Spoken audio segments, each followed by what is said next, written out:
Amanu atu ya Yehova.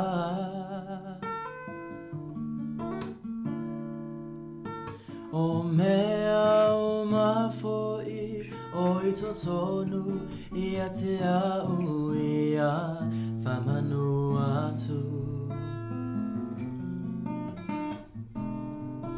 E ofu oe I le vinga ma le mata ngofie tamae. E paia oe Yehova.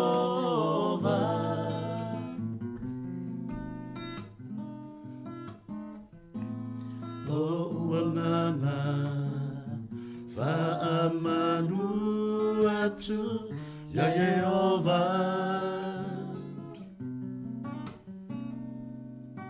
O mea umafoi o I totonu ia te au ia whamanu atu.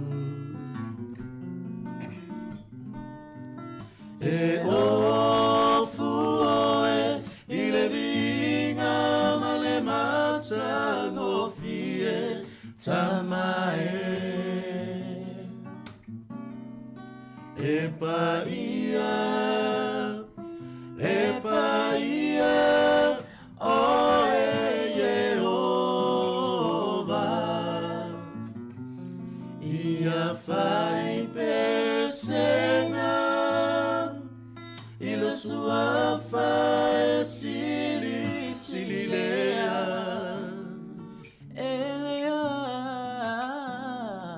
Ele ai se tu sama oe. Uana oe o te pese I lo suafa I lo ne. Sāmoa tuna I masisi ala fua lo palele.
O te wholofa ma whatalofa tu tātou tunu le nei tai au, whaftai le tua lo nā lofa mno ngalelei, mo whaintai tai mai lauso I fua, mo lo uola u tātou tu e whiloa I le nei aso. O le aso tofi le nei, le aso luas fulumaliiva o le masina o Januari, lua afe luas fulumaleono, o le awaunanga ma le tautua amata le nei le siu fonga le naumua. Ia, au le vi ingo le tua mai le kālesia me tutisi Sāmoa I whangatongo I Amerika Sāmoa, a mai alea o na saunia leo le te talo, a matalia ia tātou whasala laungo nei tai au, talo whalawa.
O le a tātou te talo.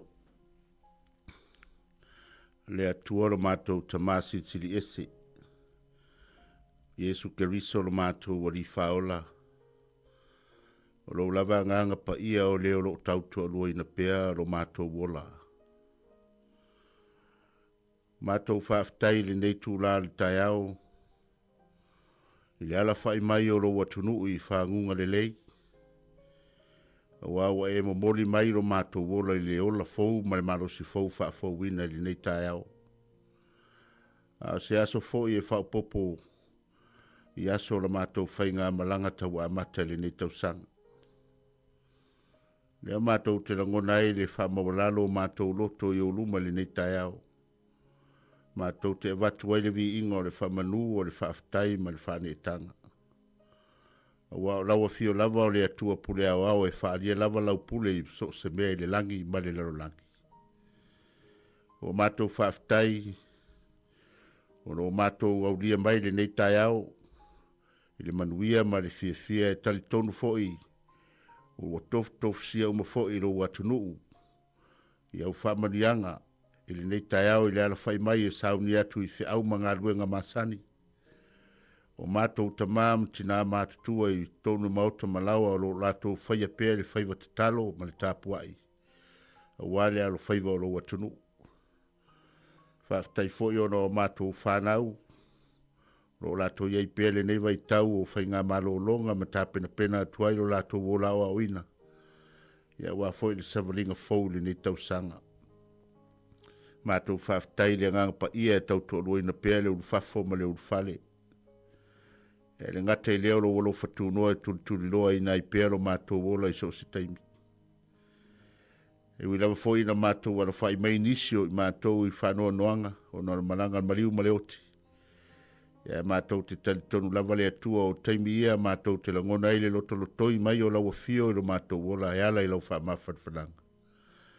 E wae wala awina nisi e tu una i mātou e to o tele mātou te whalau tele matala i lo whina i le nei larolangi. O mātou whaaftai silisili ala le whaolatanga na sauni e Yesu Keriso.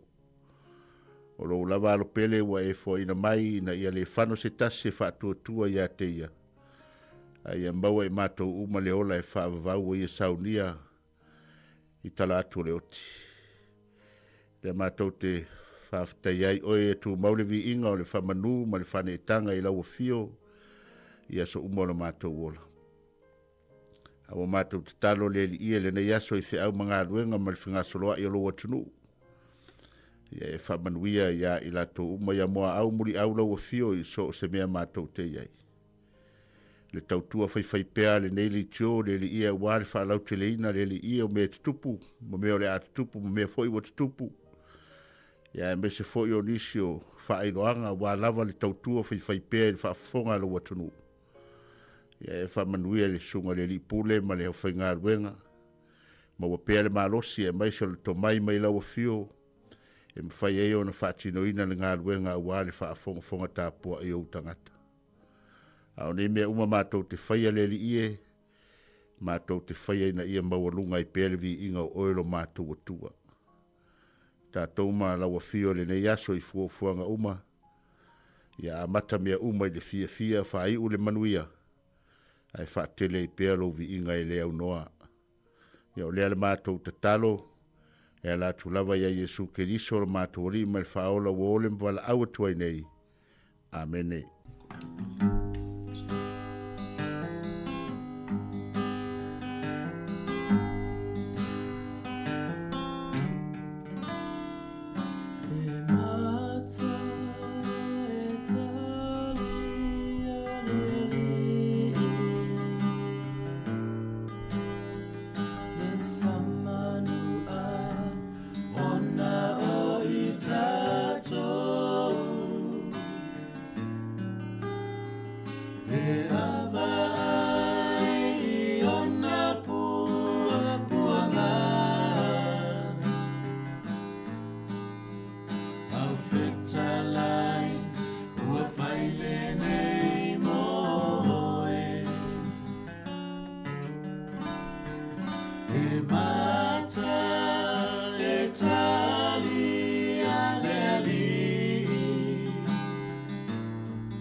O le tautua le si ufonga o le laumua o lo iai fo i le langolango a le New Zealand On Air.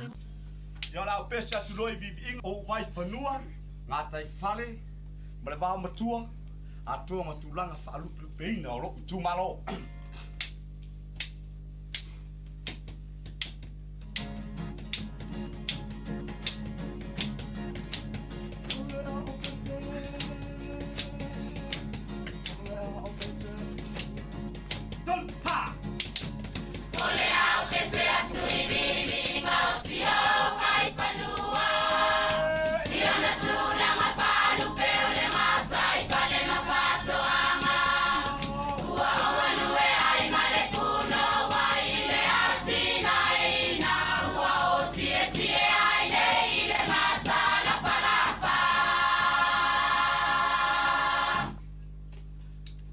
O pese mo muatu I tulanga whaalupe lupeina o lo lupele o whale a lupo. A feel over on it. Pa! A feel over on it. Sofia. Ena fanua o le perfeta. Fano fano. Le unu ai ta faifa. Ikilima kula tu na to ai manuma iluma. Tase makafa, alusina. Don pa. Sase manu tafa o alusina. Mole tama fasino e afiti e potoa. Le matu pala pala mai le mani e toa. Le balo amalo na malo ia o mailuma.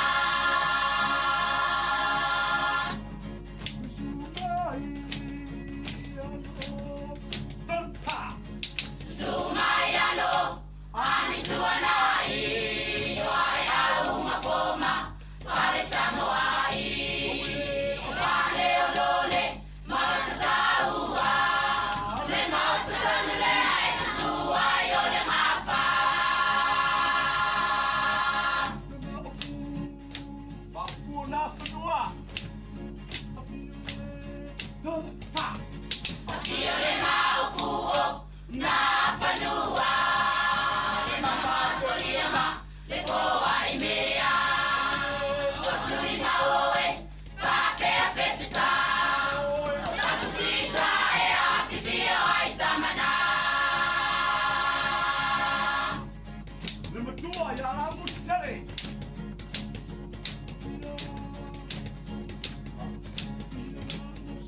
Don pa. Afio la musteleo, oio le matua, ititi ua tole, malaita ua. Le na mata telei, le na tautoa wha, silia la I whapere tapua inga.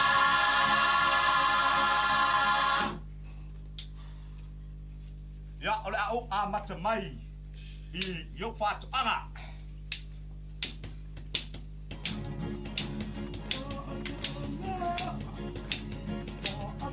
Don pa. Fato amata lo matamu e se le tetele. Whapea foi mai tua inga ufi e se. Ulo fata ia tunui fafo, whapea foi le maketi sabana lo I se tau fata wala vai sili ona maulalo. Ai fia mai moa malama mai loa I le legi Sāmoa. I fale alu polo wala la fama wala widoa. E ato aina tino le tamela sila sila. E tali tonu tomaina ua tango I le whailonga. Hi Sāmoa, it's Auntie Tala here. Instead of Fifi Falo, ile ata o le tai au. Laugh of the morning. Sufonga lo mua, ata o le tai au.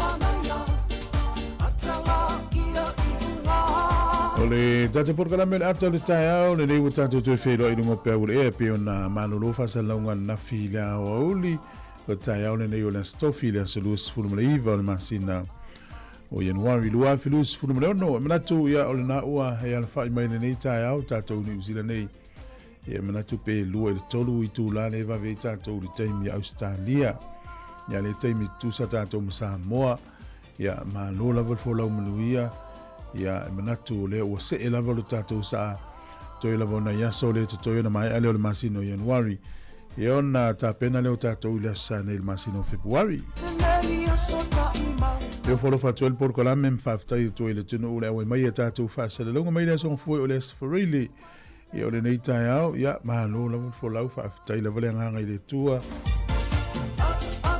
ira na tausinga ia te oe, ia masi o ainga, ia whapefu ia ule o maua le malo si tātou whitapa i lungo pea urea. Sunga i whawhenga inga mawhaletua na i tamam tina mātutua u malo lo maringa luenga. O nei u tātou matua tausi u malawa i tono ainga, no tono al whanema i mauta lo tausi ai. E o whalo whātua porkalame le malo se le tunu mana i whanau. E le utoi am talir tātou porkalame le nei aso maruia tele. Tāpena atu fwoi na i whanau i awa onga. Ia ole nei vai tau o tātou iai. Ia manuia te lea o ngā nei ta maiti. Ia ole tātou tautua amata. Ia leua tātou se e atu ai i le porkalame. Ia po leu tātou se e me le porkalame. Ole ata o le tae au. Ia ole minute. Ia ole whafonga le tātou talo le tau. Whamrianga soifua.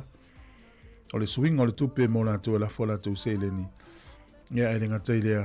Ia o tala mena tupu laulangi le ia. Som tātou talfou tātou no le valu. Pamalo atua ia Teresia Augustino, sione na fatali, pua, waina fuvai, Ericam a mafoe Eric, lote, lona lote epi faleolo, ia pali I, faftali mafutamai, fafuwini tanielu, ia emesifo ia sunga ia Jean Collins, Bussell, ia malo lava, faftai ia sheatu pe faso atu tatu tautua irungo lau Facebook, fa mole mole, ia sunga Ellen Solomona ia manuia tele tai ona minuto ia fafonga le tatu talo le tau ia lo tele atu programa o Tacoma ina Washington le mafuta mai ia Jean Collins Purcell ia lo tele atu mo mai nga tau sio ele o isa o tolu ni vai tau luas futon minuto tele fetu se fonga le lomoa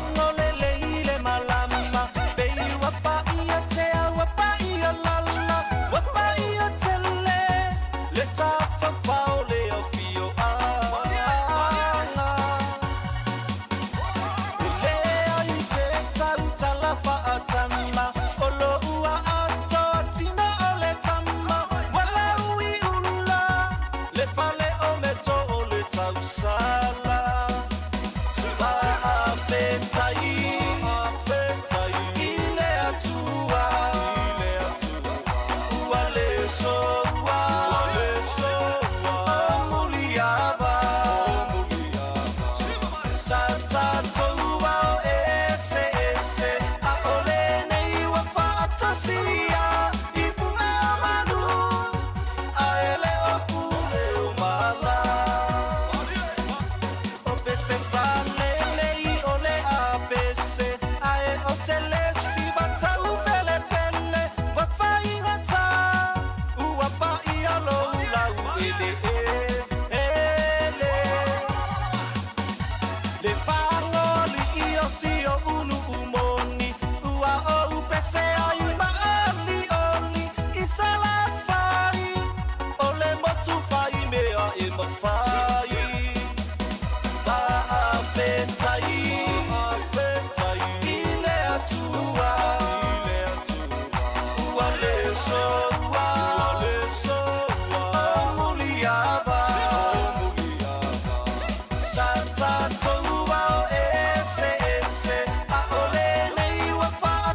O le tala o le tau mo le so e pion fai lo me le official vai tau e langi le lei le tau le aso nei.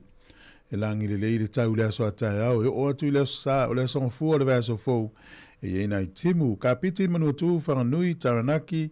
Marlborough, Taupo, Hawke's Bay, Wairarapa. Ia e matua langi le lei lava le tau le aso nei pion fai lo mai.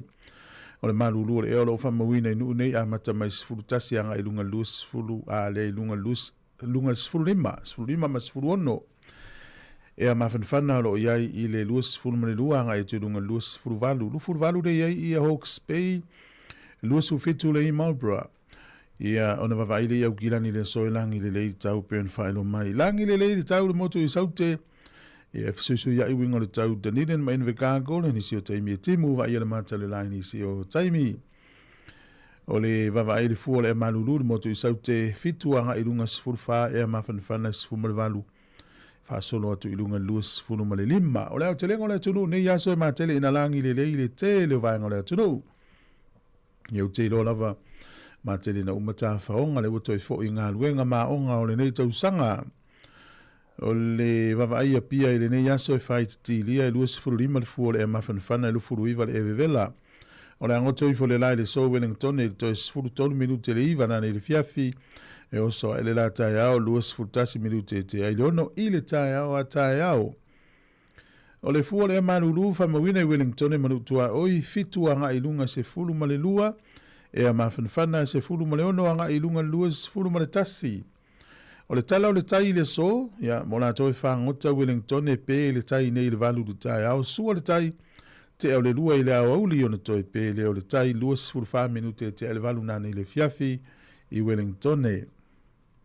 Ia, mo poli lua, ia, sua le tai nei le fitu du tai au la ua sua le tai pe le tai valu minute te le tasi nei le au auli, ia, ona toi sua leo le tai lua sifuru wha minute te le fitu nane le fiafi. Tala nao le tau, ma le tala o le tai mo le sile fia e lu tātou tunu i mnu ia tele fuanga o le nei aso tātou se mai i le suingo le tupe ia mo lātou e lafo lātou se le ni nei aso. Tasi tala du sila, maua nau tupe a useta lia e valu sifuru marfa sene. O le tupe Amerika e lima iwa sene e tala fiti le utala lua fitu sene. O le tupe ia Sāmoa tā la lima sene le so mana ia ma le pā anga tonga tasi tesi ma le tolu tasi le pā anga tonga. Tasi tā la New Zealand maula tupe Sāmoa e tā la sifuru ma le lima sene le so ia whamalo lava le anga le lei nei utatu ainga i Sāmoa. O le whanau whamilianga wa soifua, ia, tātou se mai ai. Mo la tōna soifua nei aso, whātalo whātulu porokalame whāmanuia lo wa soifua, ia whapeo nei lo was whānau ia mahano lava. Whātai lava lele i utoi whapopolo nei tausanga i lo soifua, ia o le tusi whaitau le so, levitiko i ono whaupa sifuru tolu. Ia mū pea lava le afi lunga o le whata whaitau langa. Auana i mate lava ia. Ia mū pea lava le afi lunga o le whata whaitau langa. Auana i mate lava ia. Ia utatou loa o le afi o le whailonga leo le awa i mai o le atua i le taulanga. Ua malie lo na whinangalo i le taulanga pēr tatou o le whengang tuai. Ia auana i mate le whamanuianga ia te oe, ia whaau pēle anga le mai o le li. Ia utatou loa le mafu anga i le manuel tangata. Ina o sipala na laa mai i ala o le ali. Ia menuia lo wasa i fua o le pesel nei mo oe.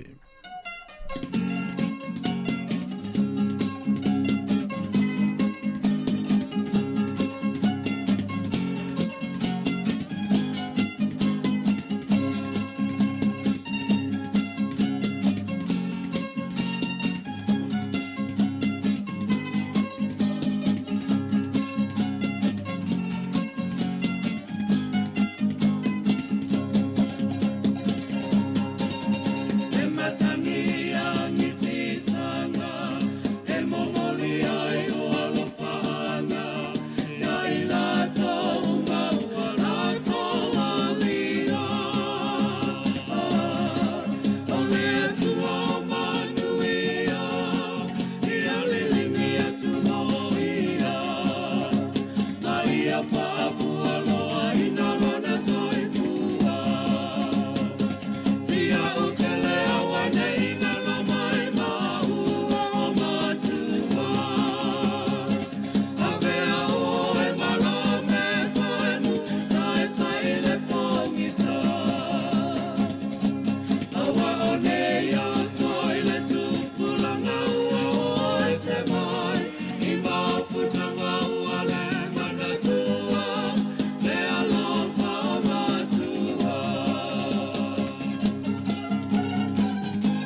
o se fo se mel fa fongo le va ile ile tala fo ile tala fa se pito lo langi me na tupu ile so ile hasolus fulu male ivo Januari tausanga tele ua mavai.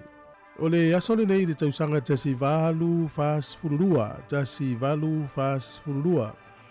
Na matai ia le anniversary a ukilani. Sa mawhaiona wha popo ye ma tuunga solufanua i lato anniversary. Ia whato a tuula ia i le tausanga tasi valu ni masfulu. Ia wa esela nei taimi pātuputinga fo i le anniversary a ukilani.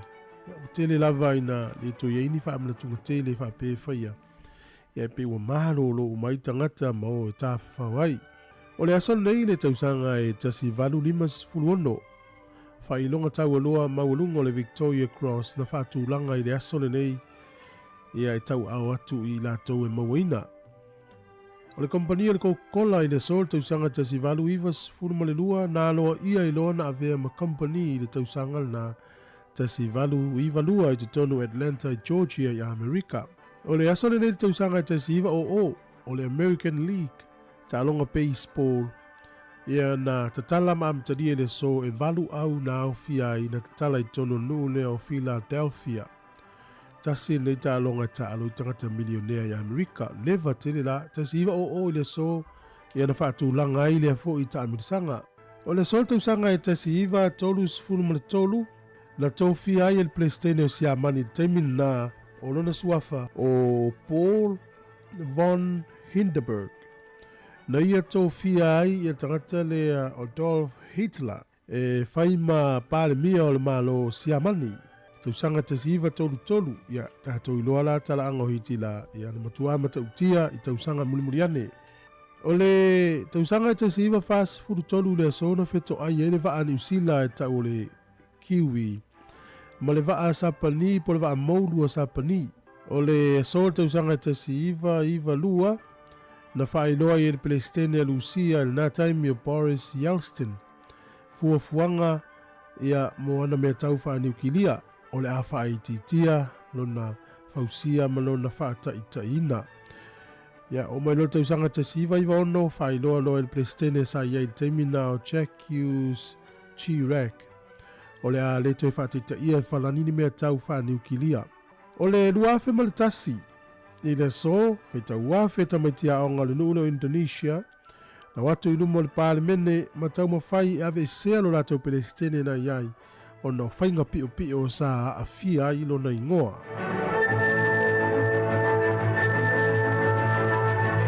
E toi mawal whapoponga o tātou tala le te masani, ia pe auri atu iai whaftaitele le whafomai. Te mai te tua ti fonga le mo te luas furu minute lo te de ta le le tu la valu fa fonga le tino i tatu telefon tatu no le valu te ta nei a talo fa tu le wana se mo mai ia me sunga fereti malolo ia o fa o le missionary lo te le atu le sunga siata mai pu malo la vale sunga ia male ainga po tu pai po Afrika i saute le we nei te mi la u malanga ta milo lo lang lo te le atu ia telefon pes 40 malo fa so atu tato Facebook i lau i tu lau fa mole fa maloa no va vea tu isi tala na fi isi tu Australia na o tu limas fuluti ke visi au se leve vela limas e fuluti ke visi au se leve vela o na fi isi no Australia talo fai ia o tato nei o talo no nei ni usila ole vai tau mo le utele o fa longo ina leve vela o le tau e malu wa te mi umole so ia talo sia o fa pena isi toni usila amato ai Wellington mto malu la vale so o le po malu ia e o le talana le mau me Australia o atu le limas furuti ke wi o ko le vela ngene mfinga no fo se si fa Sāmoa le vai a maulunga o le tolu lua tolu tasi tolu sfulu lu fulu iva tu ave vela le tau ia le tau te lo ave vela lo le tau la matia fo ia i mu ma me wafi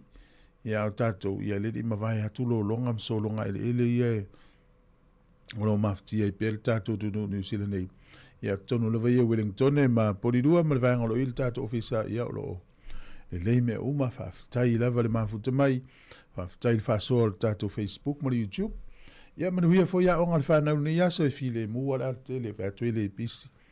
Ma nei foi le aso se vali ma tauina foi to tele o la to sa vali. Ele msalope ele ato se fulu minute te sa vali tu il tato ofisa ile lo il va ngale fa le train ya lu tai Wellington ne. Ma tauina to tele na whanau mtanto fenga luenga sa vali il tai ao. Ya manuia tele ya fuanga o le alo to ile tunu na fa fiang so filoi. Ia me le sunga ia maiava, fale maiava. Ia ina uto e 4 minute o na tale o le itula e valu si fonga le nei o le laumua.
le fa fo me to tu al si fo le no mo le te militai a vivi ngala fi anga sale au mua yo sfur minuto lo to na tane al valu ta pe mai foi tanto telefo e wa le fa fo anga le tino me lo tupul tanto tino ye monsieur ne tino o ni sila male lano langi tele o lo tato ye nei e matautia le tele o meu fa la lave nei vai tau mata ala tato mo fa mo mo la valo saunga le mu me o matautia ai pangale so se me ia le oti ia e ta ua le ulia e le fia fiu fo ia inga ia le fo ia tu tama politina sa fenga luenga filo fia mal fana o mal ai pe foi la nei ta o le la tu o le fenga luenga malanga tu le lo me tu pulungo o wala tu tono fo fenga luenga o me u matautia ai ia ngale le ia le o ia mesi o le nei fana o le awatu ia o ngai le nei aso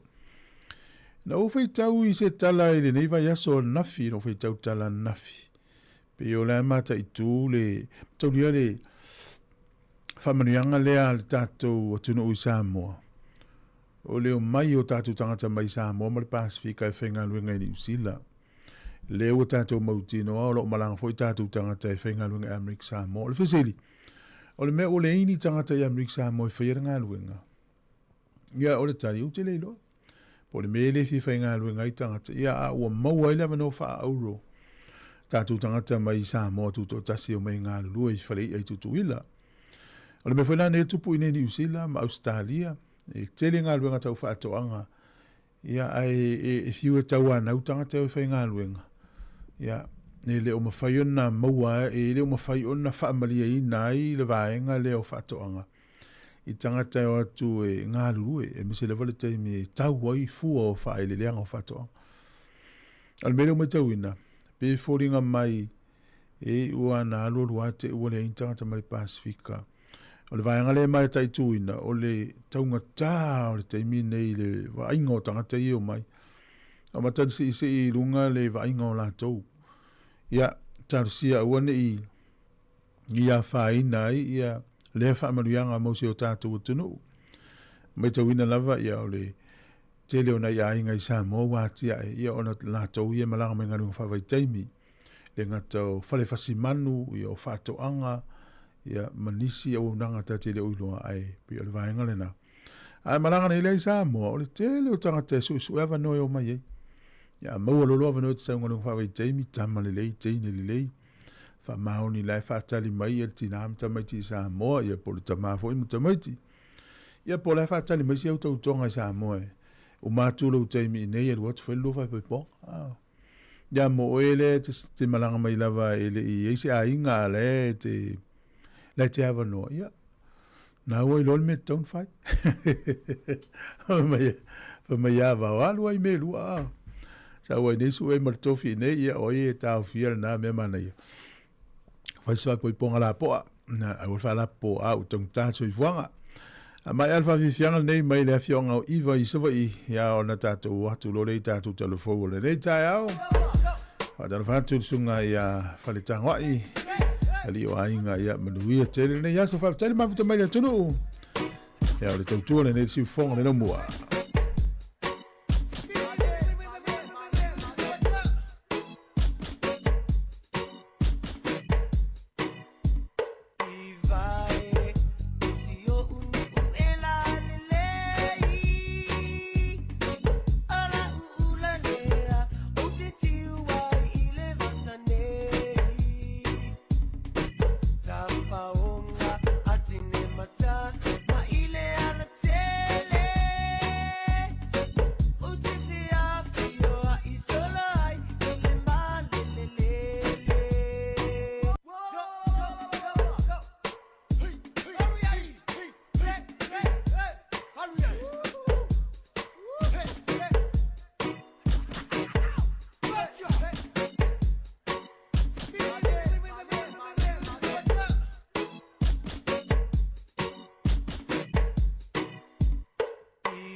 E le whaano tele o te toi whatalo whātua i lo tātua o tunu ule nei whai whao poponga, o nisi tāna i meolo o te tupu lo tātua o tunu i Sāmoa.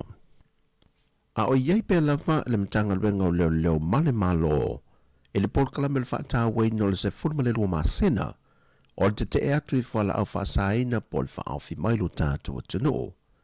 O whaamawina le tana whaasolopito le mtanga luenga, o se teimi mua le o whaamawina i le telu o sa whainga, a toi malto telo i lanto e taha fia mai ai, e maua mapue leo fantase i mawhala au whaasaina, la o malose le whatangaina i le antanoo, manisi o mea tō tinu taungu tā, a toi mawai ngā tupe e maua fantase mai ai.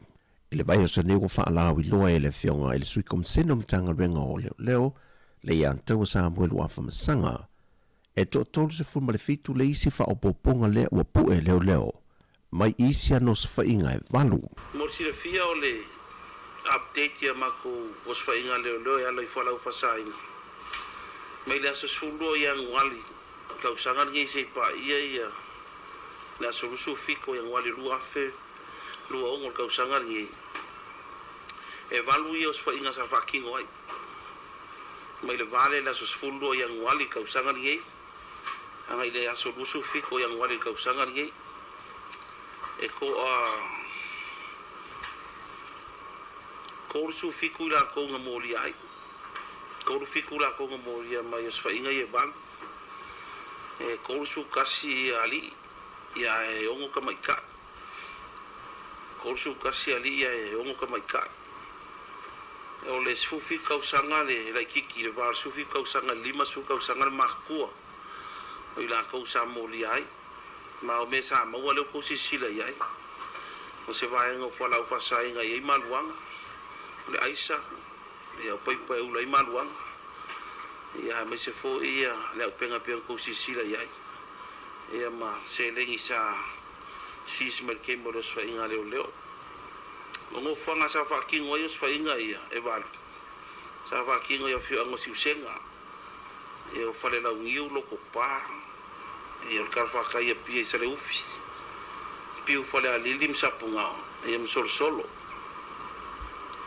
o o mai la ko molia ke ro po skemer ngi vai aso ia o nga ko kure lunga e leo a ko la ko ia e ko su fico ai mo si le fia ia mai uyo ale sa le nge mo sa le ufi o vai usu sapunga si usenga sa le lavan sa makau sa le maunga sa valalo sa le longa usu kia ku fui opa sa le au mua sa maka al mangoko kau kuka loko pa ko ngai mako ku fulele le awa piu fale alili poukas sa le moa fale asi solo imsafuk kai ao por fai un bayaso ia kwa kai la ko ia Sāmoa ia rates mulia ai le se akuisim ka upu ia o no mulia o mai la ko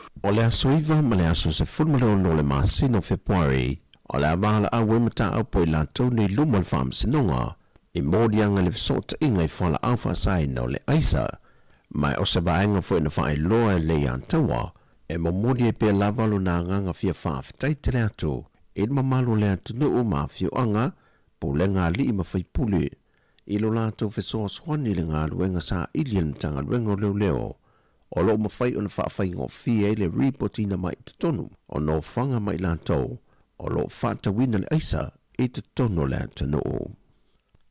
Ua whaalia tunga lunga o le whaipulo le tu malo le to whanga, le whionga fia mena o mi mata afa, le na ia whaai loa se tu se talia tuai, i le whauru lungo le polokete o le miliona tā lantanga luenga tinamata maa ita i le malo.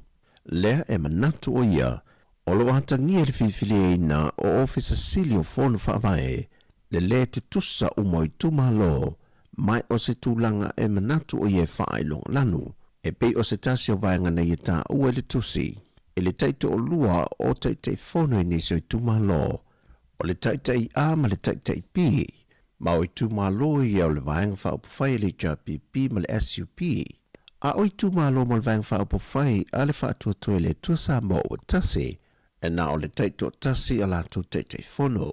Lo whadi foi le tusi le tua lalo ale fionga fia me ili mta ngā luenga o se mta aupu e ono toi sila i erika peneta. Peitai o le whailo inga lau tu stala mal teitai o le atu nuu ili vai aso tua nai. Na whadi e manino e le fionga le pandemia o whiriwhiringa umana whaavai ai i tō whinga ale komiti sa ngafa ma liuri longo teitei fono. E au o na tui nāturia i lātou e mauti noe whaatua tuina ma tali tonuina e whaafoefoeina le lufilufina o se lenial bloketi o le miliona tāla. E siri atu le tō se lau i lātou sa tusi tālu sanga i awa no komiti whaatono whaalapa pitonga le malo. Ma wa whailo manino le fionga i le minister o tupe le a fionga a muripola ala rosa ale monio. O whase e atu tālu sanga i lātou umanei i le komiti whaapitotu ma oti wa whilifilia. E ngā lulue ei mo le tuina mai o swafa i lumo le kāpeneta sila iai. E pale mai le whainga malo wa tula i nei le foe, o mai o na whilifilia le malo tausi taluai, i a teite fono e toa se fono ma le tolu. Peita i o le masina o November le tausanga umawai, na whaalea o ngai nei le kāpeneta le whainga malo fōi e to whinga, e lalo se whautuanga mai i le loi sili. Morisi le fia e se fulma le fitua vanona toe whaasala la wina. Le wawha ai loe le fionga le minister o tupe o ia foi o le minister o whaanapa tonga tu maoti. O avanoa nei, o avanoa mo komiti whaafoe a whaanapa tonga tu maoti le atunu. Ma o toe ngā rurue nei le komiti toe ilo i nā tālo sanga i lantou sa tusi tālo sanga atu. A toe manise whao popo e fia tālo sanga.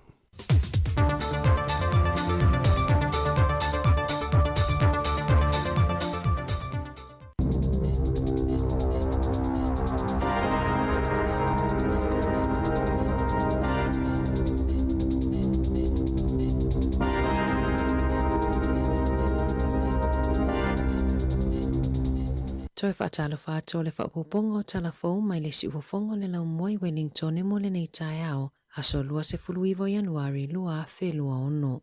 O le asona na fina whaalawi loa ai e Judith Collins, lona whaamawai mai i upu whai o mālo, na whaasila le palemia Christopher Luxon, ua whiriwhiria Collins e avea ma Peristerial Comisia i loiloina vaenga o le tulafono New Zealand, lea e whaasino atu e le minista e iloilo, na whaamaunie le ofiso le palemia, o le a whaawau pea o na tau ave e Collins o na tofinga whaafai se ia a mata i lana ngaluenga fōu i le o ngatu tono le tausanga nei. O Collins na urufale i upu whai o mālo i le lua fe ma le lua, ma o i o se tasi o sui whai pule tamaita ai pito silio na leva i tutono al palemene. O Collins e lau i loa i le te leo lona to mai i upu whai o mālo, ma le mālo si o lona leo e fina wai i mata upu ma ale ale. I se saunoanga Collins na ia ta uai, ua lava lona sao malana tautua mo le palemene o New Zealand, ma e momoli lona nganga whaafetai i lona i tu mālo o Papakura mo le lango a o ia i le palemene.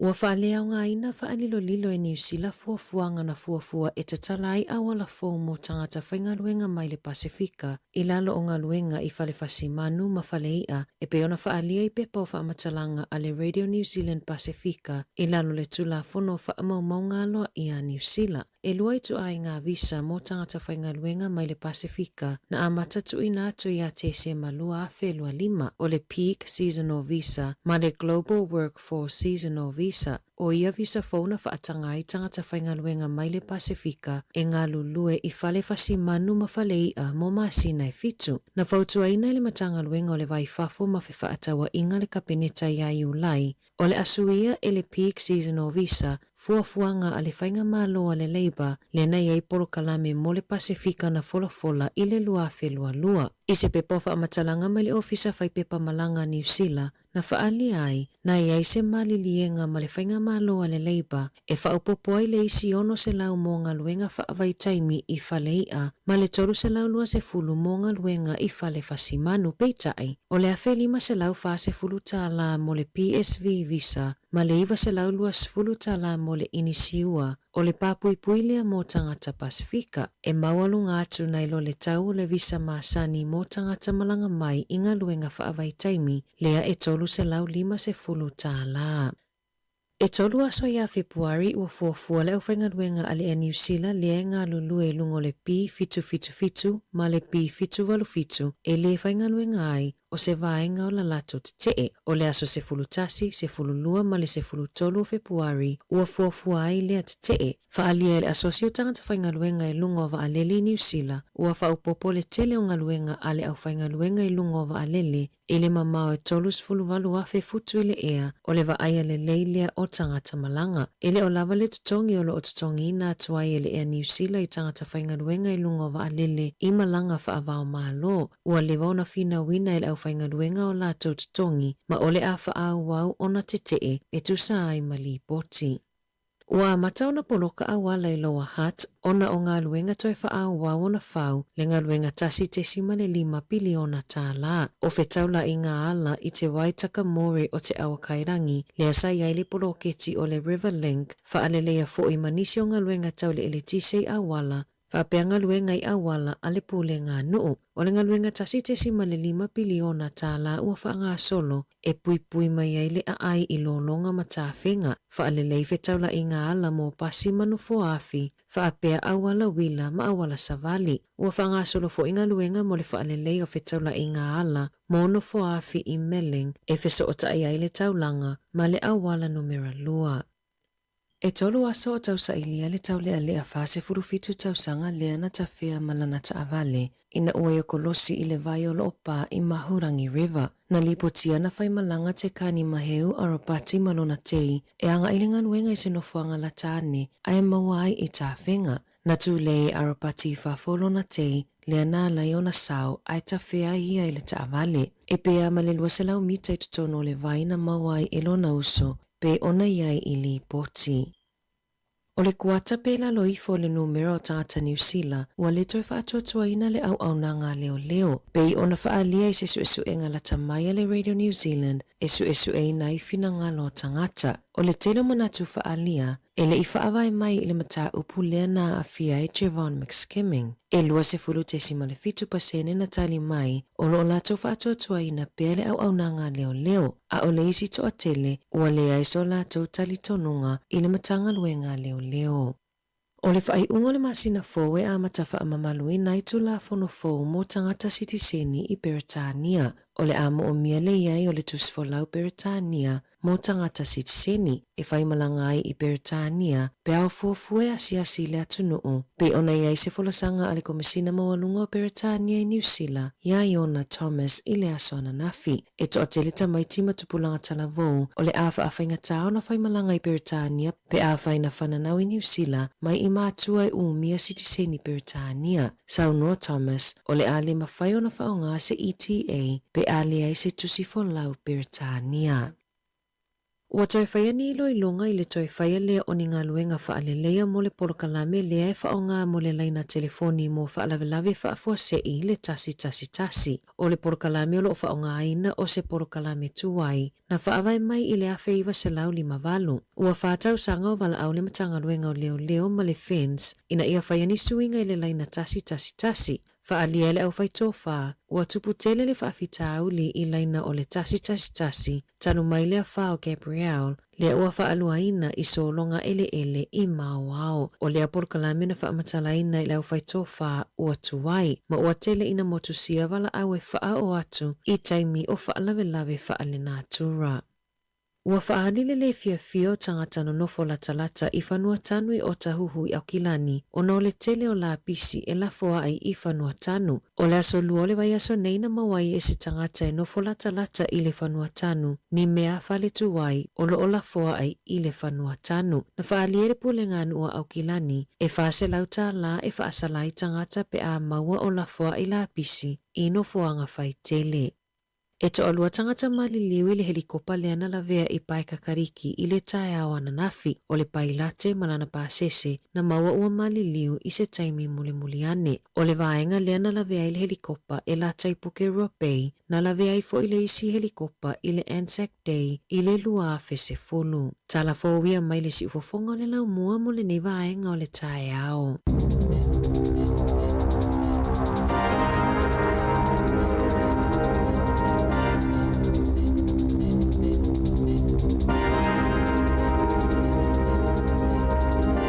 Wa whaafonga tātou atanu I telefo le nei tai au mai Sāmoa pe ona tāpeni na sunga tātou Salam Sam.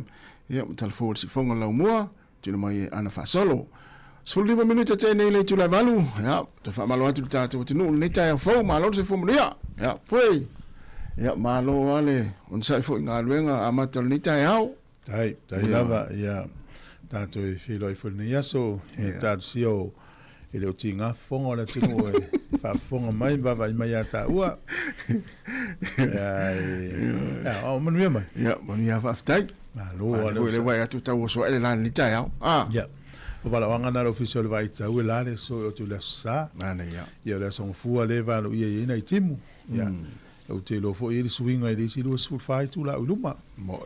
Pe o le mai tau ina le vevela o le tau I Australia. Ia o tātou New Zealand nei. Ia le maura tala fia o lo mawhanwhana le tau. Ia. Ia maluni si o tai. O ele sunga le o mai tau ina le tai nei na ua wala e wa afale lima. Ia. Pe o e lunga le wala le taimi o le tau mawhanwhana o lai wa wow te te. O le sunga la le no wa e ni tai au. Pe o lai wa amata ona le malamalama lai wa tale ono. Pe o lo ngala le la amata fo intatu anga ia tu le tau malulu ma sul taimi. Ia, talu e pe o le tai mo le wa ala ila fo lima nei la langi o talu tato ia. Ala nala lima langa I fufu anga le tai au I muli au whainga luenga ma misi tiu te le tai au. E fōura e lau vai a langa la o masani ma tu e whiala le wha ma le a E masani au tu e whiala le lua le vawe au tamu. E la se me fōu ia o e lo wala la fō lima. Ia e sa. O le anga inga tua lea e alo lua ia e a whane le ono. La e pong sa, ta al fitu la e pong sa. Ia le utato anga i utu iai. Ia ma loa, ma na ia le maftanga le vai tau ma le tato tunu. Ioi. Ia mai se fo io nai whanau wa onga lea wa e fo to te ia nisi tamai ti neva yaso. Pe o le onga umalawa te le na e umal vasa fo. Ia, moni le ne ia. Mai tau ina ia o tu maanga le tunu o New Zealand. Pe a watu lo tamai ti fo le onga whaile le po whiri. Ia. E whawhilo I mai a le masani e la tato. Ia le lopo aia me. O la tatala e whaine I tamaiti e nei e whatu te iloa. A mi au tau a tau fau I lea onga pela le kolisi a mai le primary school kolisi. Au tau fau lea onga. O le tau ngana mo morning inisi. Au nei tamaiti e mai Sāmoa. O la tau ngana lo na lua lea. O le matua whainga tāia la tau saul primary school Sāmoa. Sa uoso le kolisi New Zealand. E mo ile le. Tau alo lo whai nei tamaiti na e whau o iai. Ia matala noa iai. Ia e misi nei tamaiti e vai tama mai ia. Saulo I nei na o ia le Sāmoa na iono te mana uo. Saulea onga le ai ma se masani ai. O le whainga tā o le nāme. Ai te e whaftai au I te lewa onga. Wai mo nei tamaiti la ia le malanga mai Sāmoa e lunga ngana. E ia nei whaia o fwele lei ia I lea onga ma lea onga e sosoni nei tamaiti. Sosoni lunga ngana ma whasinu sino I me taunu whai. Ia, na, tala noa ne si au whanau, te iau lea onga, vai nei tamaitia mai Sāmoa lai o primary school, intermediate, o kolisi, ia po Polytech, ia vai nei tamaitina ua e tūtua na la tūturi manu e tatana noa, ia o e whao, i whamasani nei tamaiti. A whapeo ta ua reu taha e lea onga mo le ia nai ne tau sanga le, ta te whau atu umarea onga. A oe le sa e whanau New Zealand, a ure te malanga, le te sau mai Sāmoa. O le ala fasiri, wani fasiri te fasiri ngai ia mo te mu tatana noa. Ina wai lo o u sa mo Sāmoa. O la usiri mo mua ia po ai lo ngoa. Ia. Ia. A me se la bale o fa fia Sāmoa filto nu. Ia. E tala no le su ese me fole le so ta I tata no a fa pelo te lo o e tau mai po o polu se nu vole le ese mta fa ma na ia po le pat. Ia. Pa so le ngala ma ta fa ia so ta ia le na. Te lo la tasi. Te mi o nga ia pia. Te le na mai ti mai to ke la u atu am to le la fo o te mai. Ia. Ia. Whaftai o nā taimi, o le te leo nei tamaiti no ta whaowo, iei mua fui o ta nei tamaiti na o la tau. Tala noa iei, ia ma whaowo iei, ia na iwane lei ma twai ngā uo mana I tama, ia tamaiti au tu toke lau. Io e. Peifeo, po stangata fōfo iei nā taimi, I ma tea onga ta te ei poli matu wasenga. Ta te alo tala noa, I mo whaowo iei, ma sani e whaifa ia ma sani. Wa vela ta te ilo langona na te mo sau le primary school kolisi ya. O le mawalunga i o la sanga le o lo sau mai primary school no kolisi ai. So le se me fai ngofie so. Ai me se la le sa fa ya ta fa inga le ia 8. Na, le la wata fo le kolisi. Ia 9. Ya pita le ia 9. Pita te vai lunga Io api o tātou taimi o forms. Ia taimi nei wa ia 9, ia 8. Matou taimi na mata me le ia 8.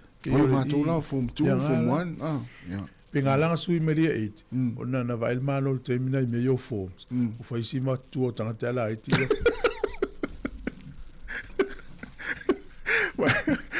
Vai la le anga fai ale wa ia 8 ia 9. Me te wina la vala na te mil malu. E te le an fa nga la ulia i pe le form 1, form 2. Ya tafi fa ya nga tafi la to. Mat tu te le la wa la. Ya, wal polita tu na nga mai forms. O ta tu le wa ai le. Yo so ma tu terminal forms. Le ma tu mai le kalama le. Ya ai mo to le na matale le 8 and 9. Ya o matie tato vai la tu langa le wai. Ale va me matua ya o tu. Ya malo le sul neta nga luenga tato watunu. Ya fai mari lo sa o le na mai tawa tu tato telefon ya pitonu lo hata male mele pitonu. Yo tele na poloka wala na fai ya wala pe na mai tato telefon alfa solo. Ya o fo ile feita tatou pe apoloka la wala. Ya moni le. Ya tatou fa alo le ya to lo ngal lui lungo o wala I tero taimi. Ya sa. O ia to foina el melo non sa iso. Sa ole le. Ete yo le tela lo taimi tati pelo ila wala. Ya wa tai lo fo ya winga ta vale. Ya. Enta faela ia o no sa ia no na tele. Sa ole le. Le fo tanga ta la sa fale la misa mai male ainga ia pura le fia. So lo fa di no le wala le fia ya tatou lava tatou sa. Mana ya. Afina lua misana po tu le fale. Alu fia nga luenga. Se eto fo ya to ava fo. O fo ni ai nga misa so.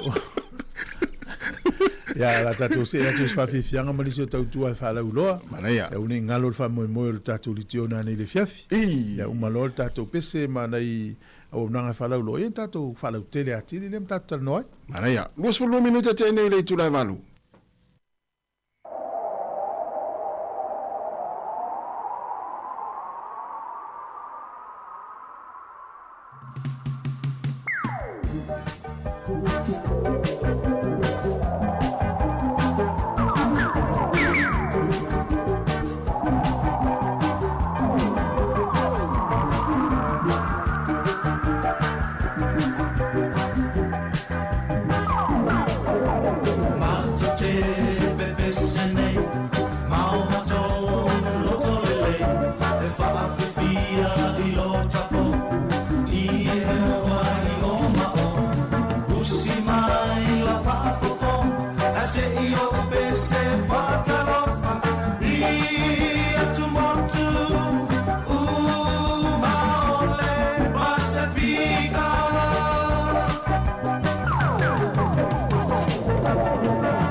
Mai Maori, Tala Fala.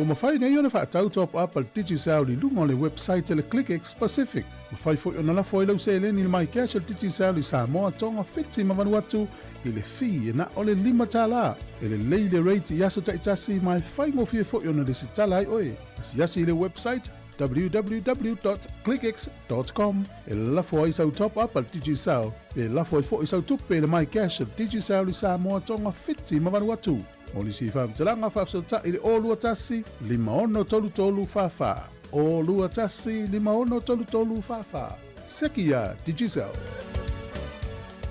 Whasislanga tā ua mō Sāmoa atoa. Malo mua ia le ingoa ipo nā whanua. Ai te wha itoa au tau mamalu mau tau pa ia taulangi.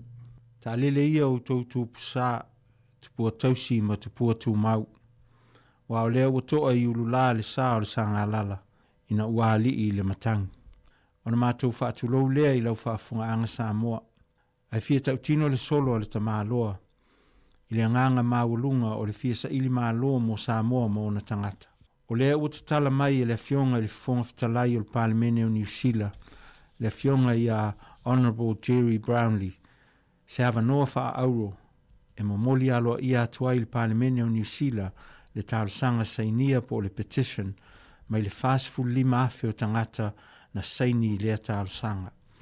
Ina ia mawhai o na ilo ina e le Palemene le mata upo e whaasanga i visa malanga mo tangata Sāmoa ma le Pasifika. O le nei awa noa o whaatulanga mo le aso lulu aso sefulu maltasi o Februari lua ono i le vao le sefulu le tae ao se ia pa ia le sefulu lua i le ao uli i le loto ao le motofono i Wellingtone. Wa mai ana ngā luenga tele sa tāpena ina ai le tālo sanga sainia po le petition. A o le utele nei o le wha moe. Ina ia mawhai o na fuli i ai le wha tō whala inga le Palemene a New Zealand mo se wha ai unga. O le wha moe o le aso, o sa uni le komiti au Kilani ma Wellingtone e tāpena a wala tāla whiangai uma. Ina ia toa tele le langolango a Sāmoa atoa e awa iatu mo le wha moe. O le nganga atole nei wha moe e le o se solo te tee. Ai ia tātou tutu whaatasi e whaeilo atu lo tātou lango ina ia talia le mālo le tālosanga sainia po le petition e mawhai ai o na whaawhaingo fie le whai malanga mai o tau ainga i Sāmoa maisi motu o le Pasifika i New Zealand i lalo pe mita le tu mau po temporary visa. Peo na whaia e New Zealand i le isi ono sefulu atunu o le lalangi. O tāpena ina pasi mo le malanga mai au Kilani le mamalu o le atunu o le awhai malanga mai au Kilani mai isi vaenga o New Zealand. O whapea foi on tāpena ina pasi mai vaenga ese o Wellingtone e iei po rua ma le Hutt Valley.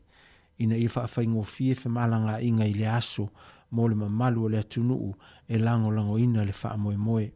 Ua polonga o tātou ainga i Sāmoa ona o wala whainga tātou fe malanga inga o wha amalo sia mo tangata o le Pasifika e ulu whale ai i New Zealand mo wha lave ma asia singa i ainga e le ngata i le whainga tā a e to e taunga tā. O sao niel tātou la ei o le miti afu wha apitoa o le Pacific Justice e luasfulu 5 tā lalo na tau e la e ina i le aso. Mo nisi wha amatalanga e fia malamalama atili ai wha apea le wha atauina o sou miti afu ma restara lo suafa mo malanga fua a pasi. Wha mole wha afsota il telefoni o wha 5 o tolu iwa wha. E mawhai fo iona e maua le tele o wha matalanga e wha atau i le nei lava wha moe i lunga upenga te wha ilangi o tāpena ina. Ma o le afonga atu i se taimi tātou links. O le nei lava aso lulu, sefultasi o Februari lua ono o se aso fia. O se aso o pesepesenga, ta talo masaunoanga wha amalosi, a o moli atu le tātou mau i le malo New Zealand mo sona finangalo. Wha moe o le a wha mau le nei aso tā ua i lau kālena, e te fio mai ai, ma susu mai le loto a o le motofono i Wellingtone, tātou te tutu wha atasi i le sa ilinga māloa Sāmoa inu ese. Manu ia tele lau whaasausaunga o le komiti o tāpenaina ia le petition mo le visa Sāmoa mātu motu o le Pasifika. Malo whauau ni se tātou whasilanga o le whono, tu lau whafonga anga Sāmoa o le au mamala, ma le fue lave e le toi au talaina. E whasila atu ma le awa tele te tau ai, o le awhaia le whono tanga Sāmoa atoa, a wale sauni atu mo le momoli na atu o le tātou mau, ia po le petition i le pāle mene. O le whono tanga ua wala au whaalolo tuai le pa ia o le au whainga luenga i Wellington atoa, po li rua Manhattan Valley ina ia susu mai tātou soala upule le tātou whamoemoe au sauni e tau au le petition i le malo. O le whanotanga o le awai mai ei le fionga ia anai a wha anai mo se whaamanino ngā tili o le tūlanga o ta otone i ai tau mawhainga ina ia whaawhaingo fie pe mita tā whao mai ni usila mo mātu moto o le Pasifika. Ia tātou Sāmoa ma le Pasifika. O le whanotanga o le awhaia i le stofi o le aso 5 o Februari, ia o le stofi le o le vai aso fau, ia i le tū la sfulu lua i le auli, se i pa ia le afo le lua i le auli. O le nofoanga e whai ai, ia o le e whakasa Low Hat, tolu 5, Mitchell Street i poni Low Hat. E talia so se sui mai e kalesia Sāmoa umai poli lua Hart Valley, ma le taulanga i Wellington, e molisi whaamtalanga, whaaso tai telefoni o le o whaa, 5 o tolu iwa wha. O wha, 5 o tolu iwa wha, whaafitai lava. Ia, nisi nao tātou whaasilasilanga ma waunanga o nei tai au. O le taimi lea ua 24 minute e toi, 24 minute o Natalia. O le itu la iwa. Mana tua o le vai asa fau les freile les malolo. Ia. O le waitangi ia fua ia ulivi po ni tā whaonga wanai umi ia swaleile stona ia sa. Ia maua i male song fua ia u malolonga ia le malolo ila le song fua na. Ia. Na ne le fiafi le fa i le 5 i le 7 ia le fa il fa mo le tatu de tiosi fonga le mua. I fa le hola le whakasa i Kenneth Creek. Se laus fulutasi Caster Crescent i porirua. Ia o le fa mo le na pio na fa ilo tu nei vai aso. O le whilo inga, ia matatu au whalongolongo, ia pol mamalu le tunu, ia tātou e vai nāne le fiafi, ia e pole awha le whāwa, o manaia, pole tāwha le whā manaia, al whā moe amata le 5, e tau atu le 7, e nai amata lava i le talo, ia wha solo ele o le polokalame, pio le naunau ta inga o le whionga le pule ma le tātou o nang, ia whiso o ta ia tu le tātou community. Te lo teimi ia le tot fa fonga mai mo mai ia le teimi foi ai le we le teimi tato te fa sanga ai tato militino fa ta lo fa ia fa so ai nem ta upu so i fo manoloina wa onga ia o le tato ngana le tato app tu langa tau teknolosi ava pe e se vanga tau teknolosi e te fia malama mai ia fia tu na nei ma fa tu lo telefoni pe fia tu o tonu tato app tato website fasino le vaenga e te alu e o le meta uina to telo le tunu le fanga na website e fa longo mai ia www.samocapitalradio.co.nz ia malisia vaenga te fia manino ai ia na ia pe foi sa fa se ha o le vana no fono foma oi ia te milele te tanoi le fengo le pule ia il te mi tato maftanga le fia na nei tato taltala noa fa fia tanga foi le mana o e po le te o tolu fia o atu la te metala ile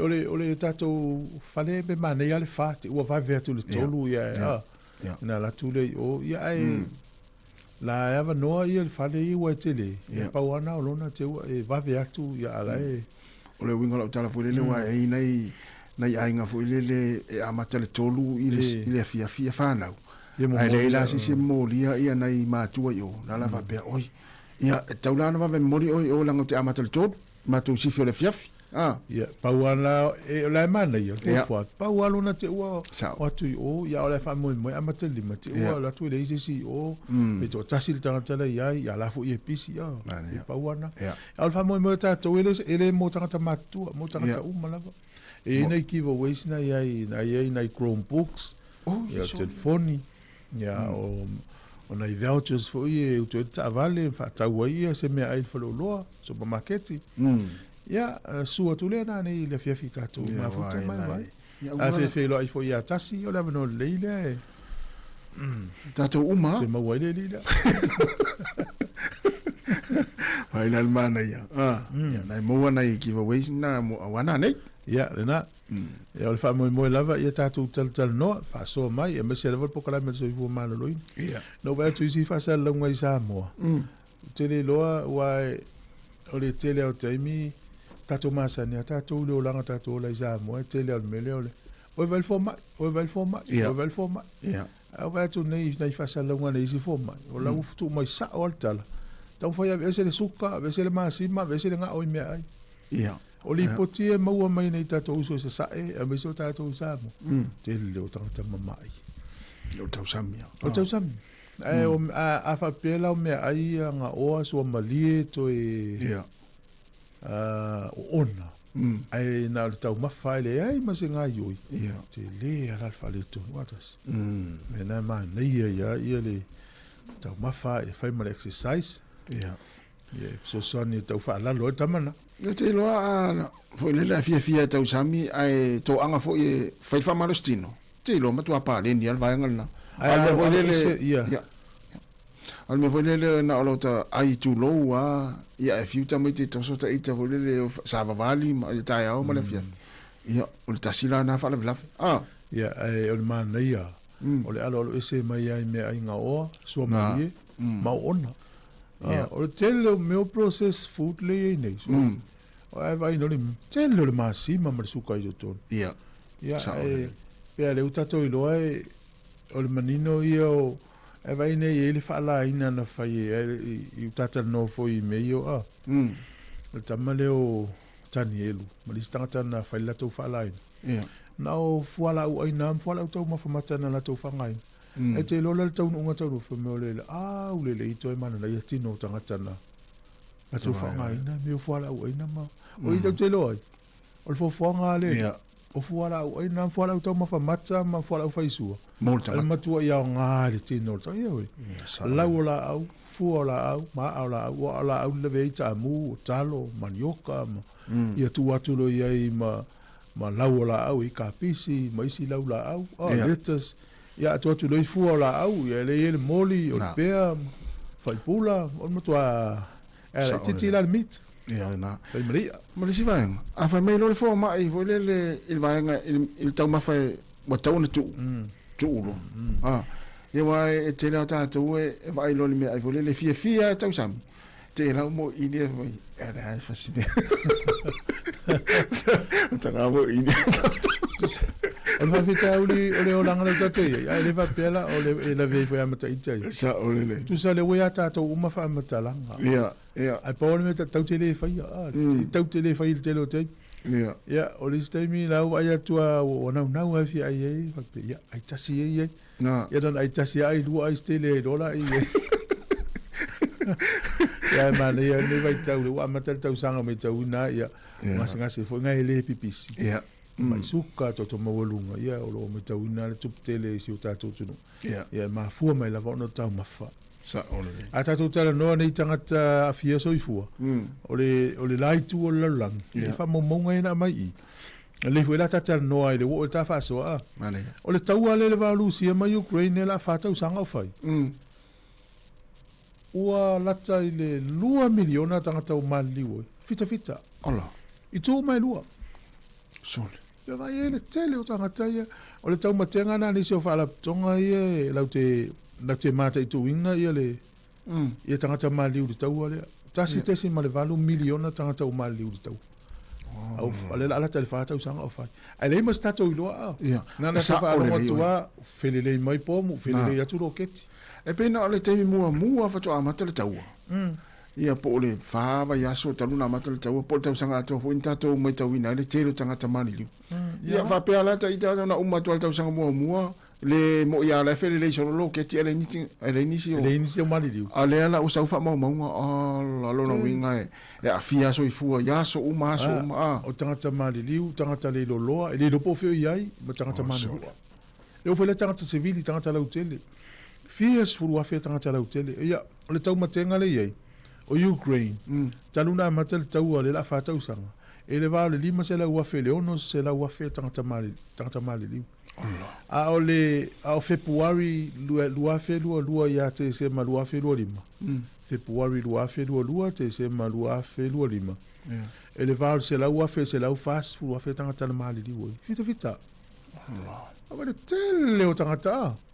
Amo taua. O sili atu la fa Sāmoa ato. Sili mamau. Fa mai ia fa maumonga. Talu na umai wal tauolo na lua la langi pitisina tele tangata na mali liwe. Fato ato e tele leo tangata e fioti in taua. Taua lea. Ai leima tangata e vetu o solo te e fo ile te atu taua lea. Na o tangata e na mali liwe i Palestina le na o tangata te e a. Mo ona e feita i a Israel. Ai ole fa maumonga na le mai nei. Ya o le tunu ule o pela o Moscow o i Luzia. E pe a mal tot se la lua sfuri maafe ana fita na mali liu. Allah. Ole mato i te tele o nei nu mela. Me tau tia. Ya fuana nei fai tu langi nei tato. Ya. E ni tau o fai nei, au tau e fia tato o meu mai. Sa ole nei. Ya ele fa pela ya e o le tau mafalava ma le soa ma le vai. Ya ma nei lava ya ai fia inu se koko le fa suka na suma ile nei tato le dio. Sauri nei ya. Ai mana o ya o la win koko ele fa suka. Ya. Na sauri le tione. Le tione te mo wel tamana. Te fa masani fa ma pe foringa fo ile te le masani te mo. Ai ato no vai aso e fa te tai. Vai ile le o vai la le o tama ye mo fa sanga. Ko le va tendo foi el mele le fa suka. E uno ona ya mo ini mai. Ya malo. Ya tato talia ya e vai ya nelo sua po mai. O le sala fia el company foi le IKEA o company le mai fa. O la tolo e ukilani va ai no le website el vanga na le to e haya ni sila tangata o le to e mo mi tangata fenga lu. E luas fulu iva ta la le tong ya mata. Minimum wage va le mo lu. No le to tele tangata ukilani le tau fao ma no. Tau fao va no o le fu e to e mo mi tangata se valus fulu limba. O sole tangata fenga lu nga ya va ai no la to website. Va ai le tu na ia mo vacancies ya o avano ya apalai ai ai te lola o le fale o lolea e a mata i le lua iwa tāna le tūla e a mata lona e me i le isi la asanga i ana e oso le tau tastala e alua lua ngai lunga tong o le ala walu i tau o le fale o loa le nei fale o loa ia e ni usila be i le warehouse o le Bunnings ia maisi fale o loa uma fa ape tai fa ape ala tu o loa o pela o supermarketi o le tau ana o nei tangata na la tu tongi le ta ilu su tolu ta ilu sufa sa wata male amata lu fruiva mo lunga te tongi ya e tal sia ia no pe fa pena ia tal sia mo tangata ukilani ia te vo mo tangata kala stadium tangata na yo vai o to ukilani vai website pe o ia fa lo facili ai pe vatu CV ia fa mo le lalo ia mo o to afa pe lo lai umana haya tangata e valu lima ona lima se la uno tasi lo le lo fenga luenga le falolo ne eu kilani le totele inga ai falolo e sau po di lua po Wellington se taimi ia aven apala ele le totongi le vanga le ia le company le ia tau sia ini la to la nisi fale fau la to e fai don nisi la ia ina tau sia te fo mai no fo ana o kilani ia ia le o le va fo le Costco la ko ele to o mai nisi ia o le la fai nisi la Costco ile si tu o kilani lua ile la tfalo loa ia le mata fu ata to nei ita simbilango ta tu nisi la o ia to sulima minute dei va la tasta to pese ia fa feloia tu le fatua survale a kui manuia lava le tau sion tupai after tele lava le mafta mai sale tai round ia fatua ia foi mamau o kapes manuia lava le tau alo mano after lava le mafta mai i le fa lili manuia lava le tau cap silva a silipa ia fa after tele lava ia manuia fo ni yaso ia manuia le tau sein eli inga luenga fenga yai e sunga tai malanga ya tapsoli mayava ia fatalo fatu manuia nga luenga tapsoa ia trenga ya ngafo pula salu tele muas ia lo fatu ngafo manuia fo inga luenga lo fenga yai ia ole sunga ia lenta ape ia mal fatu ya Joyce a siu Ia, manuia lava le nei tai au, whaafitai lava le mafta mai, so ngā tari vui tala whatali. Manuia ngā luenga lo whenga iai, e whatarenga ia vai whale, ma le siwaa. Ia, manuia lava le nei tai au, risi awi damu tō lea whaa, ma tiamu, manuia lava le nei tai au, whaafitai le mafta mai. Jean Collins, Pesal, ia, ma le whaletua e alu iwa ma psua, manuia lava le nei tai au, whaafitai le mafta mai. Fetalai opa, ia, ma le sunga saulo whaea, ia, manuia lava le nei tai au, whaafitai lava le mafta mai. Tō es full 5 minute, ona tā lo leo le tū la Eva.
Lo se formalio an se kufale mo Yesu we ya tato mafuta ne ya so.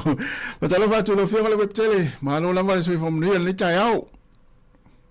Malo le utu le nei tai au.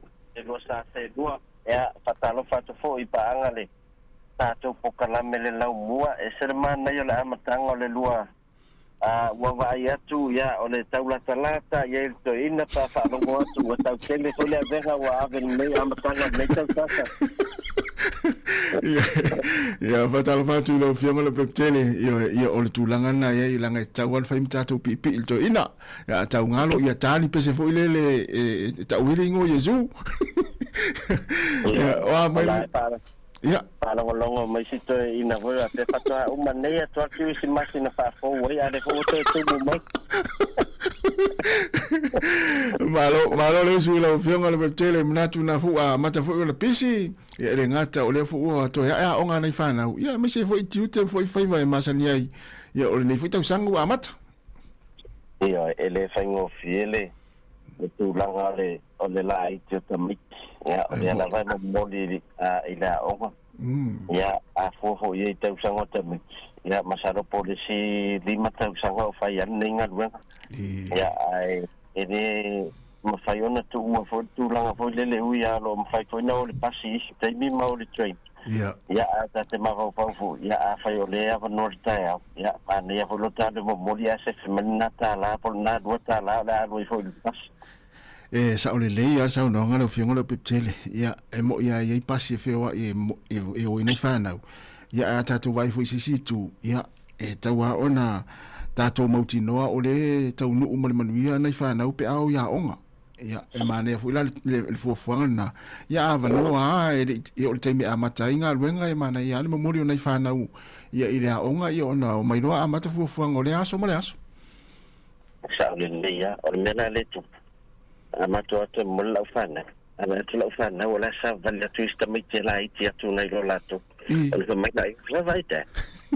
Sa vali te mai te la iti, mana mele tu i mato matsavat. Ia, pai atu lo ia. Ia. E mana ia sa vali. Ai tupu mena whana vela vela sa vali. Sa ole. E tua ia la oi. E tua ia ma ua. Mo. Ia. E tamu kai ala e whaman malamai. I te mai ti ia tūlanga nā waile tala noa tātou ma me tūpūrunga la wala. E sa ole lei al sau noanga. Ia e tā ua le tātou mātāla fo i nei tātou whānau. Ia e mese a waile tū mau e pesta mai titi se lai titi. Ia e whaasolo solo ai lunga le soifuang. Ia au e peiona e tā ua fo. Ia e sa ole lei a. O le mana ia vai atu fo i lele ia wai uatu ia nai whanau mai le kolisi whaasolo atu i runga universite. Ia lai whaasolo mai ia e ia le taimi po ia e whaafenga tāle taimi nei le mamoli ma piki. Ia e hao olo le taimi fo le wai ua onga. Ia wau i universite ma vanga whapena mofo inga luenga. Ia ona mofo le file mua tātou mātua. Ia, nena whaamu ia urom tu fuele dua vavi. A ua dua file mōl mei taimi o mātua te mei. Ia ananga mātou o le whatata a matata. Ya, e fai a mafsile atu ila ya au dual telo le sona lo maua fo ilanga u fai si leva fo iona lua fai lua tamait. Ya, ai ma lo lava mole neita au. Ya, ole tau runga nei. Ia. Mua le sa mato tau le lei amata meana nafi. Ole eche sa vili le se timu ana se sulu mana le la. Ia. Ya, le la o vai e foto tele wa amata na tau tanga mei fafu. Wa matana mo mai le vau. Ia. Ia, talo si ona arwa roi whapea wa. Pesi panga te lo mātou sa vidi malo. Se maltimu le na ye le si lua vai aso le na mawai atu nei. Ia, a tono fo ia o ngā se vai atu le wa matan tau to lengi. Mai mato au le pruse. Se na matan tato tupa waki. O vai atua wa furi mai lo tua mal tapua inga o lau au i Amerika lea pe o lau au leu fai ina ia pe o lau e nau atua ina to e amata le supalaka pe wa e fia mai mo i lau au o le nei tau sanga le blues. Ia, e ua uma wata lau wa whama vai matu whaya o sa ori. E re tere tupele o whamai Australia. Ia, e aluai. Ia, atongo lea whaina lea ulanga. O te mātu te taloa ia wawanto e sautama leo patla me. E tau to e to kouti se mātua. Ia. Ina coach mai leo tana umanga ile situ la wala papa. Ia coach to that left. Ia o awane le pus ia malmona. Ia awa Sāmoa e ia se isi vanga la ta alo. Ia. Ia ina avid mato. Mato fa mo ia ai tal sia ni to au ni to sang. Ia la fai fi leva o tam fai mai ase to au ia ale te vai ia tu. Ia ua fo rolo foi nei to tam fo na wa vif. Ia, ui mātou tama fōi wa mai. Ia ai, se tātou tari ele taimi amata le tamisanga. Ia waile ilonga wale fu amata mtoe manuia mai ia inisi sa manua na ialo tātou atunu e pe sunga ia asafo. Ia, leo vai atu leo toe koleni mai. Ia, ole tā ua le vaenga lea lau fiona pe tele le iai o se whaia o ngā Pasifika i aune ia au ki Lani ma Wellington. I wahe tele tama Pasifika e maasani fo i tama Pasifika ia i fo ilele i anga tama ta alu. Pea ini whaia o ngā Pasifika pe lau pea leme pe na ta uma ma whaalongo tana umanga. Ia e maasani ia tana umanga ma pea leme ia i winga o tama Pasifika i tonu au. Na kai fasau ina la so no ngal tulanga na pe eva ai le lisia le moana la wa yai me moi wa ona le yai yo o fa longo tana maka ya yai fo ima se kapteni fo idele e ma fai ona tal noi ai ta mama to ia lo tatu ngala o te le swing on our moana fo nei to sanga la yai moi ola sifia to fo idunga ya o tatu futadia fo tulanga kapteni le a le se America a tono de o tape nga tuale ta funa watu e ma a tono res kapteni vola ta to man Sāmoa e le lumana ya ai o ne to sanga ya ole paua au eu te fa talia e o au o to mo au le au al chiefs ya misala au le ku se da va per fili le mato au se don mato o pra me ngale lo ma lo da au ia le wala to watu fo nei tau sanga ia ta sia ia swinga ia ai sauno ia lau fianga le tele pola se vai ngol tato o nanga le company telefonia le ti sar mo tato tinu le fa fong mai au ar bela le se mato company Sāmoa con se tile di saori era o le to telefo ia o le malanga nei le to tele o sia tam fai tu dia tu concept ia ala ua sosoni foi fenga la to pandos ya fai fona po e mai la to watam foi mai la to nei ai o le me la fatino le a concept ya se la ngata ua foi mo se tato atino de la la fa o le so pe mo sosoni nei business Sāmoa ya me se foi ya nei ai ngai vai mai ya o te ya o to foi ya la fa ya fa oro fego fiso tanya no te tuale ale tato te tisau ya ono fa pefona ai ya la to lo ngaso mai fo New Zealand ya e faian fa gala to sim card i me vo mai se fogo le ki te pai te mo tato plan fast for we vata la Sāmoa ai ngata na se la dos for minute te na vili Sāmoa pe vi fo i sinu lewa ai New Zealand ya no te wa na vi te ngla namba o fa ya lau ya mo la to wa ya me o kilan ya anga i tato office mangeli na lo fa pena yel tato office ngelwanga ya eso son ya tu le ala tato ti sta le nga to fa na ni so tato o nanga ya lo fa tino tu la va nei tato official mo to Sāmoa e pena sfuru minute ya mal vale le te sa we ya se mele ala mato officer mo te ya la wo ya tu fo ma se o mai au de le afe mai pe se me le si pe mai o kila ni le te ya fe me ya se me mato do office ya ai pata tele ri mon mato wa no le ne ta ya la na fe tele lo tu tum favor te lo la mo se sia no ta tu fa so advance so asa ya ta to wa bia fo inga wenga o lo sa ni atu ye malo vaftai ia moni fo ia nga wenga o le nei fo va ya so lo fianga le peptele ta tu filo ila so fua ya ma ya mani fo ia fa ta nga talo na fa ina ya kilani ya e faftai tele la mo lo wa no te unia watu se talo na se goto fo asa putu fo teta to pa ua ya faftai tele la mo le peptele moni la mo ya so faftai ya usmel fa fonga ta tu tala mai Sāmoa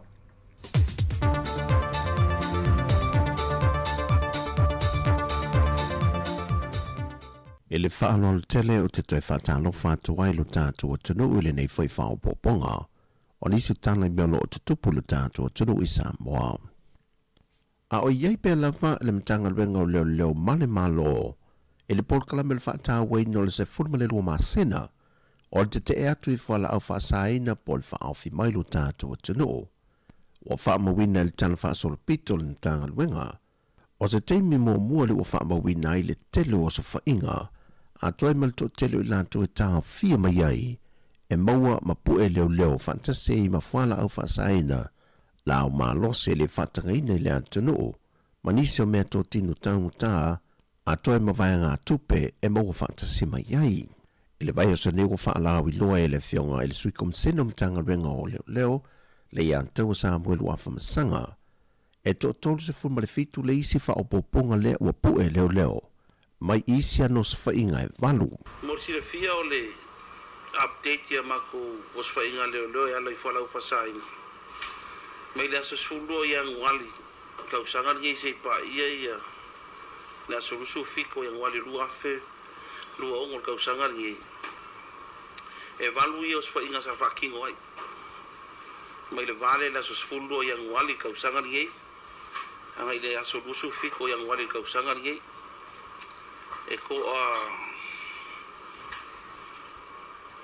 rusu fiko i la ko nga moli ai. Ko fiku la ko mo ia mai as fainga ia ban e ko su kasi ali ia e ongo ka mai ka ko su kasi ali ia e ongo ka mai ka o le su fiku sanga le la kiki le var su fiku sanga lima su fiku sanga makua o ila ko sa mo li ai ma o me sa mo le ko si sila ia o se vai ngo fala o pasai nga ia maluang le aisa ia pai ulai maluang ia me se fo ia le penga ko sisila ia ia ma se lengi sa sis merke mo los fa inga leo ngo fanga sa fa kingo ia fa inga ia e val sa fa kingo ia fio ngo siusenga ia fale la ngiu lo ko pa ia ka fa ka ia pie se le ufi piu fale ali lim sa punga ia mo solo o o mai la ko molia e lo po skemer ni vai aso ia o nga ko kure lunga e leo a ko ila ko ia e ko su fiku ai mo si le fia ia mai uyo ale sa le nge mo sa le ufi o vai usu sa pungao si usenga sa le laval sa makau sa le maunga sa valalo sa le longa usu kia ku fui opa sa le au mua sa maka al mangoko kau kuka loko pa ko ngai mako ku fulele le au piu fale alivi poukas sa le moa fale asi solo imsafo kai au por fai un vai aso ia kwa kai la ko ia sa molia rates mulia ai le se akuisim ka upu ia o lo molia o mai lanko o le asoiva ma le aso se fulmale no le masi no February o le avala a wemata au po i lantou ni lumal fam sinonga i modianga le sota inga i fala au fasai no le aisa mai o se vaenga fo ina fai loa le antawa e mo modi e pe lavalo na nganga fia whaafitai te le atu e mamalo le atu nuu ma fio anga po le ngā li ma fai puli i lo lato fe soa swani le ngā luenga sa ilian tanga luenga leo o lo ma fai ona whaafai ngō fia le reportina mai te tonu o no whanga mai lato o lo whaata wina le aisa e te tono le atu nuu. Ua whaalia tunga lunga o le fai puli le tu malo le to whanga le whionga fia mena o mi mata afa le na ia whaai loa se tu se talia tuai e le whauru lunga le polokete o le miliona tā la mtanga luenga o tinamata maa ita ia le malo. Lea e manatu o ia o lo hatangia le whiwhili e ina o ofisa sili o whonu whaavae le te tusa umoi tu malo mai o se tūlanga e manatu o ia whaai longa lanu e pei o se tasi o vaenga na ia tā ua le tusi e le taito o lua o taitei whono e nisi o tu malo o le taitei a ma le taitei pi ma o tu malo ia o le vaenga whaupawhai le JPP ma le SUP a oi tu malo mo le vaenga whaupawhai a le whaatua tue le tua Sāmoa o tase e na o le taito tasi a lātou teitei fono. Lo whalia fo i le tusi le tua lalo ale fionga fia me i le mta ngā luenga o se mta aupu e ono toe sila i erika peneta. Peitai o le whailua inga lau tustala ma le teitai o le atunuu i le vai aso atua nai. Na whaadia manino e le fionga le pālemia o whiriwhiringa umana whaavai ai i tō whinga a le komiti sa ngafa ma liuli longo teitei fono. E au o na tui nāturia i lātou e mauti noe whaatua tuina ma tali tonuina e whaafoefoeina le lufilufina o se lenial bloketi o le miliona tāla. E siri atu le tō se lau i lātou sa tusi tālu sanga i awa no komiti whaatono whaalapaputonga le malo. Ma ua whaelo manino le fionga i le minista o tupe le fionga a muripola a le rosa a le monio. Ua whaase e atu tālu sanga i lātou umanei i le komiti whaapitotu ma oti wa whifilia. E ngā lulue ei mo le tuina mai o swafa i lumo le kāpeneta sila iai. E pale mai le whainga malo wa tula i nei le foe, o mai ona whifilia le malo tausi taluai, i a teite fono e toa se fono ma le tolu. Peita i o le masina o November tausanga o mawai, na whaalea o ngai nei le kāpeneta le whainga malo fōi e to whinga, e lalo se whautuanga mai i le loi sili. Morisi la fia e se full ma le fitua vanona toe whaasala la wina. Le wafai loe le fionga le minista o tupe o ia foi o le minista o whaalapaputonga tu maoti. O avanoa nei, o avanoa mo komiti whaafoe a whaalapaputonga tu maoti le atunu. Ma o toe ngā rurue nei le komiti toe ilo i nā tālo sanga i lantou sa tusi tālo sanga atu. A toe manise whaao popo e fia tālo sanga.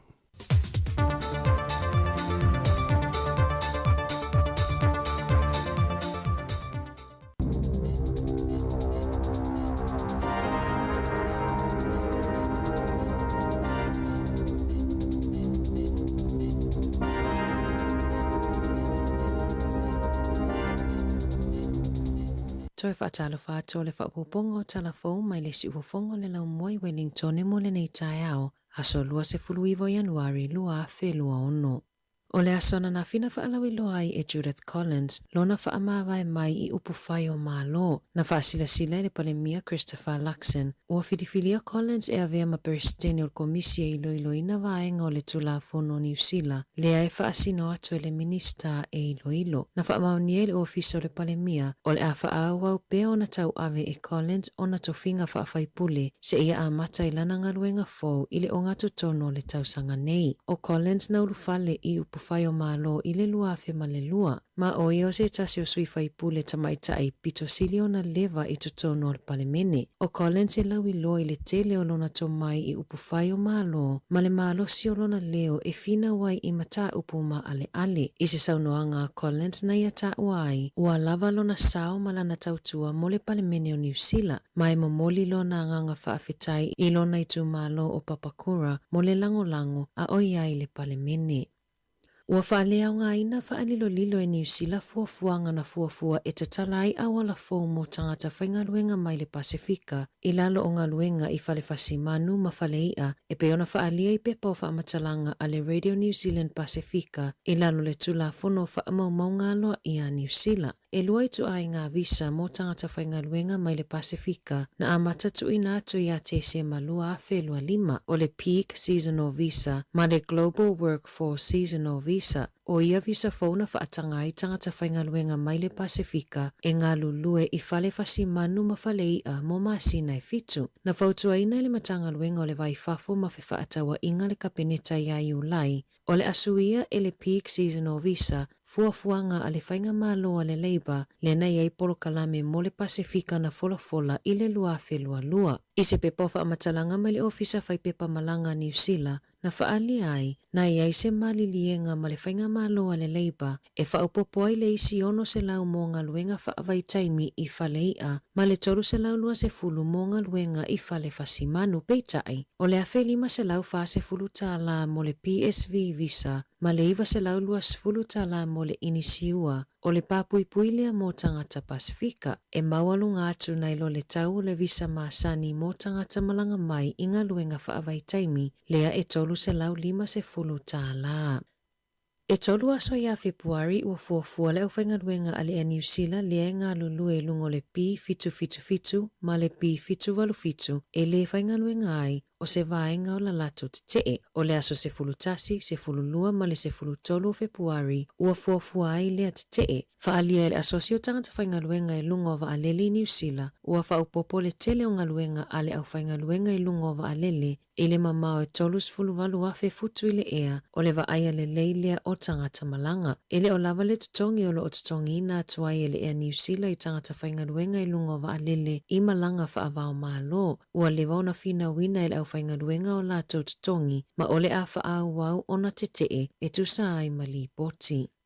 Ua matau na poloka a wala i loa hat, ona o ngā luenga toi whaau wau ona whau, le ngā luenga tasi te sima le 5 piliona tā la. O whetaula i ngā ala i te waitaka mori o te awa kairangi, le asai ai le poloketi o le River Link, whaalelea fo i manisi o ngā luenga tau le eletise a wala, whaapea ngā luenga i a wala a le pule ngā nuu. O le ngā luenga tasi te sima le 5 piliona tā la ua wha ngā solo, e pui mai ai le a ai i lolonga ma tā whenga, whaalelei whetaula i ngā ala mō pasi manu fo afi, whaapea awala wila ma awala savali. Ua wha ngā solo fo i ngā luenga mo le whaalelei o whetaula i ngā ala, mono fo afi i Melling, e wheso o ta ai le taulanga, ma le awala numera lua.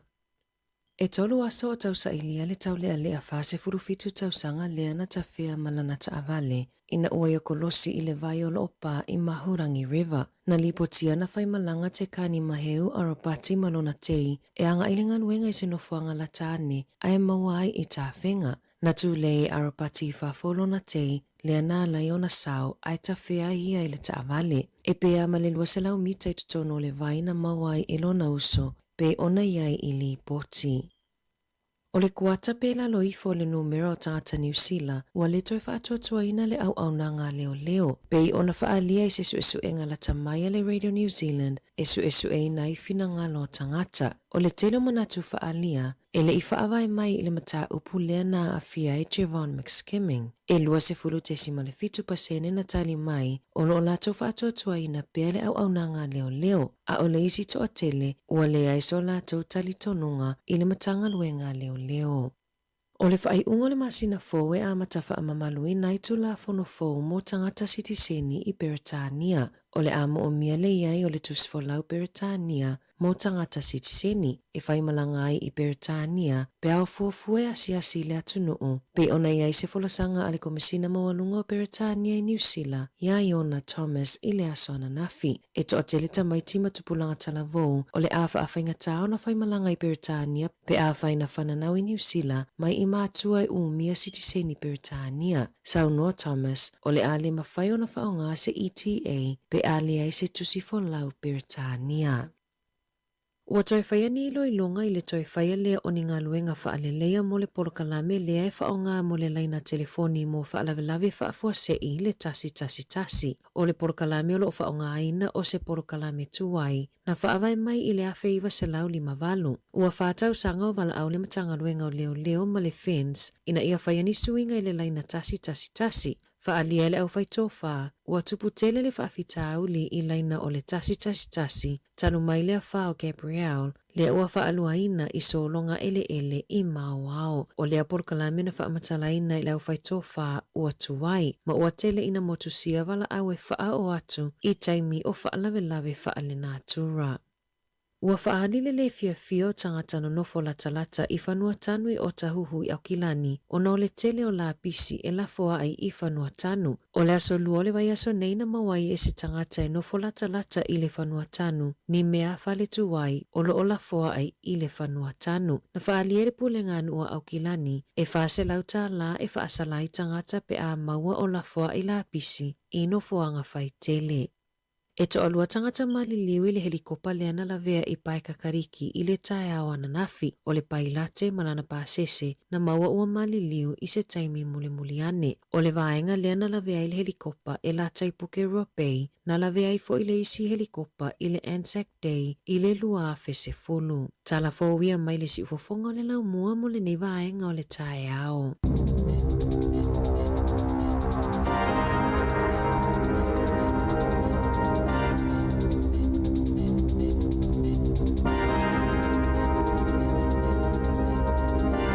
So e whafonga le tulai sifun mare lua i leo li nei, ia po leo li ana nei tātou telefona ma tala mai Sāmoa. E leo wa se mare tātou taimi se 5 minute wa te ai nei le tulai iwa, po lesi, o le toast, alu e lunga ma le avoka.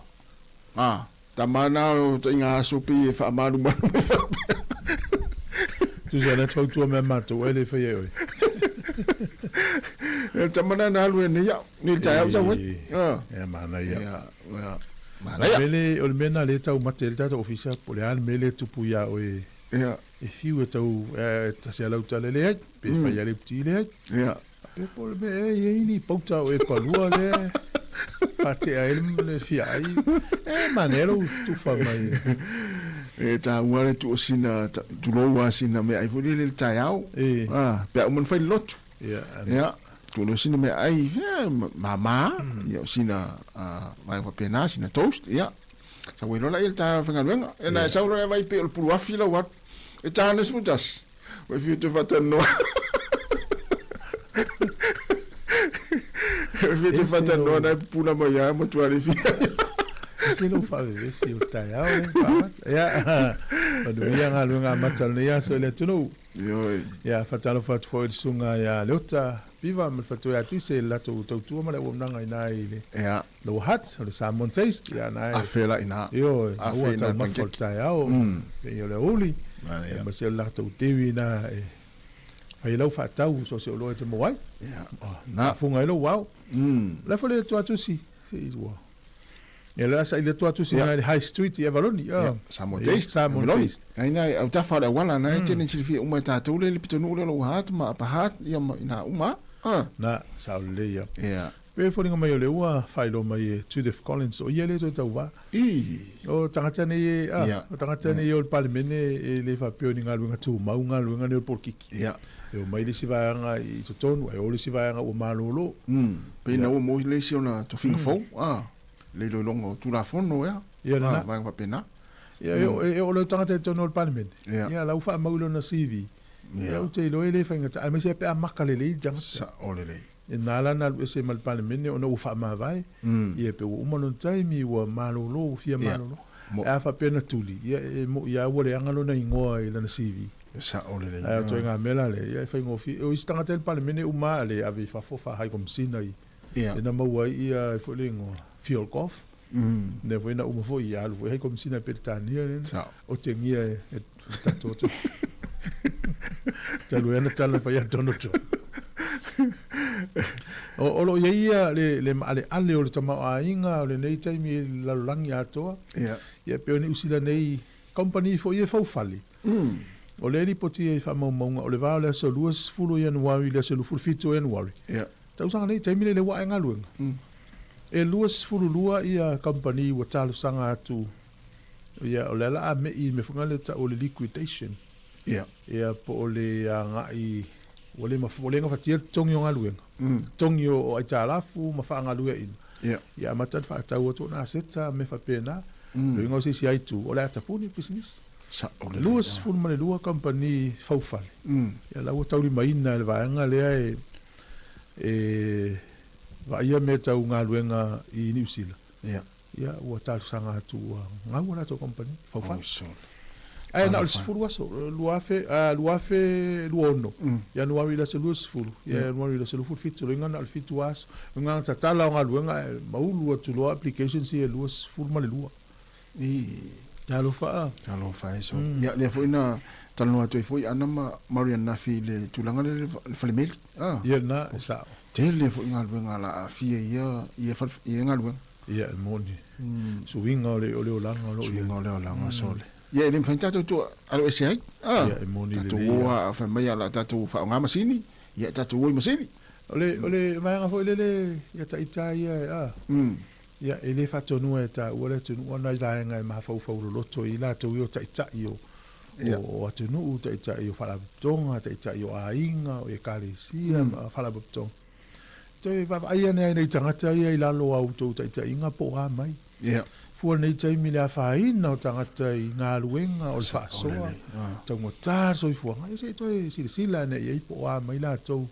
E ne i tū mau pe le whainga tu aile na saua ia. O tau na sei swinga. Io e baba ai nei tangata nei la loi fo au tau ta inga po a mai la tau. E lo po na mafatia na e tau mo whai ia. Ia e pe o lunga sa ue. Wa ale mwhai e lalo na whai ona e pe e whawhewhewhe i lunga. Ia pe musul me volta o valea me pena. Ia o lunga la sa ue le a. A pe o sa o le ainga le ue mai tau ina suinga le. E masani e sa o ngata to ainga ta i lua se lau o le. Tu sanga ho le o nei hale fa ia pe tu la lota se lau. So la ue alofa mai le a ainga. A fa pe se fulu tangata ia sa o fa la ta i lua se lau. Al mena le lau tau fai tu ia. Ia e sa. Le lau ia o sa. O te sa o loa. Sa o ngara ainga. O longo lon mato ai. Malolo ma tu mai sa fa ia. Ya.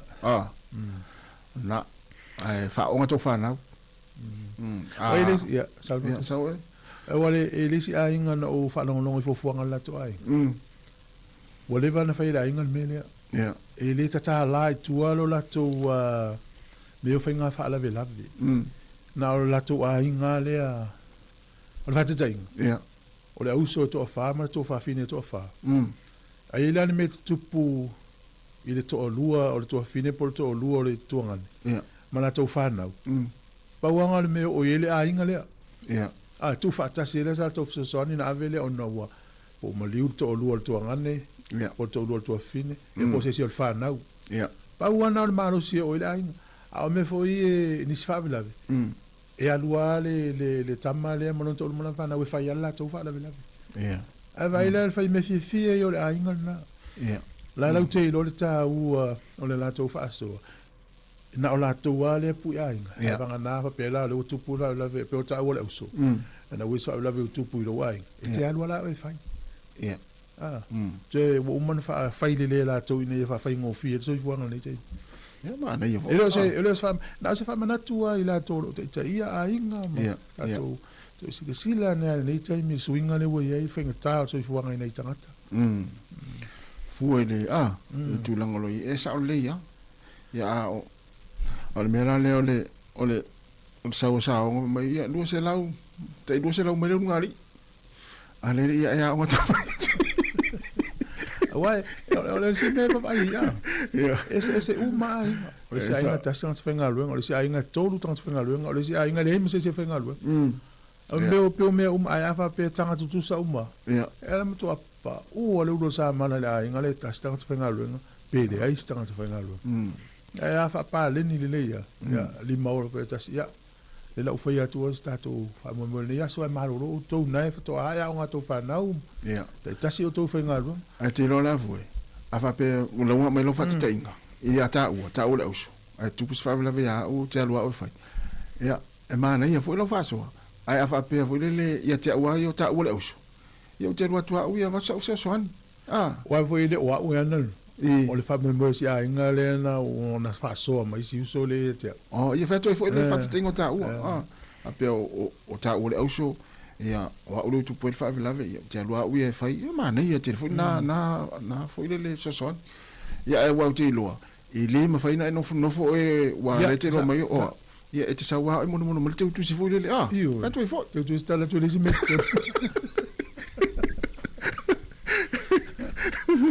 no o ma e tele mene de swing o fa la vela verta tu ai o le mtu a lu ngol ta so fuanga uti fa so tanga vai tanga mangalu ta unga ta fa le me uma ale alu nga masina fa ngo fa la vela vai ta e fu le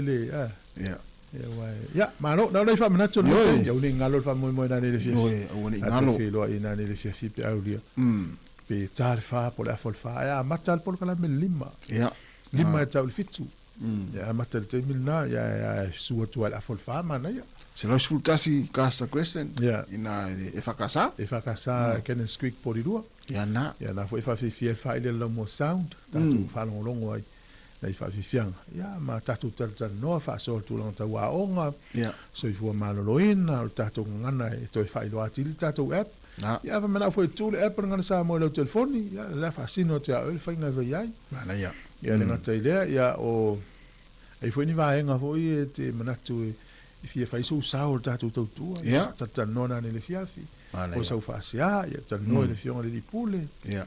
Ia vaenga umana e. O tu na tau teknolosi te fia malam la mai. So se mea. Io sa ne vai pena ia suatu. Mana ia. Na foi na giveaways na le fiafi, mo sina tau maftanga. Ia. E le mamafa e le mama ia e. Fa nga tonu fu. Tau le le io e. Ia, Tau le ia mare. Mana vonga wenga e afia tu lo tatu filo. Na. Matau dia la tatu tau maftanga fa tu afai pe ama ia mahal tatu poklame. E te ue fa pe fa mo mo tau maftanga le ai fa tu fa mo dia. Wa le la tu tau maftanga. Ia mna foi fa so le tu no la pauta le mixi. Le telefi ai telefi e tasi ala me nai. Ia na malaya. Los fulon minute te nei le tu laiva le fa fianga nei vai foi. Ia. Talva tu sunga tone tau mo oyo ma futa mai okilani fainga na okilani chale talva okilani ya sunga ropeti mai lata mania lava le ta ropeti tai lava le mafta mai le fianga fa mosili si nava ya mania lava le neta ya nga luenga le fianga fa mosili fa tai tele lava ya sunga vai ona fa talva tu ma lo se fomonia testiva ma lo fa tai lava le mafta mai tina mtua ya aira malo aira ya mania fo le ta ya ya sunga seu malu vai fanga futi ya mania lava le ta ya pa tai tele lava tatu wol fa fianga nei mer sunga tau langa tanga loa Yup, yup, yup.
Fai vau le lau ni mo sunga tau langa tangaloa ina o toi lua se fulu vale minita na tale o le tu lai se fulu.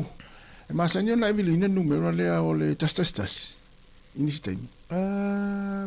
Plea isi. Se vanga nao, fara me lai fa fose.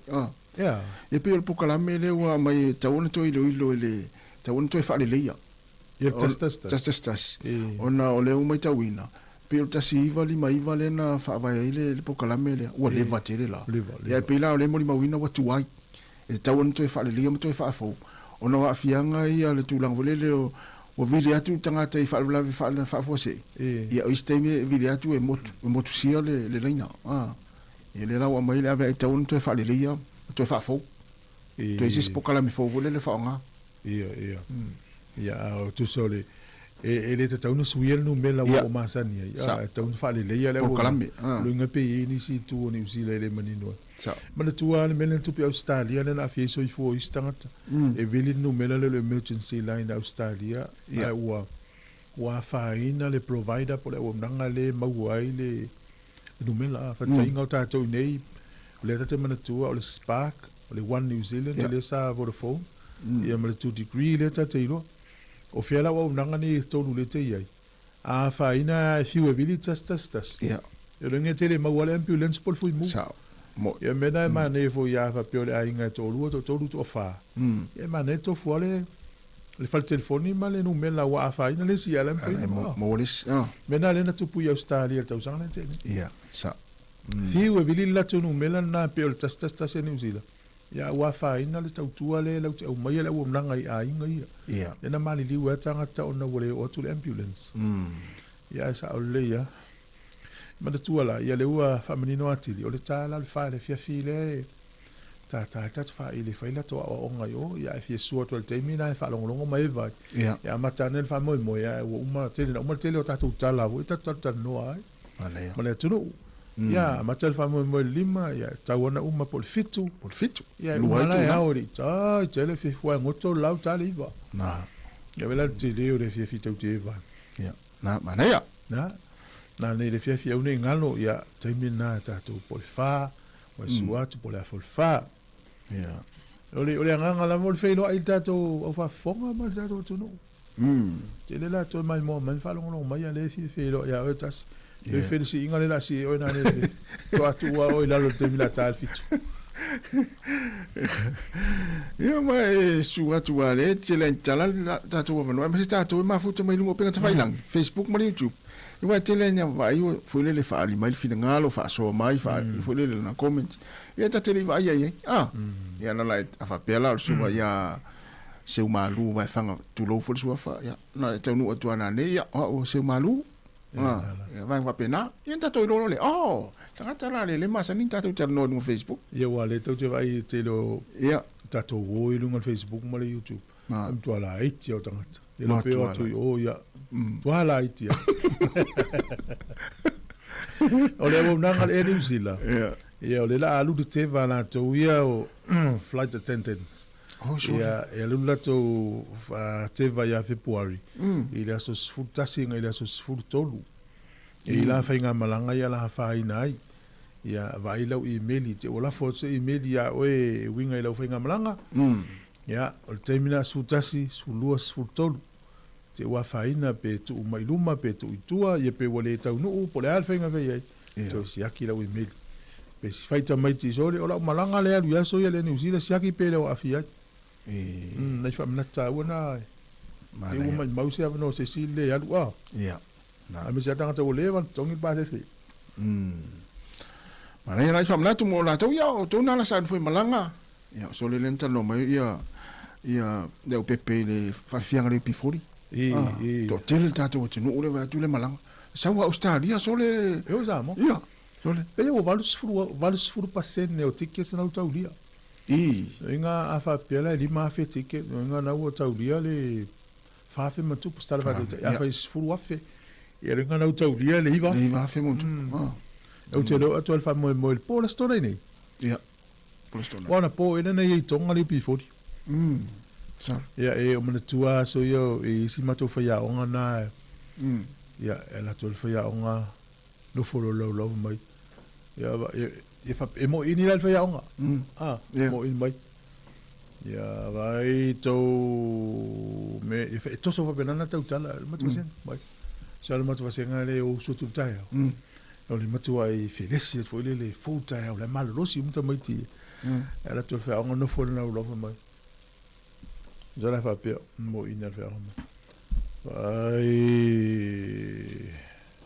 so me aonga ia na batu alo fa bengi ya vai ale fa to atal valu de la afal valu tai o fa aonga lana no te no fa aonga lunga wala tu to malo lunga u mal pensina tu si you be ya usi mal fast food for mai tau mai le pule lunga la papa ya valo tu ista mai you be fast food oi le mai fast food you be 40 ya ole matela ole al matumta pule la fai ai fa tau you be 40 o termina ole ta te lo pese le be 40 fi o matu pulanga ya ole al matumta pule la fai e se o to e lo fa o mingo le you be 40 e se o matu ya mo elesis ya tu ole fa ngo le fa ngo la mo ya mai ia ole o fepese le o tama uai u mai o famtalanga le na fai o tama uai u mai ala toa o e le ina tonga luenga e le ina tonga luenga ya le ku mo lo ya o lo le tar sanga mo mai le la to benefiti al benefiti la fast food la benefiti ba nala lena mai lo uli na fa pe amel fa mai lo uli na ya fa la to fa ili fa ngolo o le unemployment benefit $40 ya lo menan ma $40 ngol fa ili le ya mato si ya to mato wo fo mo tele lo fo la pula nga meta o le benefit ya well in benefit isamo me yezi jo lo to lo meta o benefit emsi jo mato lo mato to fa mata ho mai ole benefit mena la mo i tatanga tala ni usila e watu lo nei watu lo te fa te ni mo le fa ya onga mai ya tatanga tala ni usila atu lo ni usila ya mo la benefit ya e ola ya ole benefit la tupe mal malo ele mo tupe ne le winga la na upu UP40 ya ole unemployment benefit $40 tupe na no la ul in fail fa ile le UP40 ba ila lenta no fa on le fierce futa no al fa tolu le no le UP40 zama sa on le tau tele lo o zama la uli petani sa a mesela tanta uta ole ali tempo ya na fetau na o man mam tala le mat fa on le UP40 sa lo te no fo la to mo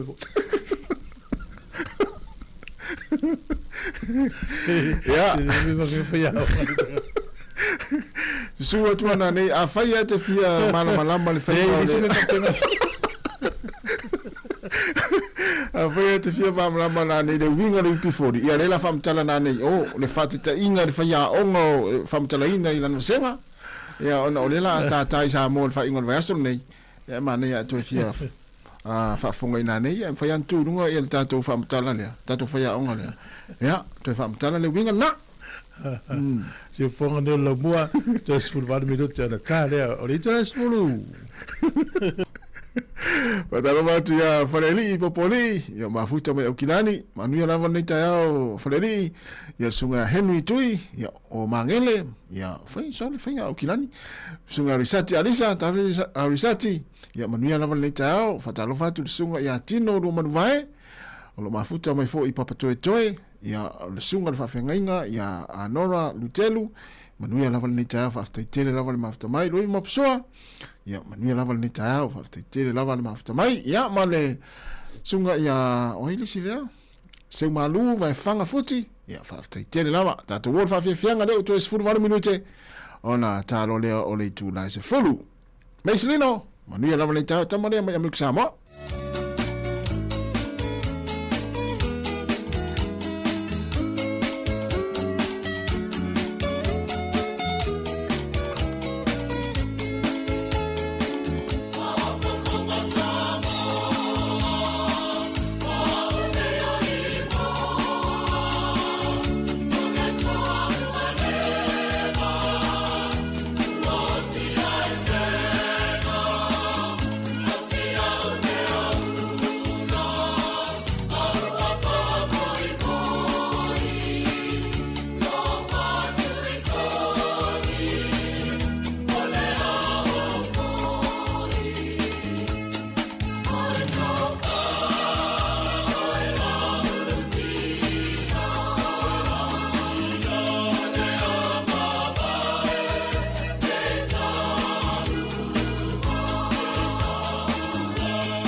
i whaalongo mai lau tala.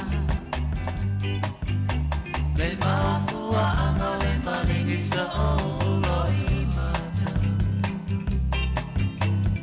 Lau peni na lau ti whalau ula whala. Le nei wamamai, le ange mai o le fisana. I au le sali pemba whai o nau to ta umaya. Le mafua anga wasui ai lelo whai a ita. Sāmoa se papala ngini we po se saina. A whai ele ai, ai o se anga sala ita. A weles nau sala ea, po mafua i se a. Ona ole mai bari, ole alofa, ole tete leo si o mama. Mamai vai lolo tono aso a te le garua. Le mei ua whaai uwha apo e mana. Ala whale atua ia umilo soifua. Veiloa i se aso, leonga malelani e mama.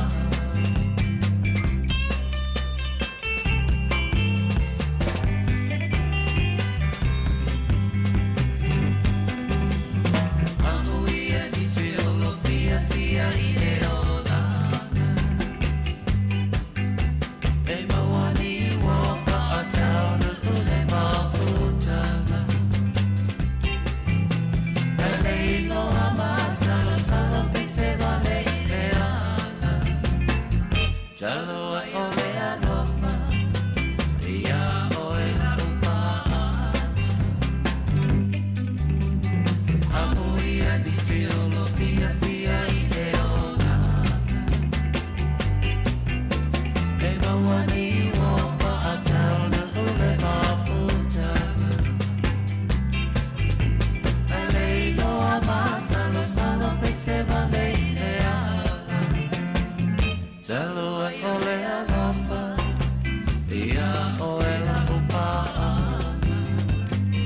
Te moni e a ita, ua e le ke a mai.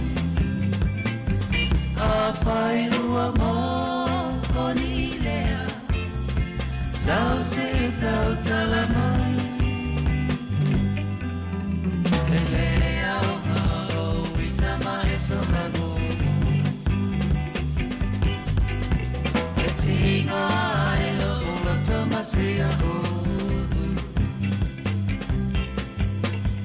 A whai lava ua umasau se i whai mai. Awa o le whaiva, o tamale i o le whetalai.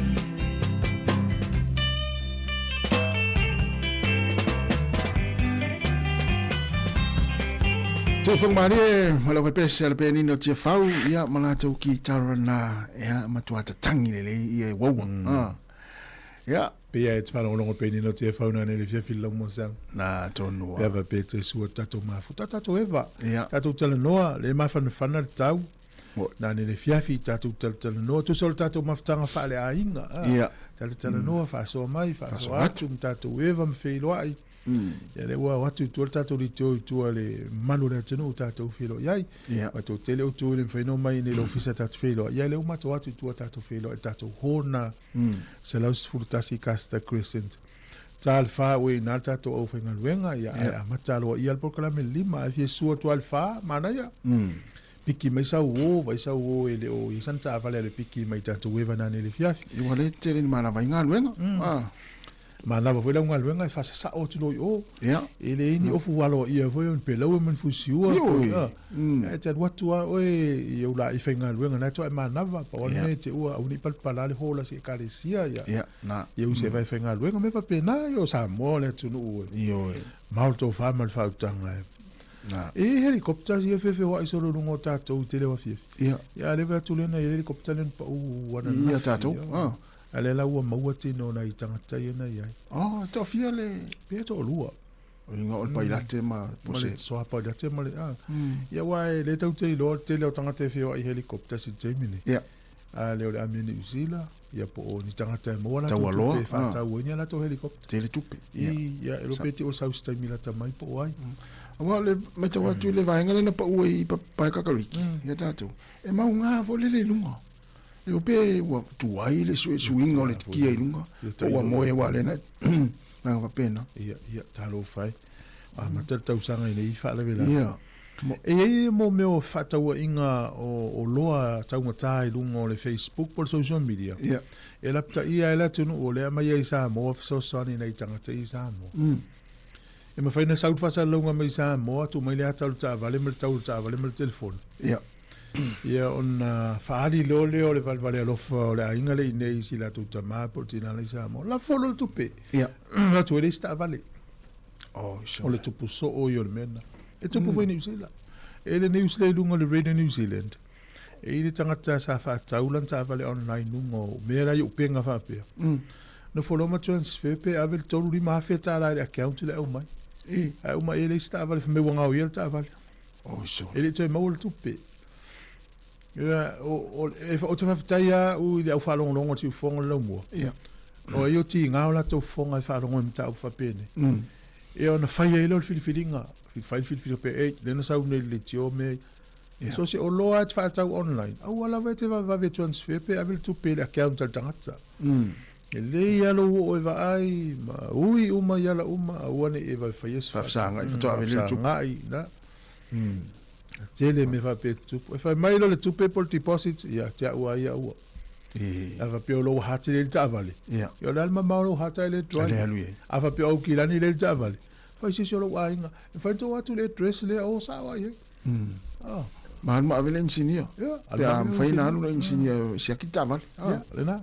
Ya le nga wul tolu li mafia le tangata le ala fiu tuli. Mai mau tupe tele. Ai longo i ni tangata foi le tato wapa anga si fonga lau mua o se se vai nga whapea. O wa le tau te ave a le tele o taimi tau te whautua ma ave le whamanatu. Le tau wha se whapea. O le tu te ofo i me le atu fuel tatu putin o Sāmoa. Whato le titi ai o le o Sāmoa a whai atu o le alu o le vaenga le te taua. O to malo si tau whawale. Te lo le si tau whawale matua i maua e a se tau tangata. Mal whanua whatau. Sa o le. E le si ainga na tupu i na i vai mene o si usenga. O atua si lom tumu si an whanau salalo i lalo i al whanua o whato o al whanua. Ia. A tua tu tangata moni ana al whanua mal pepo al whanua.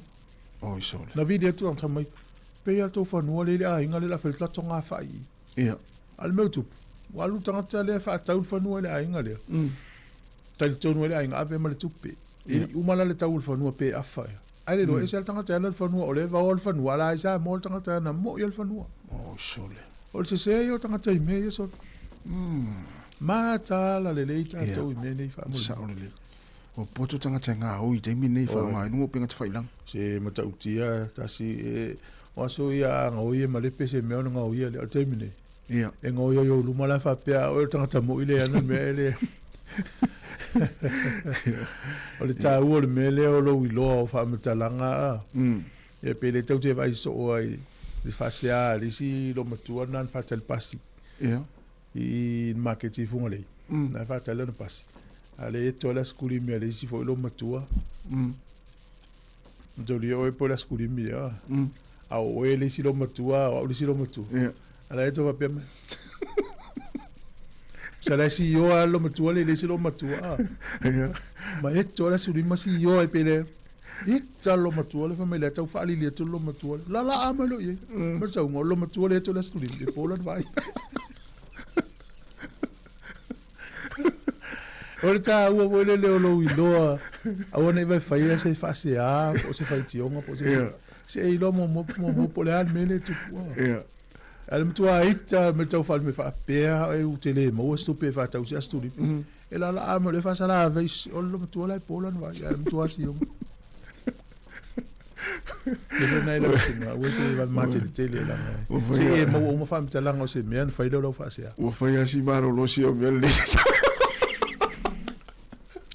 E mo me te o me malo si moni me. Então foi uma se une manuel. Tanga ini ngal fai asi ma tu. Wallahi lai tu. Ole ma nei ia ole. Ole fia eu te mata I foi lele mo tang o au mata nei no pe fai langi mo meu YouTube. Nei tangata o tatu tu no le anga Sāmoa.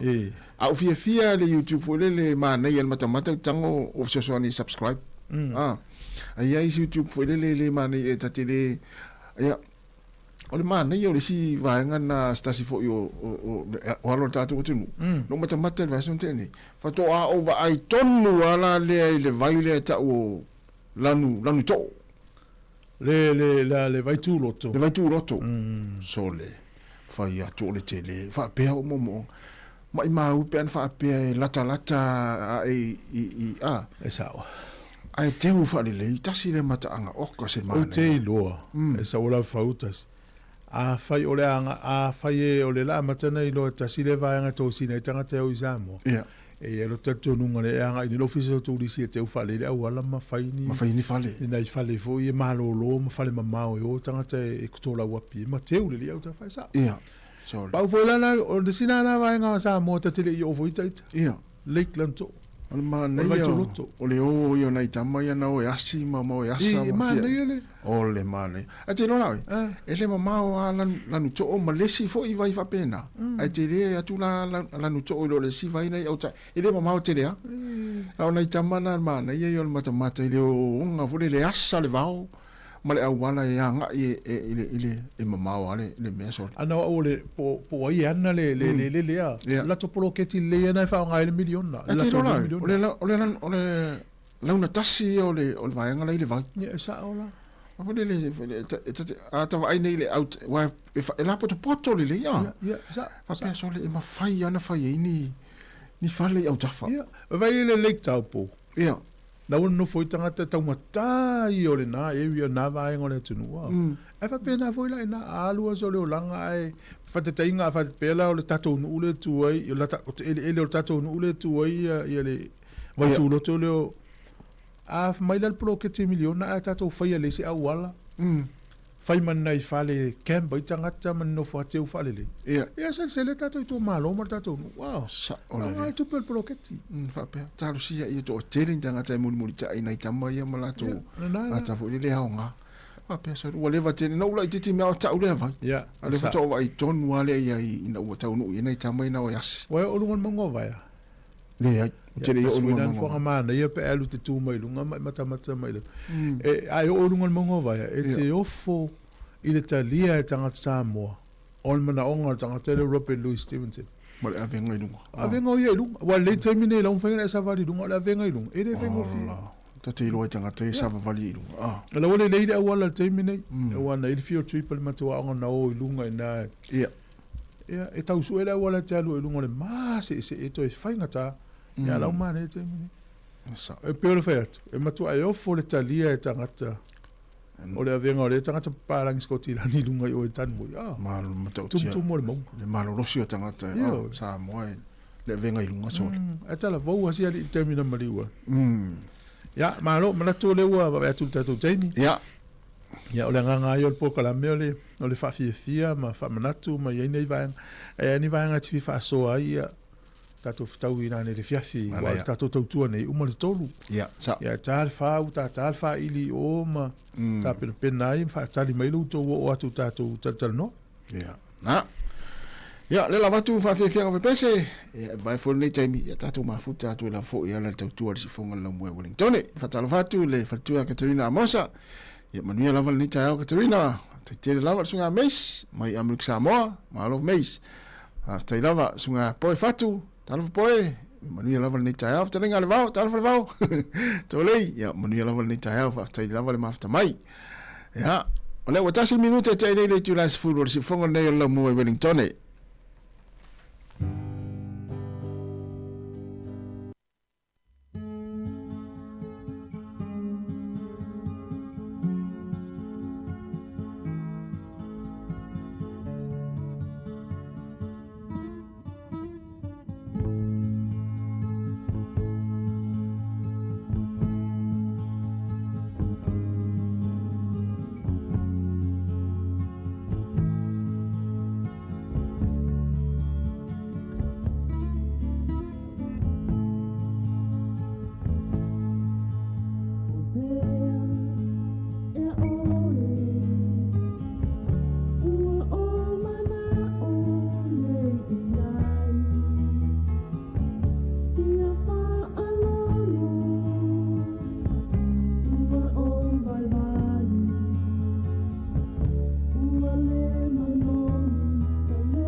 O le tautua le si ufonga o le laumua o lo iai fo i le langolango a le New Zealand On Air.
your sound. Let me put my arms around you. Let me hold you tight. To my lonely mind. Tala my dia pona. Talvina eloa. Ola walo valena. Pena tama sania ea. Pena ioe ea ea. Ua o ona mea ai. Talune thia maai. Ua totoro tale. Ola ufatu atae. Talo pala utifai moana. Ola uma atai mane. There's plenty of fish in the sea. There's plenty of trees in the wood. There are also plenty of birds flying in the sky. There are also pretty girls, but the only one I love, and that's the one I love and adore, is the girl from Sāmoa. Telei a ole sami, telefoni la au ole wao, tele manu vele lei ile lagi, tele teine a pakasi, ai sili ai oe la vele, ole la du Sāmoa, mate mai la tupua, bete no aleiko. Te whakamaria na pese ale fetu lima, ya, ma le pese ale tia maana na mai atu. Ina ua se fulu malu minute te enele tu lai se fulu, na tautua le se fonga lau mua, ele ngata ilungo le ala leo, le tasi ono tesi ma le tasi whamo, ro mafuta mwhaafonga mai nei o tātou matua tausi tonu a inga, o maota malawa, o lau ave taavale ilungo le awala, ro ki mai le leiti o i tonu le taavale, ia po tonu lo sa, e mesi foi nei matua tausi, ro o whaalongolongo mai, ma mafuta mai tonu o maota o tangata matua, e mesi la tō lo ngā lulu e ei, whaatalo fatu le tai au, ia malole ona sa ngā luenga, leo se fulu iwa minute te enele tu lai se fulu, lungo fo o tātou pinga te whailangi o le Facebook, ma le YouTube, ia ma le tātou website le nā, ia o lo whaalongolongo mai ele tō tele o le tātou atinu, ia iso o se tafa le langi, lungo le www.samoacapitalradio.co.nz, ma lo lava whaastai tele lava, ia le mafuta mai ma le whaalongolongo mai, ia o tu pia nei whaafiafianga o whepese, ia o whianga i o tau whia o mga luenga o lo tātou ngā lurue, ma le nei taimi, ia ai o lo mai mua mai nei o tātou matua tausi, ia matua a mātua le tātou atinu i tono maota malawa, ia o nisi na ua alo i tau mawhitanga, ia ma iputi o le tai ao, ia wha malofo ia te o tau lo wa ia nei matua tausi, ia po o tau le au kuka, ia i le tai ao, au auri a fiafi, malofo i mo nanga luenga le lei, nei whanau o leo amata o ngā le nei fo i vaiaso, mo le nei tausanga, whare o ngā lua awhelua ono, fa malosia o ngore ne yaso fa tai fo i matua mo le tape nei no nei whanau ia mamomolia o ngore nei tai au luas fulu minuta te nei le tu las fulu ia te fa amna tu pel tato fa moe la fia na nei ia le tato maftanga ia ma le tato watunu ia po pa anga si fonga la mua ia po community fo i Sāmoa Pasifika ia i nei polirua ia mo Wellington ato i la fia na nei ia i le hola le whakasa ia i Canon Street ki polirua, numera se lau, se fulmaritasi, ia Casta Crescent i polirua, i le fia na nei, a mata le wha moe le tulai lima, ia e talapele a manoa, pe a e fia suatu i le wha le fiafi, ia o le teimina a mata i one tātāle wha ida le laumua sound, ia e wha tatari fu le tātou tino, ia i le tātou maftanga le fia na nei, o le tātou maftanga, o le maftanga wha le ainga, ia oe, Tātou whaasoa, ia whaasoa mai, ia mātou tūwhātu fōi, ia wāle whaaleo le nei tau tua mre unanga, ia wala fōi loutou pa ia ma loutou malu, e le ngāta i lunga le ala leo, ia whapea fōi i lunga o tātou penga tu whailangi, e pe o na whaamtalatala atu vāenga umalava, ia o le a tātou whaamoe le whiawhiana nei, ia lena mātana noa toi ma le sunga tu fuefiso, ia i tūlanga i pe o le tātou maftanga le whiawhiana nei, ia tātou mafutaira ia nā nei le tūla e lima, ia e fia vavealu atu lava pe fia vave ona moli atu nei mātua mātua, ia moli atu nei e te tala i le tūla e whā, ia tātou mafutai, tātou whatalofa, ia maamata ili whaamoe le whiawhiana nei, ia ma tāpena pena atu sau fesili, ia oe, tere lava vāenga i pe ona whaero atu, ia le tūlanga i eili tātou whaamoe le whiawhiana nei, ia ina i le hola i le whakasā i Canoski ki Polirua, se lau se fumaratasi i Castor Crescent. Lua se fulu lua minuta te aine le tūla se fulu, whatalo whatu le songa pāli sina, malo lava whatu tere lava le mafta mai. Ia, le whionga pesta, a mani nā toe lofa, talof pesta, mani a whone nei aso, whiro ina nei, ia se whaitala le sapasui pia uma, eo e. Ia, whatalo fwoi le sunga i lei wha lili, ia malo fa tai lava le mafuta mai le vau ia mania lava le tai au o ili si le te va ti ai ia tato uma lava na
ata mai mai lue lue mai lue mai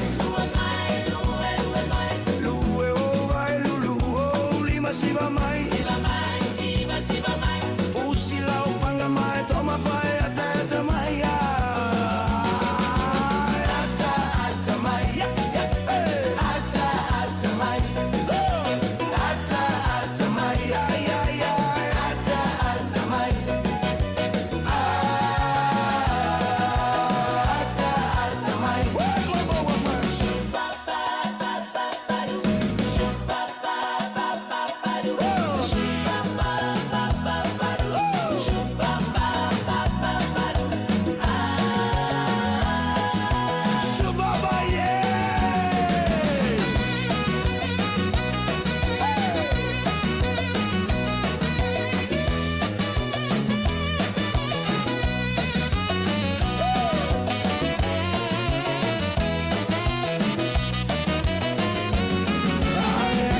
mai mai siva mai siva mai lue o vai lulu o lima siva mai siva mai fusi lau panga mai toma fai ata mai ata mai ata mai ata mai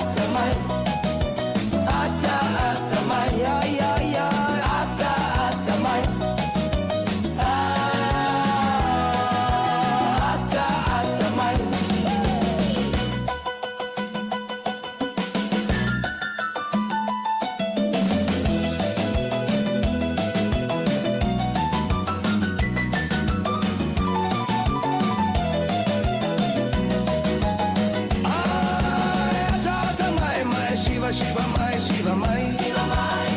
Siva mai lue o vai lulu o lima siva mai siva mai fusi lau panga mai toma fai ata mai ata mai ata mai ata mai ata mai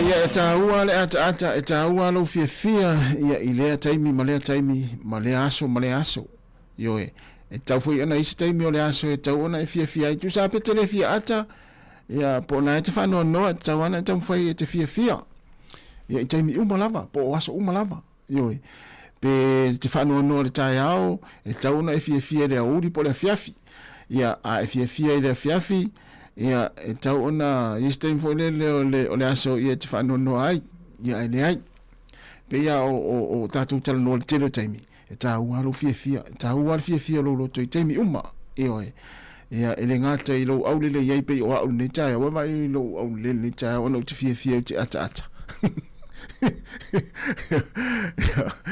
ia ai e manatu o solonga manuia ngā luenga mafuafuanga le tino ne taimi le tai ao o le ua afa tonu le tūlai se fulu taimi New Zealand le tai ao le nei o le aso tofi aso lua se fulu ma le iwa ia o le masino Januari o le lua fe lua se fulu ma le ono ia ai talitonu la fo ia o lo taufa I tutusa umata tau le lofo le tua fo le malosi so fu la le tato tino ia me se fo I matu ni la fa ngā luenga le se fonga la mua ia lo matu tau tua atu ia wala fo I lo tau pa ia ma lo tau malu Sāmoa ia le ngata I lungo le tata wala leo ia fa pe fo le au langa I lungo pe ngata fa ilangi fa malo fo I fa aftai le mafuta mai tala no mai ia ma tau fa talo fa mai ma tau fa talo fa fo le telo taimi ia tatu tala no ni fo I ma fo ele wala au mai ia ai pe telling tala no mai fa nga me lungo tatu pe ngata fa ilangi o ka semana ia Nyoe iwa tu le tal no mai fo I ma ali me to fina ngalo I lungo tato penga te failang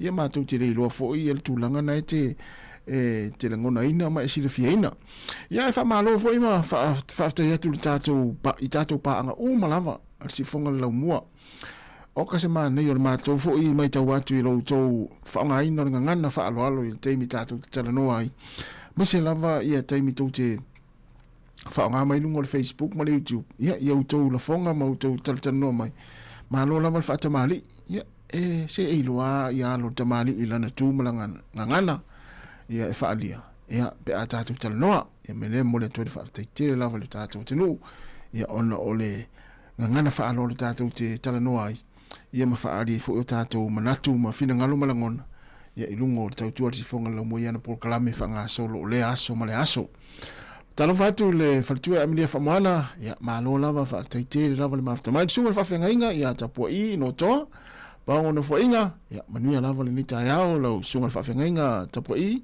no toa, paongo, ya malo whawhetai fo ile mafuta mai. O leo wa tea le afa le se fultas, ya taat fultas ia na watu leo le proklame peo.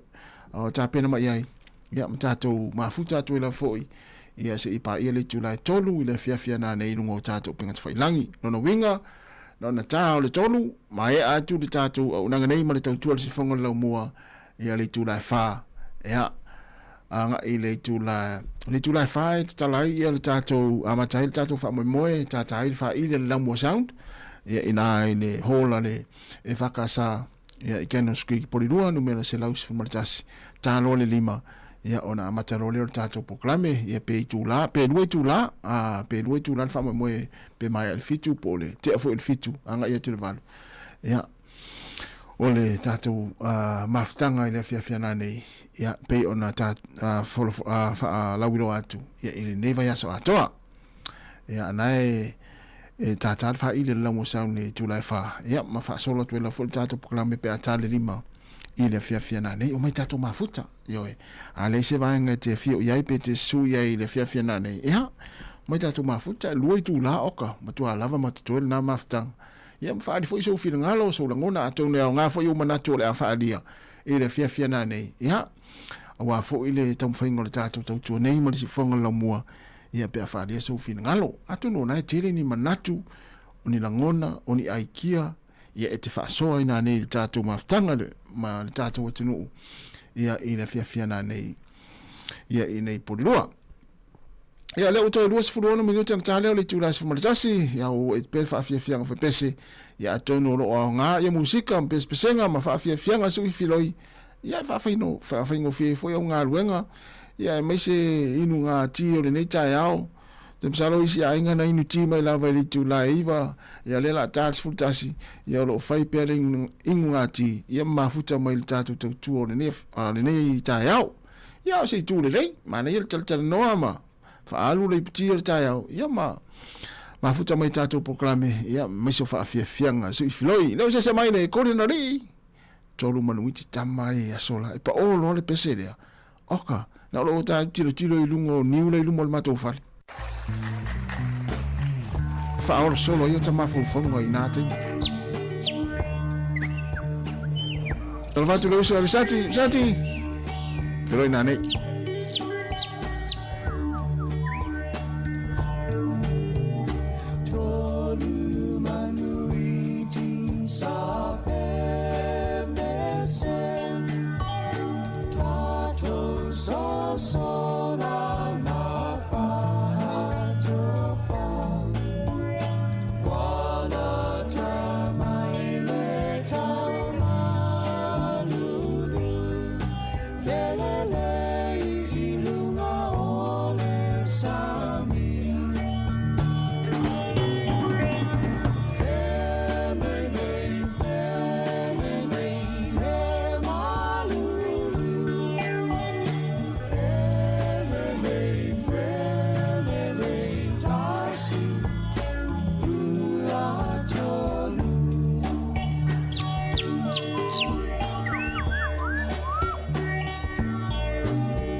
O le tautua le si ufonga o le laumua o lo iai fo i le langolango a le New Zealand On Air.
sunge fa tonu oe E te tolo tolo mai lava oe Le fale ua mato momoe O le tele o taimi e te sawaita O le lua pole tolo Musu musu I love you honey forever Ua taule motu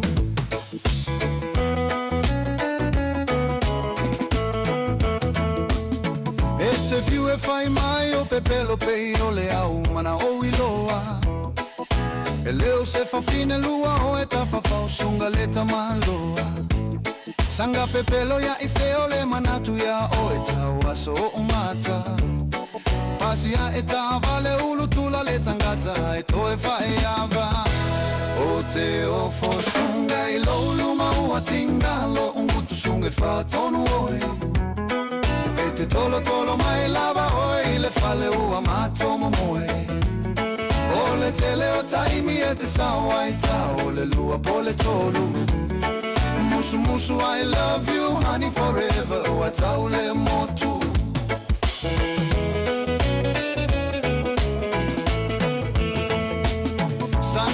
Sanga fai ai fea na fainga atau ile langi Fai mai o le upu ale tamaloa uma pusa ono sai Sili lo tau tala sa o te ilo ai e te alofa moni O le tau ile pepelo o le otito e fai mo o e se oli O te ofo sunga I lo luma ua tingalo ungutu sunga fa tonu oe E te tolo tolo mai lava oe le fale ua mato momoe O le tele o taimi e te sawa e tau le lua pole tolu Mushu mushu I love you honey forever ua tau le motu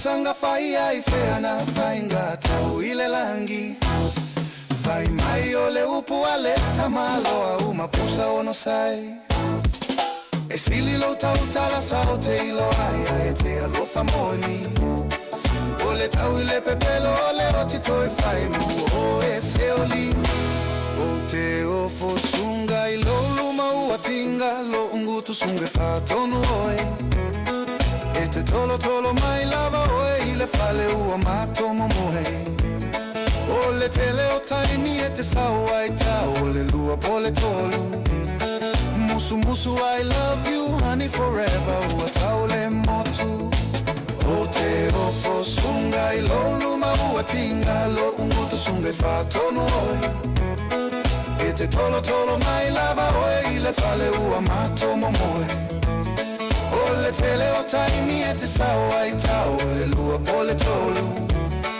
Musu musu I love you honey forever ua tau le motu Musu musu I love you honey forever ua tau le motu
Solo fa i ai mo so la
Fatalo fatu ele fafonga ngale tunu ale uma fatasi male na fionga ya alo Brian Duffy i le tatu tanonga i naiso so nga fa sai nisi ma fam talanga ola matal tanua tu tu ai nga o po swau po me fa ye tatu kuka ia male tulanga fo ye su nga fa sai nisi po le ale le po le fa le ina ia tatu malama i tulanga nei mene ta oil cooking oil ia ma fatu stosa ia ngao ma oils mo swau ia mo silfia le malu le tunu fatalo fatu lau fionga fatalo fatu lau fionga msanga e mai se vai le paia man malu tato tu fa fonga mai talo fala o vai tu ta pe pale luma le tele o mo me tu ai nga o se ia po swau ia le fa ye kuka a le fa tau mo olive oil mo ia vai tu le disile i pe a to ale fia lua fa ona val se funu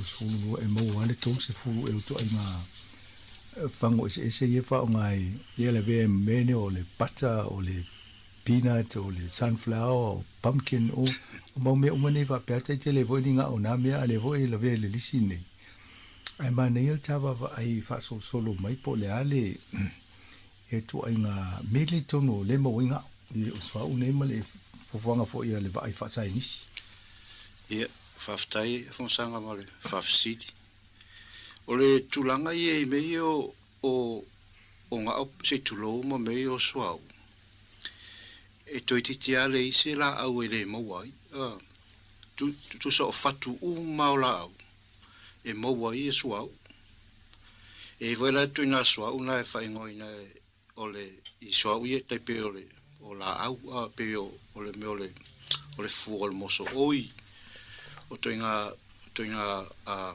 fu ese por for au ma toinga la au e se vola so mo na e fa ngoina la va nga ta ole i senso oils so la na le fa nga ina e fa me o fang sau mo me o vai la fa manung al toinga so ule le fa nga ina i kuka se tulo o soa ulana mo mai fatu la au tu titia fatu maula au e mo soa ole fatu silia ton te le laulangi o mo soa ole popo ole fatu silia ton te le laulangi mo soa ole tulanga foi lana ya lai ona faingo fie ona vai seina le soa o mal popo ona ole te le ole ano foi na po se tulule mo maswau ale te lo silao ni o fatu ai mo mai era swau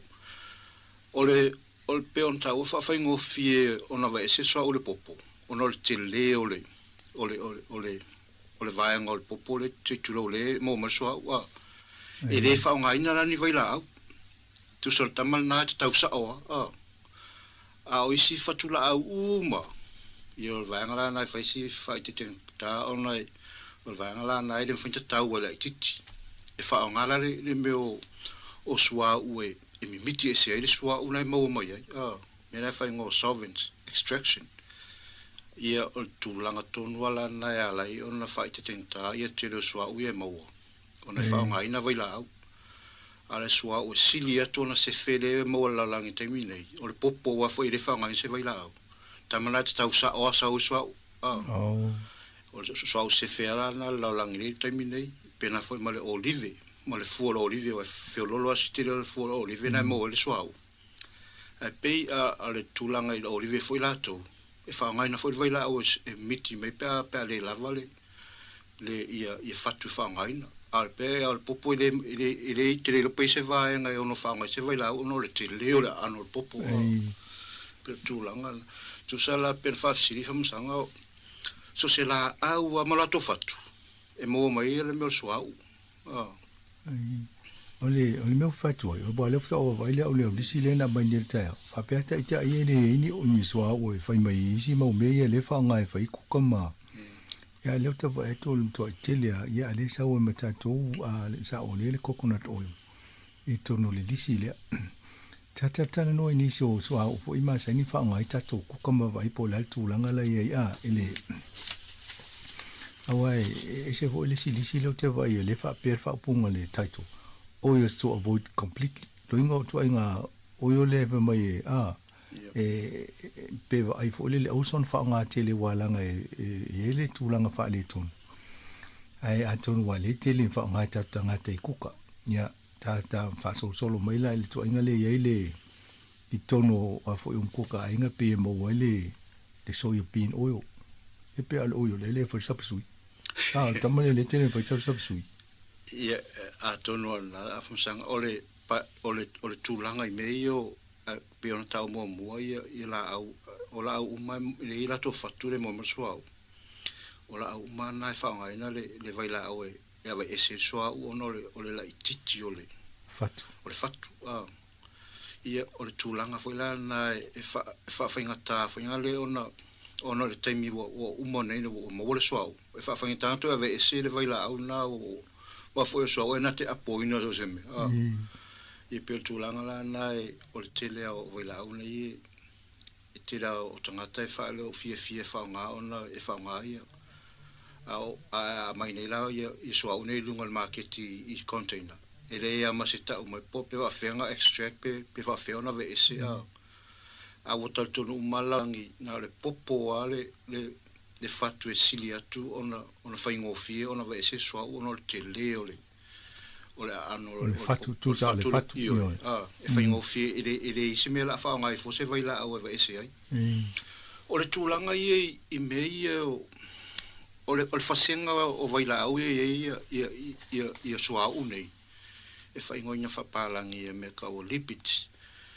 o fasenga na e fa ia si tele o fa si tele o vai la au mo wai e fa ole me ole o fats po le ngau I o oils e mo e foi la ma vai la au eta o steroids o vai la au le ia cholesterol ono vai la au ngai fa ngai ne le tino tu so vai la au nai so se vai nga le tino e ma fa no e fa ngai e vai la au nai e fa ngai e so se nga luenga fa tono le tino me la na o fa senga io vai la au pe e fa ia sitele o me fa ngo lipids ona o le tele la to ngai tino tanga te pe la o le ta o po kalame ona o le vai nga le fa ngai nei tino tanga te se tulo le ia nga o ma oil steroids pe tulanga na funsa o le to o ia to al pe ono vai to le pepole o le o mai si me fo le avoid as much as possible ia le o lisi mai tu ainga tua uia po me fa nga i mukuka ia me nei la sa tele na foto ina mai ta to e au nga mo ta to ia ai walu fo so nga sai ni scientist fa pe le ai o le o mo tu nei ni si ne o me le o tu pol va le tonu so fo malo lo ino tangata ia fa fta fa msang o le e fa fa ngata o fa tango ino o mo ta opun le o nei mana o mio na le ni mioni oni kalafa wena poni yata e fa tino fa no fiera mam la mala tu no pe ta fene fa mam lam wa tolu ato inga vaila au stono o nga po swau ia vang mo na fa ngo no saturated ta tonu ma sani ona ta o atu e tina fo ma ia ma sani ta no tu litio me ai ia vang mo na fa ngo no saturated por tulanga na o swau e le to ia se singa luenga to foi ia mo melo le fatu iolna o le mfaiana e to lo tina taman ia on so atu le mal fasenga lo na lua e fai ngoino unsaturated por vaenga na so e fai inga luenga ma fai na to e fai to e fatino e tanga luenga e pe mo so ia o menata o unsaturated ia o unsaturated la afa pe tasile vaenga ole o so unai e unsaturated e fai ngoino ole monos unsaturated afa pe lua pe tolu on fai ngore poli watele o poli tele ia o ma foi la ia fa pela o vai la ulana e fa ngol poli unsaturated ia o vai ngana e ma fai ona ia ia le foi fasenga e ta o le cyst ma le transcosa wa se tu o vai la au e la tu ia vai la o swau o le tulanga la su nga time nei tuititia Ivas full pasene, por ivas full pasene o sua uma e mau. Existe. Ale vaeng, ale trans. Ele natural. Kuso se mea, a wha au, ne lana wha atino e tangata whai businessi ma lato o loa, o toi whaisala kau na luenga I lungo suau. Ia, o te lea o le avanoa toi mawala mea ka o le trans. Po o mawhaina lato li liu I le pitol suau. Tulanga lana leu wha mau ni e teminei. Pe o le tamana le maulunga I le au mai fatua.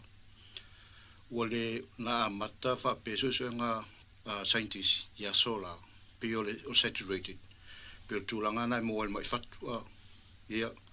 Ale wa alua le o mo fo I le au tu o tama. Pe o le ngā luenga tangata na toi whai I ngā luenga reri. Le ala o mo wale wha fita uti. Sui ho me le tato mamai.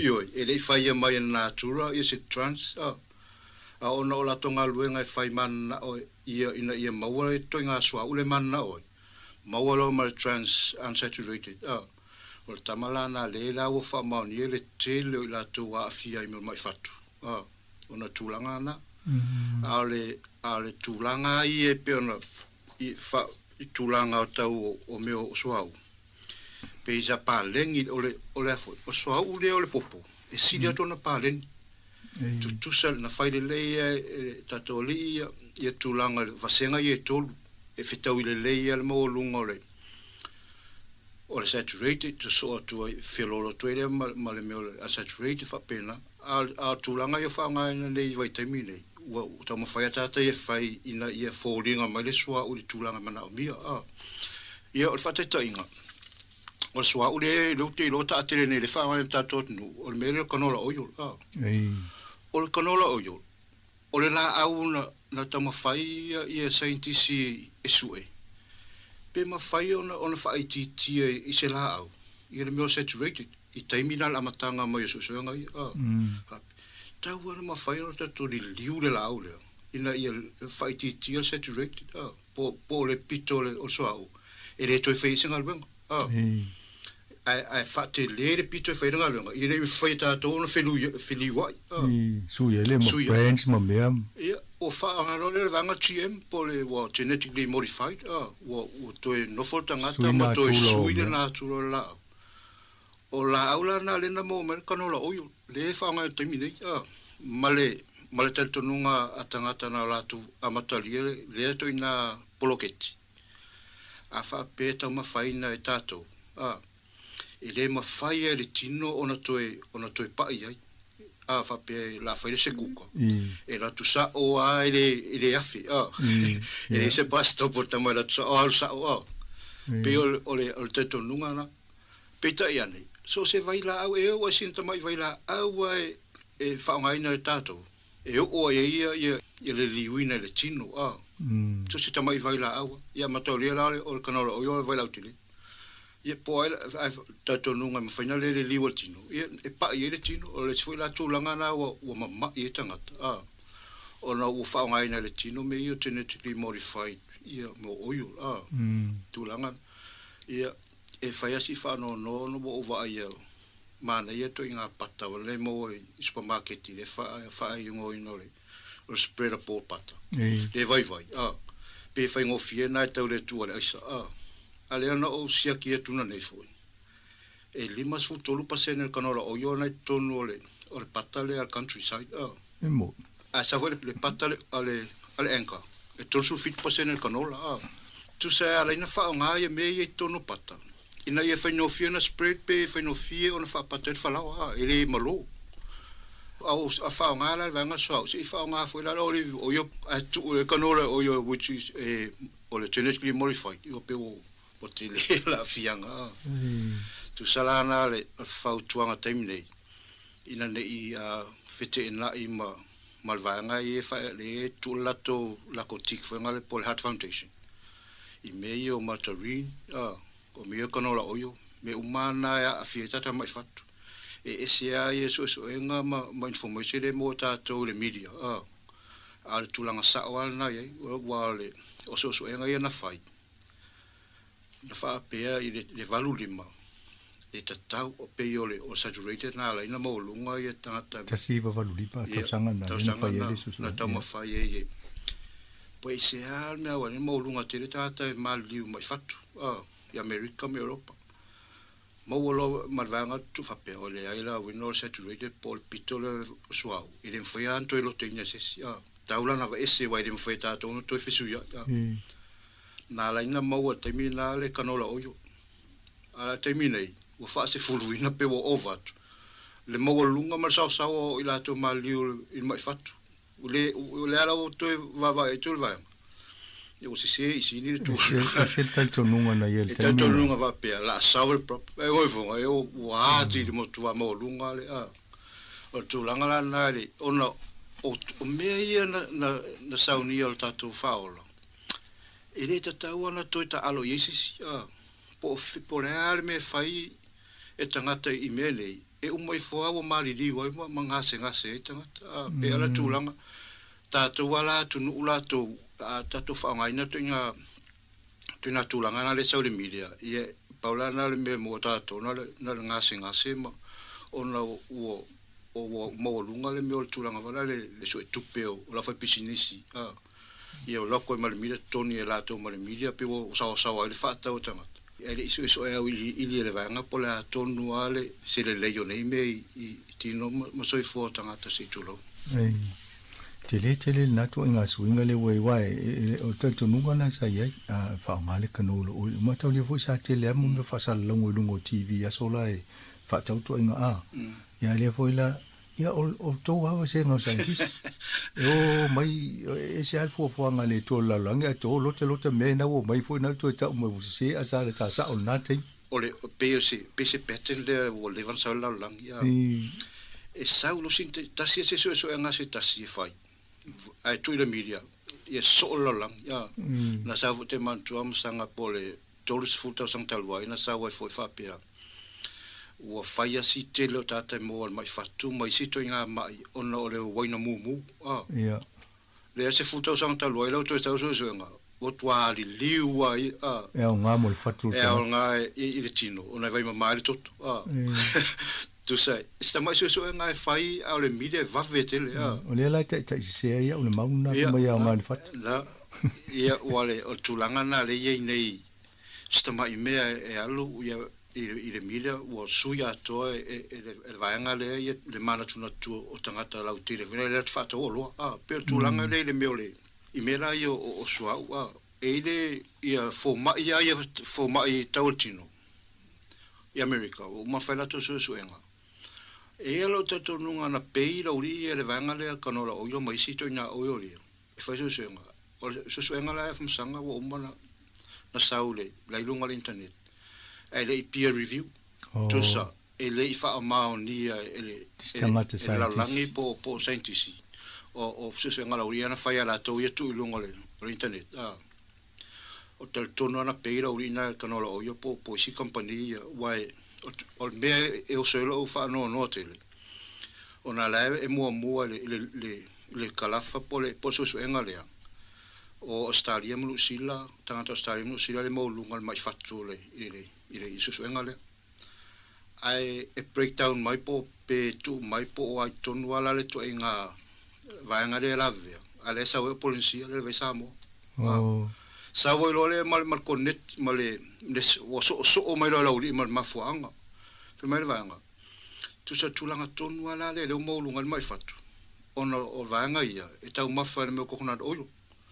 e le ese si o stariam si la policia po Sāmoa i atnune o tau mafa se sua o popo e le out me so popo Sāmoa ai ona pe o cometi ala uri ia na pe le po ia pacifica ma tat policia o coconut people fa pe me ala le o to anga le tau mafa le so o popo le la o tire mai fatu o stariam si la ale a fo ne frolo e che i va ai fa se so o popo fa tau ina fa inko kai frolo le ala pe on fa to e peer review so nga ala uria ale ala e professor university o avela la to te tulanga yana ona o fa mai to the medium ave o al sa on internet mo fa se ina tiro tangata fa pe tulanga la na le tupu nei no sila mostale o mo lunga mai fatu ono o tau mafata ta era me o sopo ai o tau mafale kanola o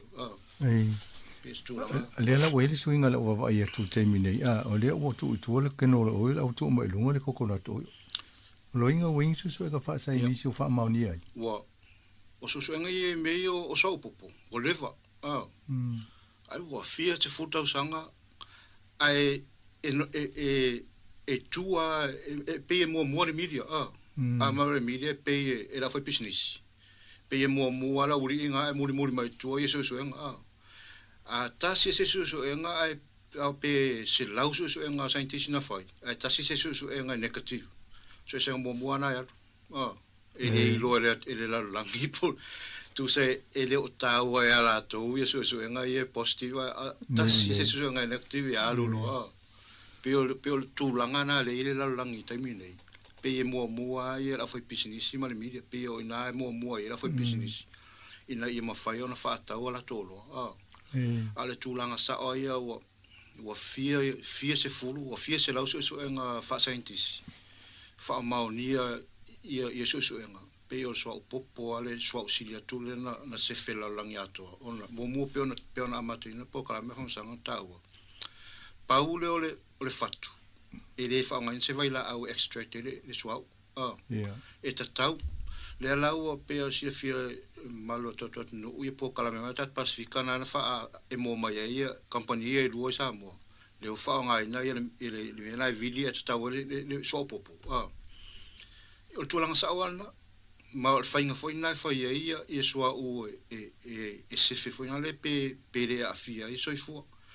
Aule te lo isi mau fatu no pe on ta o fatu mai e mfaina mai swau o te le la isi fatu ono le ni e fa ngala le vai la au e mfai ona vai isi mai le swau na vai la e pe fia ia lita voi na le ia a vai e pe se fulu lita o le swau al swau mo mai le sit e pe ngala se tasi lita le pe pe ilunga o swau la na le vai isi ai vai la se fulurita atoa le ole soven le fa ngai tu se le o fangale le tulanga ia tau so fo malolo ele o tala fe ngai me na fetu ai ole o so nga mo yo fai ol pe so popo ale so auxilia tuliana o se fema o le se vai fo se va tu tama spesen fa o le tatano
Alili ali ao alu alu kui kui a o afo ina sa pasui.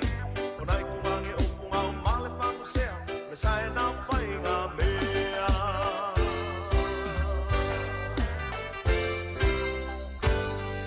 Toi fatalo fatul fafonga le tino ma fatasi ma le fionga ya alo Brian Duffy ya tatan novo I mosu so nga fa sai ni si fam talanga pe ona mo mai au fa fonga matala no I to nga swa u ya manga o ye lo fa nga fa ita to kuka ya ma ta ma fa ta to pe le pata ole vainga la nei la matal tano I ina I mo meo grass mo me ne I mo meo bo leina umi ma tu nga lanu le e lo le tele o le vainga o meli tono so a uma le mate mata tano se tau fa pula tu pe ona sa no atu le fiong ya alo mai mo pa no TV le to te vai mai fa mtala io me ne fa intai o le tau fa mamla ma tu fa tano o le te vai atu le si ya o le sa wol to nga o me ne o te tono lo mo e ai ngota to o le san o le afo o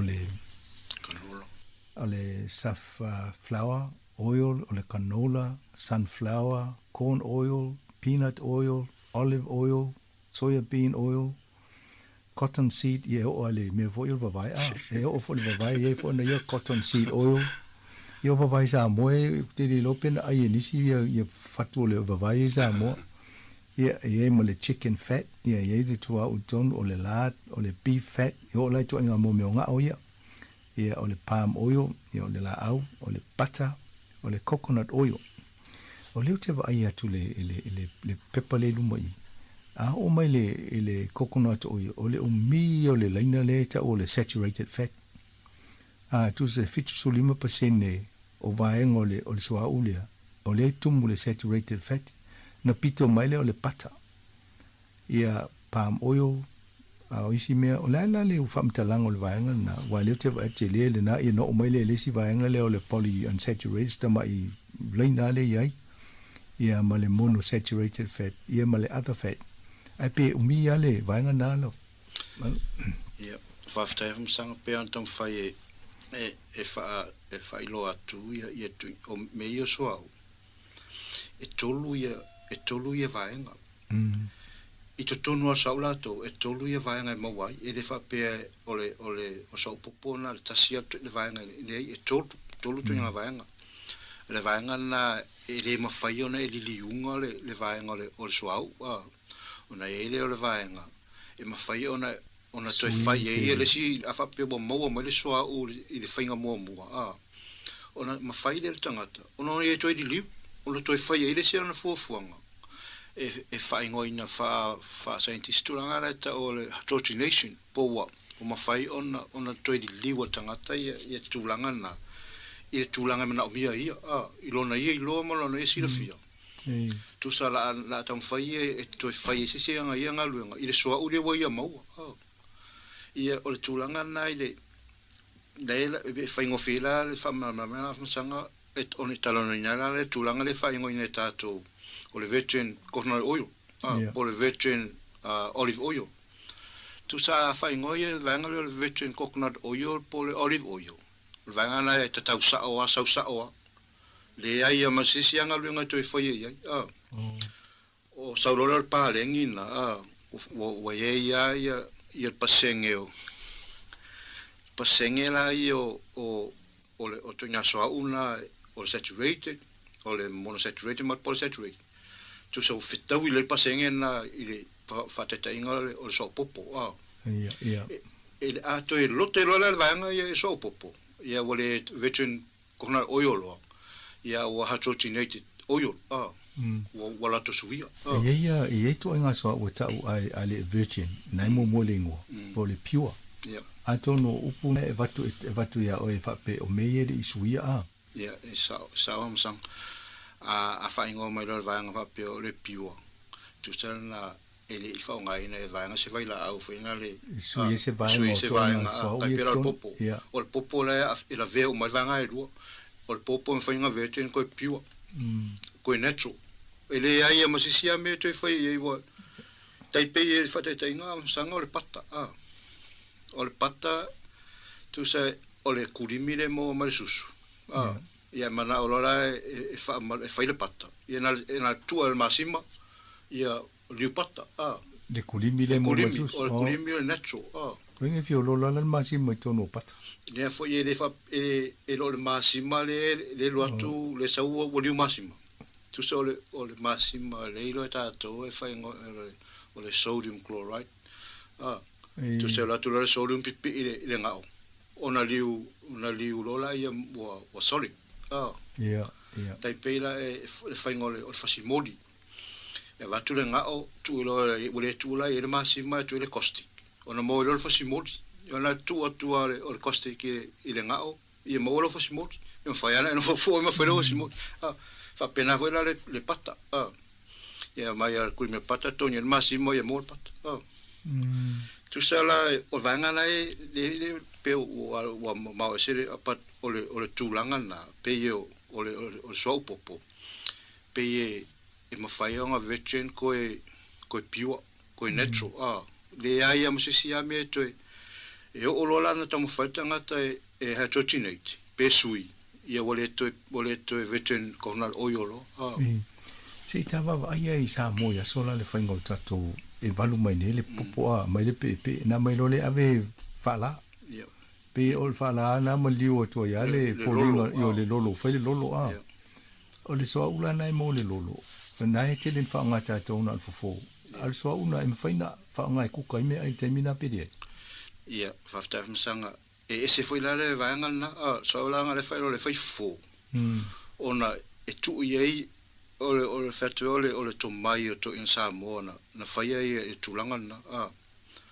ole pe ele mo mal popo e ka ole emulsion ona ole suau mare vai ona mo ole emulsion nga pai ai ave ese le vai o ka ki mo so sama ku so le vai nga ya la nga pai ai a ku lo le la e wa miki ese la le vai e ka ki mo lo suau o ele ko ves pai o va ku o sui o sama mai ko e ku lo e ko in Sāmoa ma le fifi le o ma fa ma ngi su nga Amerika le fifi nga ave e ko mai ki nga ko i Sāmoa ia ole vai la ole mo le fifi pepe siama e fa fenga lo ko inga pepe siama le fifi siama le la mo ko le pe le kala tusi e kasia le mano le lango mate ele nga i sua wa ia le se lango ko nga va lo ku le vai la ole le fifi ia ole moso o ia la nga tu e fa monongi le lolo ia ele ma fa lang fa se ku ka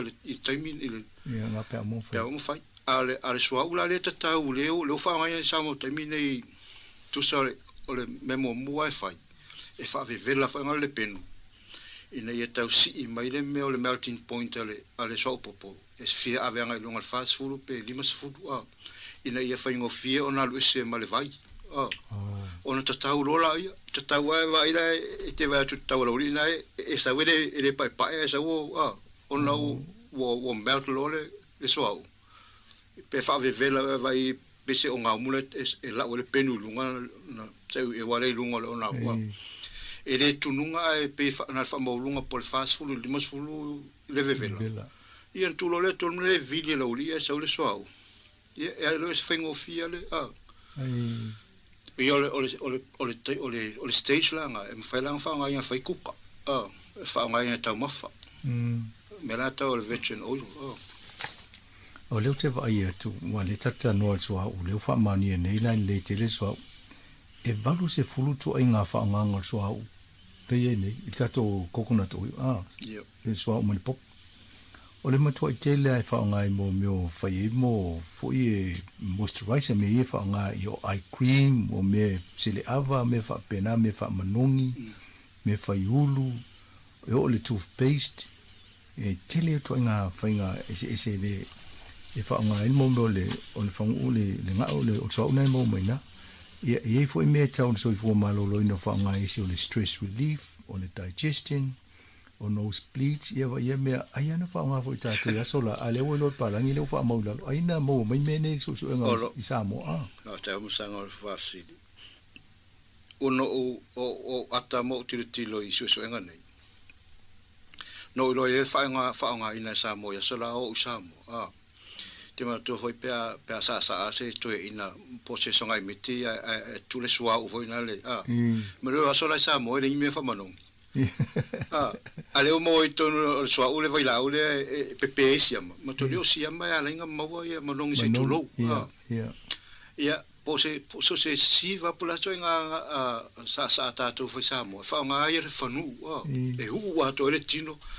O la ua tilo ya sola fa peu e na fa I le tino o atale fa pena voi o atale suenga tole tu titia le se fa sengo o siama e pepe o mo le vai la o le tono le so popo ia e pe foi mo le me o le lia mo utu ia pepe ale no va ia so ano te mata walo tina e ua ia ulo to fa fine e so pe va fenga na mate ia le foi se al malo si vai la ule so popo pe ia utuma ia o isi me e fa ngai mo me to inga so fu malo lo ina foi fale o mo me le eczema o le skin problems o me foi e tau le tino le pa o tino ia e tele yo le la ve mo le headlines I pe na e sa no tu langana o le matua tele to inga me e tau so fu malo in le fa ngai ia le swa ule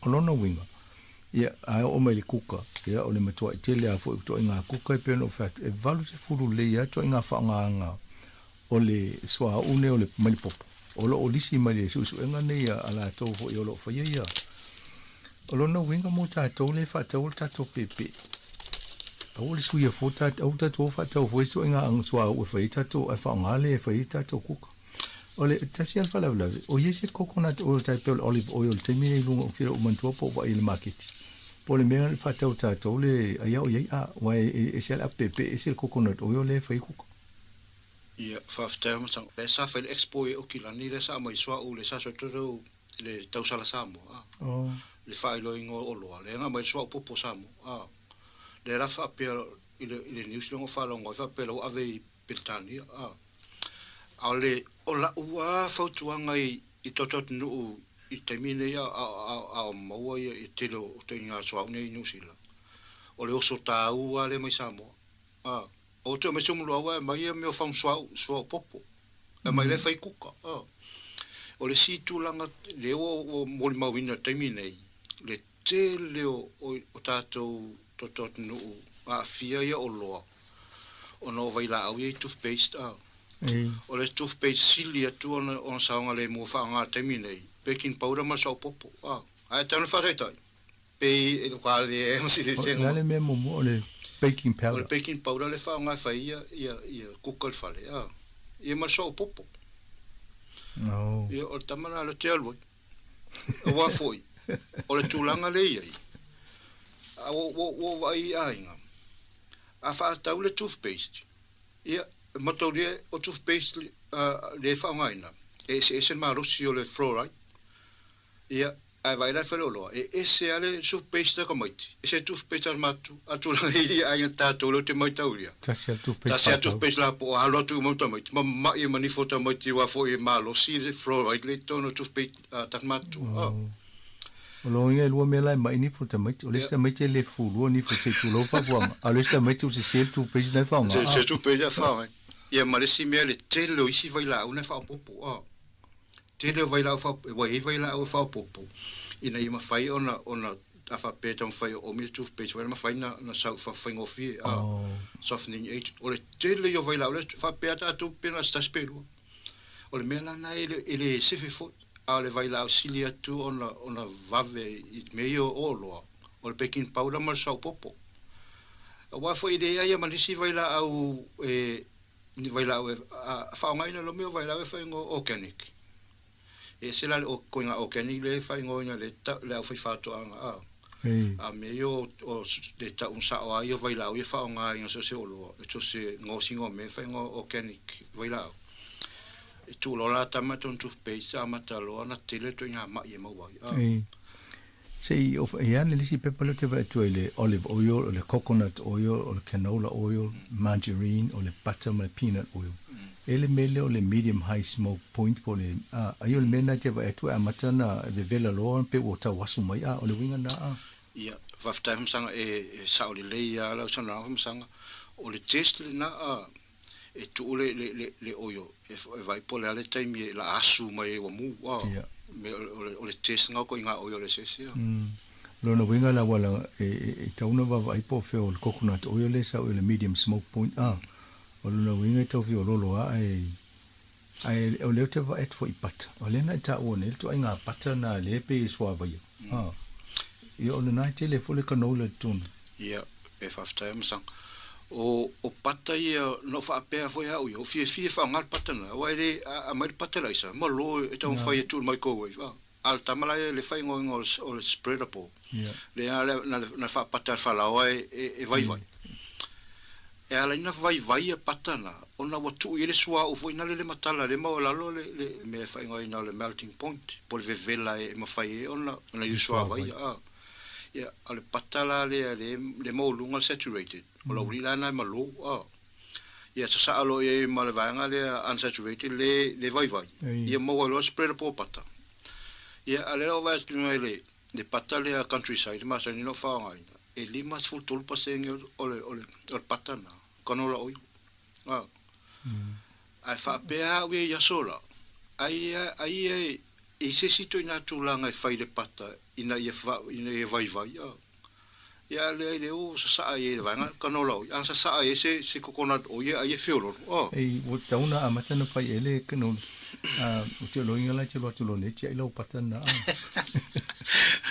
Oresi vanga leo tau via tu o tata le noi mo me swa ule fanga yo fo fasimoli a pe ona mo fo le lisio o le swa o popole tele yo to inga mese yo al tu face le fo fanga yo o le fasimoli telo fo tato telo o nisi o halom fa na o e tu lango o pa o la tu tin e pe fo tu ina fo ma yo fanga isi to inga fasimoli a tu isi fasimoli na tono le tūlanga whasimoli ma pa utanga te e se me se tu inga whasimoli po se numero te vai ia after am sang o tūlanga e whasimoli whainga tā ia ona i loa ia toinga tūlanga le e ile fuanga whainga ngal pH vai hamsanga ile i le whaasala launga le whasimoli pai ngale o le tauwe po tau pola ngai sau lunga le o TV ala fe mai pH fiku kusa ka o mai lo ko inga menga kusa kasialo make al makwa ile leia wa fo ko kiki ya pH fiku ya ile pH o pa o tangata se tulo e o lo la na fa ngole tu ile la vero pa o tangata le pH pe ivo pe food tamana le sa e fosi moli vanga le asola kamo umio sa mo fa ngo fosi moltamia sandpaper ne fosi tama umi voina le nga tipi ya foi tanga me asola le samsama ya tama mo lungal caustic me na ya nga mo lungal pH ya tama na ata ile me mangiso o nga o mo lungal pH o pH o pa tanga te fit tu atu pH tama na ya sola e mo to aval mangiso wa foi o pH fulu pe iva pH o lo ingala i fasimoli la fata o yese pH number o yese numero e pede e fa siam sanga e dese tulang ha pena ona e le mafai na fata o kuso me mo test tu lo la tama lunga ya o le se foi fata o lo inga su fo le pa o tanga tan fu le ele me o ta una o fata si mal pa ya na why for io o tulanga na le fa pe mai a fa pe a fi ngofie ya lo tino I fasimoli ona le fa tra fasimoli ona le pharmacist io fasimoli pharmacist la voi lo le pharmacist pH7 so se ko inga me mixer ka manga e pH7 wa sui lo pH la firma ia le pharmacie la mo fasimoli ai ang fa sa wala ko pH7 ke lo fasimoli e le se fa le con te longa va in fasimoli o lo ele so ule o le popo e fa pe se fe to futato ya fo ole le ia langa le vai full time ai nga full tata no ni to nga swa ia na to mo mai fa fa nga le tunu a to no le wa fa ma ni fo yo ta to waswa u mai il popo ia o lo sa nga le mo fa ita to ku ka o ta to fo isi ma me ia ai ta va to langa na fa ma lo fo lo fion fa ma lo si mai tata no fa ma mla ni so va nga ne mo ta to Asinua I manuia fo ia fufuanga lau songa lau fionga nei tausanga. Ia, whaftai te le lava lau fionga msanga mo avanoa. Whaftai fo pa ia malu toto nu whaina mo mai le ne avanoa whafonga mai ai. Whamarulu atu se pati o salama se ngana o le tusai whamangalo lau ona tulanga I tuinga mtau whapene whaingata ona sua mai ni upu whawhaingofi ai tato mtau po ai whaftai te lava mo nei tula. Ia o le tato po kalame na mo neiva iaso tanoanga tau pususu ng whaasainisi mon whaamtalanga tue Moses ia no tato whilo na fwoi vai aso te minei whato whapa so I fua.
Gentlemen, Hotel Tusitala is proud to present the Golden Alis.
Sa fai ma mo i le nei na lu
Fo mani lo pese le koni na ri ina o te 2 minuti na tale o le tu lai se fulu mali lua ia te fa malom te fa tala fatu le tatu te no le taimi ma futa mai lungo tatu wala leo me se lungo tatu penga te fa ilangi ale se fonga le lo mo Wellington mai lo le tatu pese nei ia ona solo le tatu telefon fa o ponga muli le o te pena mai ai te mai ta ia ana fa solo ia mai al pese nei ia mai le sunga ia Dave Baka.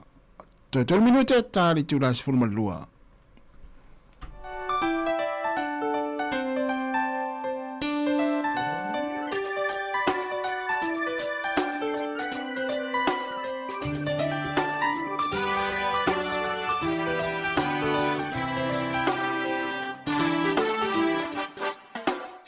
How if I tell you mine?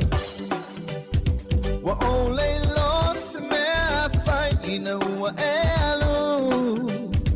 Say what's up, oh, what was your part to my love for you? Let's touching at the bottom. That's what I am saying. I'm still in love with you. I wanna give my mind. But I own my teeth and my own bye for you, my darling. I pull the lava oil and they langi my love for you.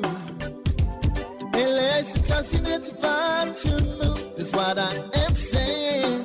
I'm still in love with you. La belle for mine. Well, I'm gonna live vai.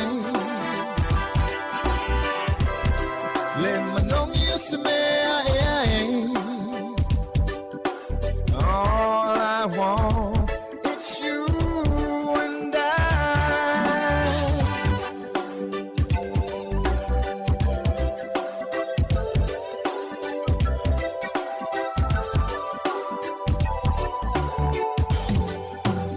Say it down, my lover. Ole aunde yang salawa itangi ai. E alu watu wale fai my love for you. Let's touching at the bottom. That's what I am saying. I'm still in love with you.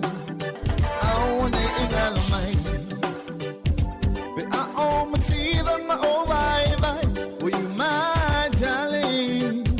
I pull the lava oil and they langi my love for you. Let's touching at the bottom. That's what I am saying. I'm still in love with you. La belle for mine. Well, all I'm gonna live by. Let me know you see me. All I want it's you and I. La belle for mine. Well, all I'm gonna live by. Let me know you see me.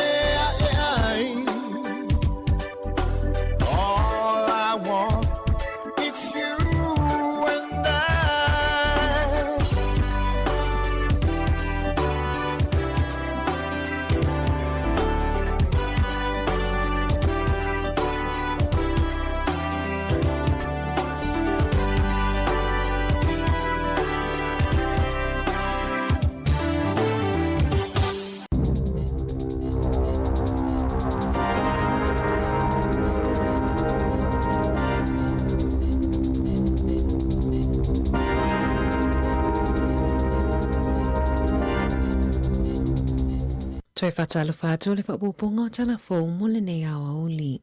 Ua whaamawina le si itia mawalunga o le numero wala au mo ta awale fale mai I le lua whelua 5. I whaamaumaunga mai ta awale fale mai po ambulance I a New Zealand atoa. Na whaamawina ai e tusa ma le fitu se lau ma le ono afe, se lau iwa sfulu wala au. Na wha o atu le tausanga taluai, awala atu le numera tasi. Tolus fulpasene na si itia I le numera, pe afa atusa I le 5 tausanga o tuanai. E 5 se lau 5 sfultasi afe tolu se lau iwa fa alavelave fa afuasei, ai fa se lau 5 sfulu iwa afe, valu se lau fitu se fulu, na o atu ia ile au nanga tali atu I fa alavelave fa afuasei. Fa aliere pule lango o le St. John, Dan O's, o mata upu pito I tele e tali atu ia ile au nanga, e tele lava I tangata e manunua pe asu sulu, pe pa au foi, ai o fa alavelave e mawhai ona fo ia, o isi fa alavelave ua fa atuputupula ia, o fa alavelave I tangata malilemo, fa apea fa alavelave tauta avale I lungo le ala tele.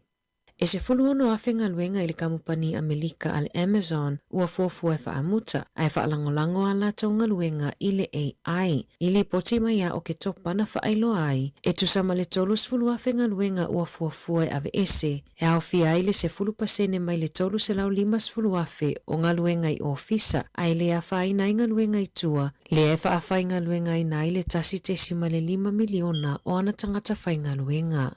O le asona na fina whaalawilo ai e Judith Collins, lona whaamawai mai I upu whai o mālo, na whaasila le palemia Christopher Luxon. Ua whidifilia Collins e avea ma Peristennial Comisia ilo ina vaenga o le tulafono New Zealand, le ai whaasino atu e le minista e ilo. Na whaamaunie le ofiso le palemia, o le a whaawau pea o na tau ave e Collins o na tofinga whaafaipule, se ia a mata ilana ngaruenga fau ile o ngatu tono le tausanga nei. O Collins na ulufale I upu whai o mālo I le lua afe ma le lua, ma o I o se tasi o sui whai pule tamaita ai pito silio na leva I tutono al palemene. O Collins e lau I loa I le tele o lona to mai I upu whai o mālo, ma le mālo si o lona leo e fina wai I mata upu ma ale. I se saunoanga Collins na ia ta uai, ua lava lona sao malana tautua mo le palemene o New Zealand, ma e momoli lona nganga whaafetai I lona I tu mālo o Papakura mo le lango a oia I le palemene. Ua whaalea o ngā ina whaalilo e New Zealand fuafuanga na fuafua e tatala ai awala fōu mo tangata whaingaluenga mai le Pasifika, I lalo o ngā luenga I whale whasimanu ma whale ia, e pe ona whaalia I pepa o whaamatalanga a le Radio New Zealand Pasifika, I lalo le tula whono whaamaumau ngā loa I a New Zealand. E lua I tu ai ngā visa mo tangata whaingaluenga mai le Pasifika, na amata tu ina atu I a te se malua a whelua 5, o le Peak Seasonal Visa, ma le Global Workforce Seasonal Visa, o ia visa fauna whaatanga I tangata whaingaluenga mai le Pasifika, e ngā lulue I whale whasimanu ma whale ia mo maasina e fitu. Na whautua ina le matanga luenga o le vai whafo ma whaatawa inga le kapeneta I a Iulai, o le asuia e le Peak Seasonal Visa, fuafuanga a le whainga māloa le Labour, le nei ei polo kalame mo le Pasifika na fola I le lua whelua. I se pepa whaamatalanga mai le ofisa whai pepa malanga New Zealand, na whaali ai, na iai se malilienga ma le whainga māloa le Labour, e whaupopo ai le isi ono se lau mo ngā luenga whaavai taimi I whale ia, ma le toru se lau lua se fulu mo ngā luenga I whale whasimanu peitai, o le awhe 5 se lau wha se fulu tāla mo le PSV visa, ma le iwa se lau lua se fulu tāla mo le inisiua, o le papuipui lea mo tangata Pasifika, e mawalu ngā atu nei lo le tau le visa maasani mo tangata malanga mai I ngā luenga whaavai taimi, lea e tolu se lau 5 se fulu tāla. E tolu aso ia Februari ua fuafua le au whaingaluenga ale a New Zealand lea ngā lulue lungo le P555 ma le P585 e le whaingaluenga ai o se vaenga o la lato te tee, o le aso se fulu tasi, se fulu lua ma le se fulu tolu o Februari ua fuafua ai lea te tee. Whaalia le asosio tangata whaingaluenga e lungo o alele New Zealand ua whaupopo le tele o ngaluenga ale au whaingaluenga e lungo o alele e le mamao e tolus fulu walu afe futu le ea o le vaaya le leilea o tangata malanga. Ele o lava le tutongi o lo o tutongi ina atuai ele ea New Zealand I tangata whaingaluenga e lungo o alele I malanga whaavao malo. Ua le wauna fina wina ele au whaingaluenga o la tutongi ma ole a whaau wau ona te tee e tusa ai mali poti. Ua matau na poloka awala I loa hat, ona o ngā luenga toi wha wau na whau, le ngā luenga tasi te simale 5 piliona tā la. O whetaula I ngā ala I te waitaka mori o te awakairangi, le asai ai le poloketi o le River Link, whaalelea fo I manisi o ngā luenga tau le eletise awala, whapea ngā luenga I awala a le pule ngā nuu. O le ngā luenga tasi te simale 5 piliona tā la ua wha ngā solo, e pui mai ai le ai I lolonga matawhenga, whaalelei whetaula I ngā ala mō pasi manufo afi, whaapea awala wila ma awala savali. Ua wha ngā solo fo inga luenga mo le whaalelei o whetaula I ngā ala, mō nofo afi I Melling, e wheso o tai ai le taulanga, ma le awala numera 2. E tolu aso o tau sailia le tau lea lea whase furufitu tau sanga lea na ta whea malana ta avale, ina ua I kolosi I le vai o lo opa I Mahurangi River. Na lipotia na whai malanga te kani maheu aropati malona tei, e anga I le nganuenga I se nofuanga la tāne, ai mawai I tā whenga. Na tu lei aropati whafolo na tei, lea nā lai o na sao, ai ta whea ia I le ta avale. E pea ma le lua se lau mita I tutono le vai na mawai e lona uso, pe ona iai I li poti. O le kuata pe la loifo le numero o tangata New Zealand, ua le toi whaatua ina le au na ngā leo. Pe ona whaalia I se su enga la tamaya le Radio New Zealand, e su ina I fina ngā lo tangata. O le telo manatu whaalia, e le I whaawai mai I le mata upu lea na awhia I Javon McSkimming. E lua se fulu te simale 5% na tali mai, o lo lato whaatua ina pe le au na ngā leo. A o le isi toa tele, ua le aiso lato tali tonunga I le matanga luenga leo.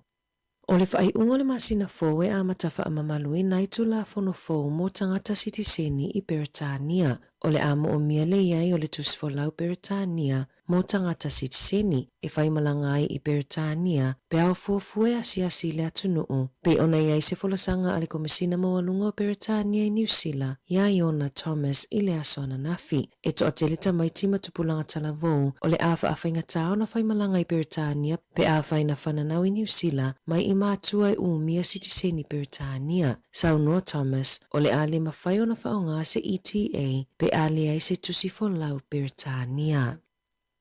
Ua toi whaia ni loilonga I le toi whaia lea o ni ngā luenga whaalelea mo le polokalame lea e whaonga mo le laina telefoni mo whaalawelawe whaafua se I le tasi. O le polokalame o lo whaonga aina o se polokalame tuai, na whaawai mai I le awheiwa se lau 5. Ua whaatau sanga o wala au le matanga luenga o leo ma le fence, ina ia whaia ni suinga I le laina tasi. Whaalia le au whaitofa, ua tupu tele le whaafitau li I laina o le tasi, tanu mai lea whao Gabriel, lea ua whaaluaina I solonga ele I mauao, o lea porkalame na whaamatalaina I le au whaitofa ua tuwai, ma ua tele ina motusia wala au e wha o atu I taimi o whaalawe whaale nātura.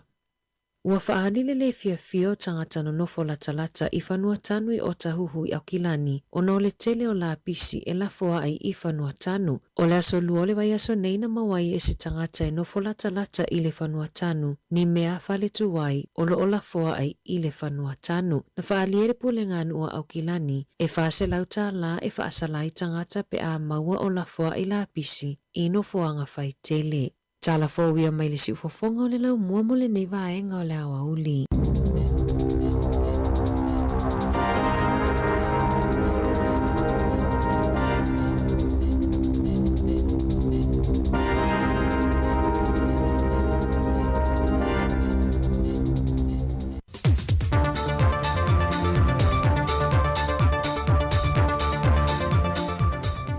E le whaano tele o te toi whatalo whātua I lo tātou o tunu ule nei whai whao poponga, o nisi tāna miolo o tutupu lo tātou o tunu I Sāmoa. A o iei pe lava le mtanga luenga o leo male malo, e le polkala me le whaata wei no le se furmale lua masena, o le te atu I whala au whaasaina po le whaawhi mai lo tātou o tunu. O whaamawina le tāna whaasolopito le mtanga luenga, o se teimi mua le o whaamawina I le telo o sa whainga, a toi malto telo I lanto e taha fia mai ai, e maua mapue leo fantase I mawhala au whaasaina, la au malose le whatangaina I le antanu, manisi o mea tō tinu tangu tā, a toi mawai ngā tupe e maua fantase mai ai. I le vai o sa nego whaalau I loa e le fionga e le sui kom seno mtanga renga o leo, le i antau Samuel wafa masanga, e to tolu se fu male fitu le isi fa opoponga le ua pu e leo leo. Mai isi ano se whainga e walu. Mo si le fia o le update ya mako was whainga leo leo e ala i whalau whasainga. Mai le asa sulu i ang wali. Kau sangar ngai se pa ia. Le asa rusu fiko i ang wali lua afe. Lua ongol kau sangar ngai. E walu i os whainga sa whakingo ai. Mai le vale le asa sulu i ang wali kau sangar ngai. Angai le asa rusu fiko i ang wali kau sangar ngai. E ko rusu fiku la ko nga moli ai. Ko rusu fiku la ko nga moli mai os whainga i e walu. E ko rusu kasi ali ia e ongo ka maika. Ko rusu kasi ali ia e ongo ka maika. O le sufi kau sanga le kiki le var sufi kau sanga lima sufi kau sanga makua. O ila kau sa moli ai. Ma o me sa maua leo ko sisila ai. O se vai ngo whalau whasainga i maluanga. Le aisa. E au pai ula i maluanga. Ia me se fo ia le au penga ko sisila ai. Ia ma se lengi sa sis merke moros whainga leo. O ngo whanga sa whakingo i os whainga ia e walu. Sa whakingo i a whio ango siusenga. E o whale lau ngiu loko pā. E o karwhaka ia pia i sare ufi. Piu whale a lilim sapungao. E am solo. O ngu e o maila ko o molia.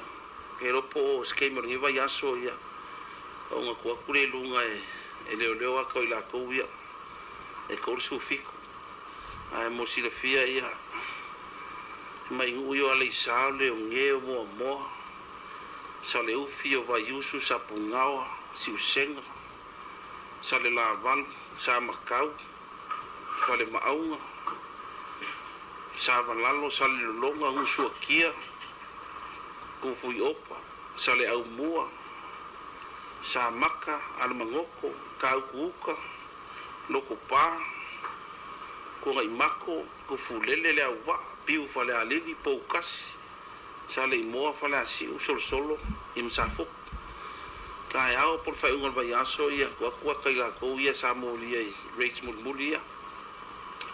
Ai le se aku isim ka upu ia o lo moli o mai la ko. O le asoiva ma le aso se fulmale no le masi no February. O le avala a wemata au poi la toni lumal fam sinonga. I modianga le sota inga I fala au fasai no le aisa. Mai o se vaenga fo ina fai loa le antawa.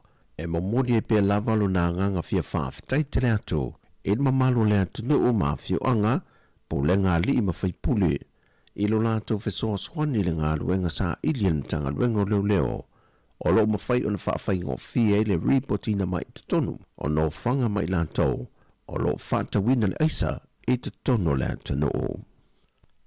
Wa whaalia tunga lunga o le whai pulo le tu malo le to whanga, le whionga fia mena o mi mata afa, le na ia whaai loa se tu se talia tuai, e le whaurulungo le polokete o le miliona tā lantanga luenga tinamata maa ita ia le malo. Lea e manatu o ia, o lo hatangia le whiwhili ina o ofisa sili o whonu whaavae, le tutusa umoi tu malo, mai o se tūlanga e manatu o ia whaailong lanu, e pei o se tasi o vaenga na ia tā ua le tusi, e le taito o lua o taitei whono e nisi o tu malo, o le taitei a ma le taitei pi, ma o tu malo ia o le vaenga whaupawhai le JPP ma le SUP. A oi tu malo ma le vaenga whaupawhai a le whaatuatua le tua Sāmoa o tasi, e na o le taito tasi a la tu teitei whono. Lo whadia foi le tusi le tua lalo a le whionga fia me I le mta ngā luenga, o se mta aupu e ono toi sila I erika peneta. Peitai o le whailo inga lau tu stala ma le teitai o le atunuu I le vai aso tua nai, na whaadia manino e le whionga le pānemia, o whiwhiringa umana whaavai ai I tō whinga a le komiti sa ngafa ma liuri longo te whono, e au o na tui nātu ia I lātou e mauti no e whaatua tuina, ma tali tonuina e whaafoefoeina le lufilufina o se lenio le poloketi o le miliona tā la. E siri atu le tō se lau I lātou sa tusi tālu sanga, I awa no komiti whaatono whaalapo pitonga le malo, ma ua whaailoa manino le whionga I le minista o tupe, le a whionga a muripola a le rosa a le monio, o whase atu tālu sanga i lantu umanei i le komiti whaapitotu ma oti wa whiwhilia. E ngā lulue ei mo le tuina mai o swafa i lumo le kāpeneta sila iai. E pale mai le whainga mālo wa tula i nei le foe, o mai ona whiwhilia le mālo tausi taluai, ia te whono e toa se whono ma le tolu. Peita i o le masino November tausanga umawai, na whaalea o ngai nei le kāpeneta le whainga mālo fōwi e to whinga, e lalo se whautuanga mai i le loi sili. Morisi le fia e se full ma le fitua vanona toe whaasala la wina. Le wafa ai loe le fionga le ministao tupe o ia foi o le ministao whaalapo tonga tu maoti. O avanoa nei, o avanoa mo komiti whaafoe a whaalapo tonga tu maoti le atunu. Ma o toe ngā rurue nei le komiti toe ilo i nata alo sanga i lantou sa tusi tālo sanga atu. A toe manise whaao popo e fia tālo sanga.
Sika o malo longa matau mafutanga o leo uli si fofonga o le laulua.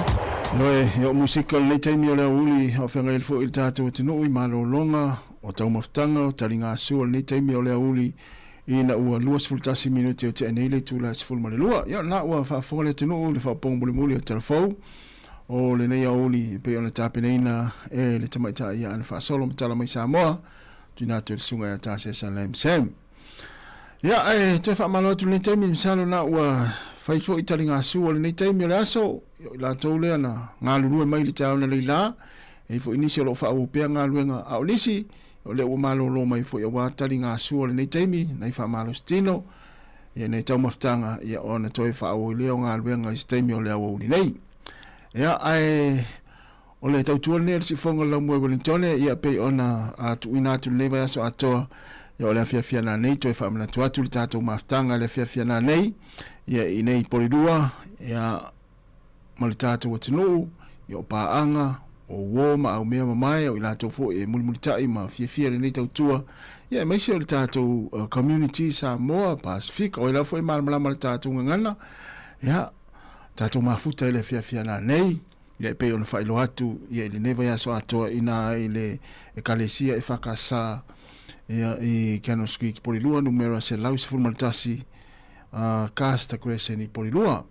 O le whamoemoe ia e amata le wha, ia e tātai le wha ilia le Laumua Sound, ia amata le wha ia ma le poklame ia e le tūlai 5 lea le a tātou mafutai, ia le vave ona o i lau fo e fia vave atu ma talitala noa le tātou o whainga luenga, ia e tālia i fo le teimi amata le tātou whamoemoe le tūlai 5, ia te lele amanoa e te sua tuai, ia i le tūlai wha, ia ona tātou talitala noa fo i lea, ia ua o le teimi ua tau foi ona langona le ni si ufonga le tātou atinu, ia e maise foi o lea ua tele na mātou talanoa atu, ia ma mātou whaasoa atu le tele o aso, o le tātou au nang nei ma le tautua, ia ai ene manatu, o lea o le a maua le nei amanoa, ia e tu atu ai le amanoa ia te utou umalava, ia i lātou le a whai ona awea tu le fia na nei, ia talatu le amanoa tu te talanoa mai,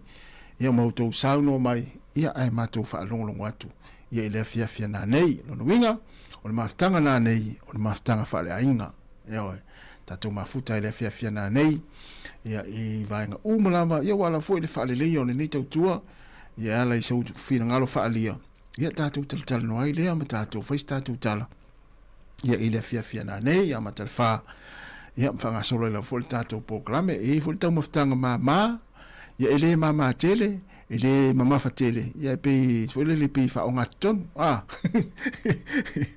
ia le fia na nei, ia pe amai al proclame fanga solo, ia talo to el tato tinu, mai se lava tato lo o maupapa o ne Wellington, ole tato maftanga fo ele na o Sāmoa, ia fu tato paanga ma ainga toke lau, ia fai foi ona, o lava e malmalama tato ngana, ia fia sua tuna nei, tato ainga toke lau, ia te lele avano e te sua tuai, ia tato mafuta, ia po i lava, se atunu o le Pasifika, o i lava po istonga, o i malmalama tato ngana, ia sua tuna nei tato tala noa, mawhais tato tala, ia ma tato mafuta, ia ma tato whaasoa, ma tau whaalongolongo atu, ia e whaali mai o tau whina ngalo, ia ma ni maenga fo ia wafo i le whaale leia atili, ia o le tautua le si fonga lau mua ele ngata, i lunga o le ala leo, ia whapea fo i lunga o tātou pinga te whailangi, ia whapea fo i o nai te fia sila fia, pe te mana o e download le app, ale, ia, mane e sume malo telefoni,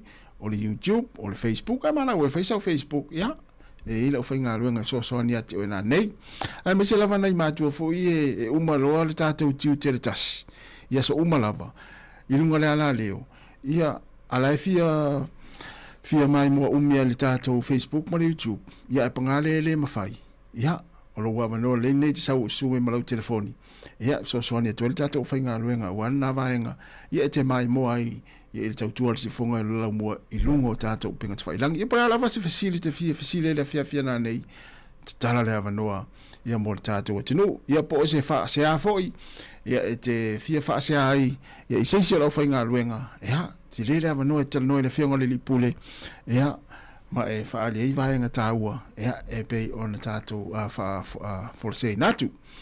Ia o tātou maftanga na nei, awani ngalo, sumai na nei, ia maana walofa sao atu i ole hall, se lau sifultasi na i Casta Crescent, ia ua tele ina sila fia umar tātou atinu, ia le hall le whakasa i Cannon Street i Porirua. Ia nae, tātai le whaili li tūlai wha, ia mwhanga soa tu e la foli tātou polkame, tau la foi male, manawa ngā luenga le tolu, ia na tā le tolu, piki ia nisi o lau whanau na e na onga, ia tu le whare, ia pe watu foi matamaiti, watu foi matamaiti e tātou talatala noa ma ne foi le watu nei tamaiti, ia oi malatu wha Sāmoa i o wana fu e fa mtala fu e fu lele fa la ulo fu male tato e por ngana Samoa mai le tele va nga tato tel chanoi ya ole ala va la ofisili tu si le la lo ofisili mai tango to siaki la ofisili ya fi faina nei ya o lo te mil tato por la memle maftanga na nei le fiafi ya e fai lo la ofisili ya fa funga tu la fa nga luenga mo le fi ngole li pole ya ole atele lava ina tu watu lava no le tato te no le fiafia na nei fa ali me to fina ngalo ya po ala vani va nga taua ya wala fo ile alu luma mo le alu luma le tato tautua ya ale si fonga la mo wedding tole luas for 2 minutos te nei le tu la se full mo le lua fa fiafianga musika pesanga su filoi ya alo ita mo tanga ni te mi raso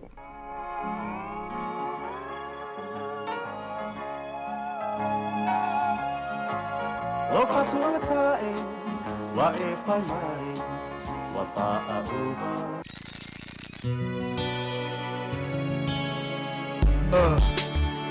Yeah. Yeah. So love ain't easy, you better believe it. I get the feeling that she wants to leave me. All the memories seem so clear of how we met, how you look beautiful, and you know, you remind me of a rose. Oh, fatuata wa if I may, if I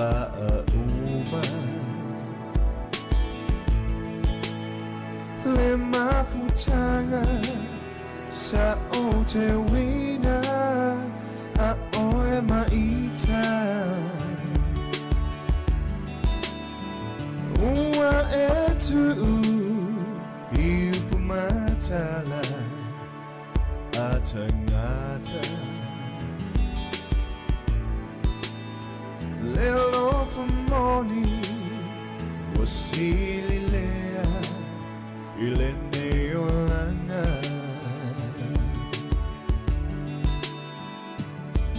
oh ola rosa fua matala oh so alofa say mapuai si me tangata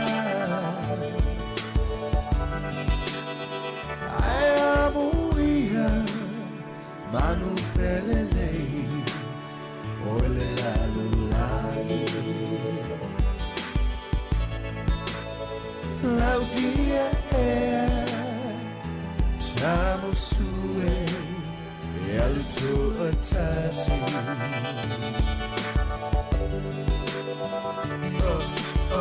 Shoulda never ever come to this.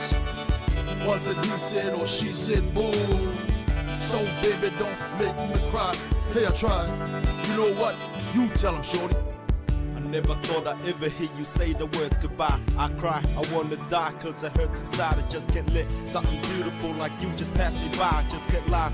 I'm sitting there thinking and wondering why you wanna kiss and say goodbye. I can let my angel fly. Cupid is messing with me, cause we're destined to be. But you're stressing and leaving, I'm guessing it's me. I wish I could rewind the hands of times and everything I did wrong. I do it right the second time, and then the sun won't be replaced with the rain. Cause the hurting is too great, I just can't take the pain. But I can't take the blame. I can change without you, I'm not the same. I'll go insane, but they say you love something, let it go. If it comes back, it's yours. If it don't, well, I guess I'll never know. Your heart is where my love is at, girl, and your best believe it. I love you and I mean it, I still can't believe you're leaving. La pelea se sawia tafatufa ai se aso peto e fetawi e apea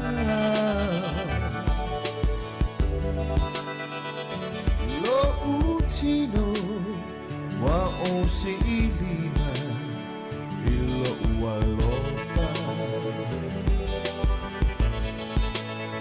to ilalo popo sine tangata tafia ola oh oe ola urosa ua matala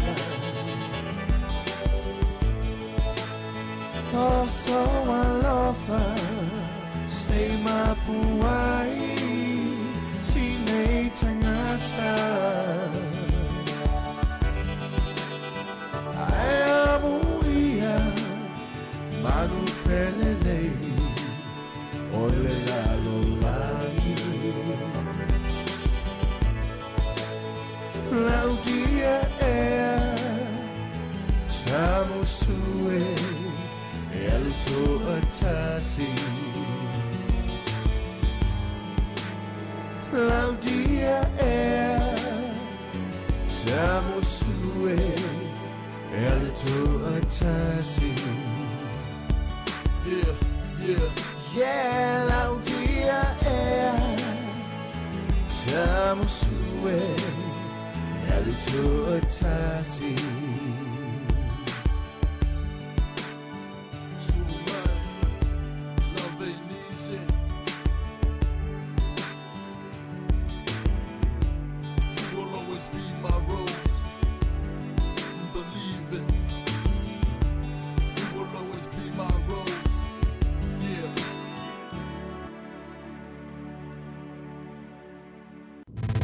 Musika o malo longa ma tau mawhitanga o leo au li si ufofonga o le laumua.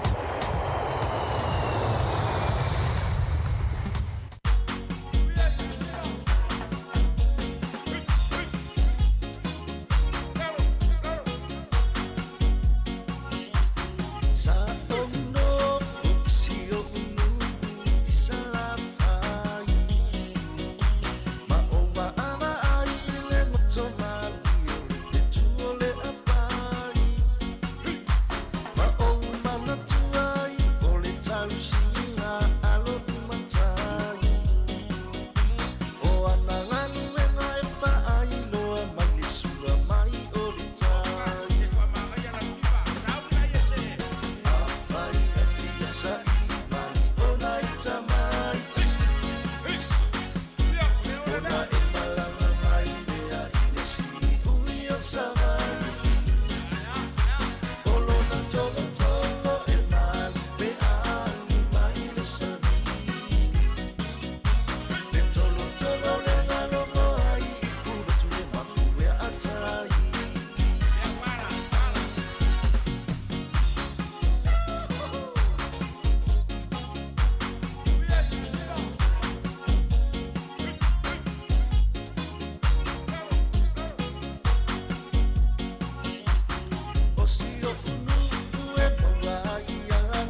Ola fa fonga pele tau tuel si fonga la mo Wellington to e luas fu minuti na tale o le tu la tasi ona mai ale o tato onanga ile tasi ono te si ma le tasi fa mo e si vatu la fa silanga nei fa silanga o le fono tu lo fa fonga anga Sāmoa o le amamala ma le fu lave ele to e utalaina ai fa sila tu ma le avatele tawai o le afai le fono tanga Sāmoa atoa o le sauni atu molino le tato mau Paul petition i le parlemene.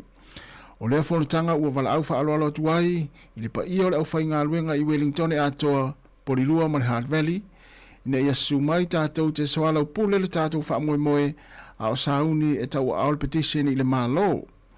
O lea whanutanga o le a awai mai ai le fionga ia anae, afa anae, mo se wha maninonga a tiri o le tūlanga ua ta otone i ai le tau mwhainga ina ia whainga o 4 pemita ta fao mai New Zealand mo atu motu o le Pasifika. O le fontanga o le awhaia i le astofi, i le asolima o Februari, i le tulai se fulma le lua i le auli se ia tau atu i le afa o le lua. O le nofoanga e whaia ai, e le e whakasa i Lower Hutt, tolu se fulfitu Metro Street i e puni, i Lower Hutt. E talia so o se sui mai e kale sia Sāmoa uma i Porirua, Hard Valley ma le taulanga i Wellington mo nisi whamtalanga, whaafsota i le telefoni o wha 555 o tolu iwa wha. O le o wha 555 o tolu iwa wha whaaftai. Ea, paunau le whaasilanga e fiatuna atu o wafo i le whaafongmei le tātou o tinu ea i nei Wellington. Ea, leo ato e luas fultasi minute. Ea, ona talo lea o le tulai tasi o si fonga neo lau mo Wellington. Ea, whai maari e tari ngā sua mara o longa nei taimi. Ea, ale la o wai atu pea tātou whaafianga o pespesenga o musika sui filoi. Ea, whianga iei fo i tau maftanga. Ea, o tari ngā sua nei taimi laso.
mativa talo fai wasolei tele aiga walelei anau ilo amuamua le mea le mai anamua fautua ai matua le ifaya seto alua sili asola leini telefone leini ta avale lei se fa lave lave le ai se interneti fia fia uma tamaiti asoma vai le mativa talo fai wasonei tele aiga walele asoma vai le mativa talo fai wasonei tele aiga walele asoma vai le mativa talo fai Moni le ya upole pese aso mamai le mativa talo fai ya waso nei ya watele a inga walelei ya awaso foila ya moni le ya upole pese sa fia tangata uma wasa le ni internet e mesi tamaiti le ni internet ya sola ya o internet ya tatu sa fa ya sola ya o le inga vea o tau nga moa ya o nga o mena sa fa alu tatu teimi pe a uma ya ni fe a le fiafima ya awaso nei ya mo fiu tau wala o tamaiti la ta alo le taronga le popchi e pola mo alu le teimi tamaiti ya ai ya le se sengana ya le mfainta to alo ese ai paul mea ya tato mana tua pea ia vaenga na tato masoli fuanga na tato soi fua ma yaima ma to fiola e tulole ne ya oli ya waso la sa fia uma tato sa le ni internet ma ya sa ol fia e mo ilava sa motiva ya ai ule o tato ye le ni foi vai tau le soi fuanga ya tato fa fita ye tua ne to ma tua ye mo tato tua ya sa asa ina le ngasu ma le lave ya ole ala ya le o tato ya i ne foi vai tau le soi fuanga ole o tos 5 minutos le tado le tula tasi fa talvatu le fionga le lo eli a ching ya mal fatua neta ya mal no falo ya malo lava le se formulia le ruai ya lo teleatu ya ole si fonga le la mo Wellington ya nae o wa tu fa fia ma pese ya o wa ele mana tu neto te la tu no malo lo male temi o mana o mia ni fa fia ya me nari tasi fa le titi ala tan no fa te tato pese ya fa na fa sola mai oe mai sa mo in New Zealand ya o pese nei ya te mana tu ya plan mena la in fa sola mai oe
sika o malo longa ma tau mafutanga o leo au li si fofonga o le laumua.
Ole nei pese va vena e fa no file mo foi mai fai mai sau fa malo chino pe fa pe walu le tai e matamata TV ya o le tawa na o pese va ve fo le fai lo fa malo chino yo e wana te tangu le TV ele matamata mo le TV ya te oi ya o se tulanga le te mo so fu malo lo ina Sāmoa ilu wala la le tasi ono tesi mal tasi fa mo fa fo mai o mai alta tu tu ne yaso mal tua pe ona faino atu ona nei le tu la amata le fa e amata le tatu fa moe o le lima ia a matai pokalame ia o le fale tata le fa ile le lau mo sound ina ni hola le fakasa I polidua se lau si fumalitasi casta crescent polidua ia mo ila tau e awai mai ai ila fia na nei e mesi la tata ia fa longo mai le tio wal to tele la tau ia e au mau nei Wellington man tua la le fia na nei ia ili tulai lima ia matai pokalame ia tala le tulai fa ia fa malulu at fo ia wa sala fo sing ngana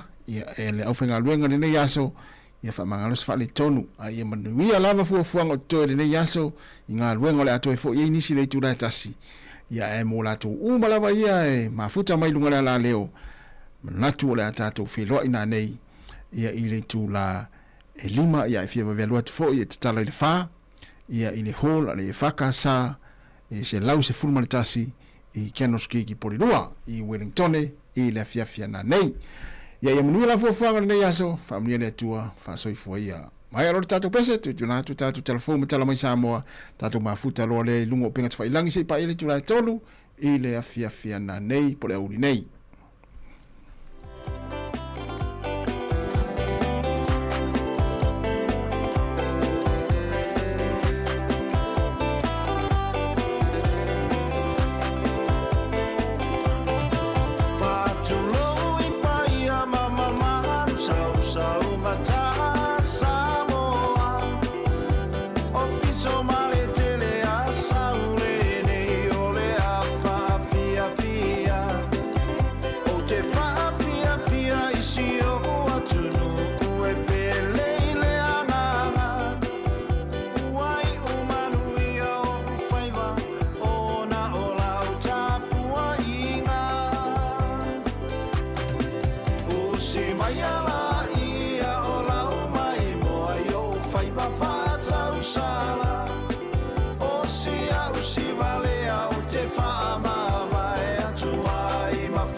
Toi whatalo whātua le whapoponga o tala whou mo le nei awa uli.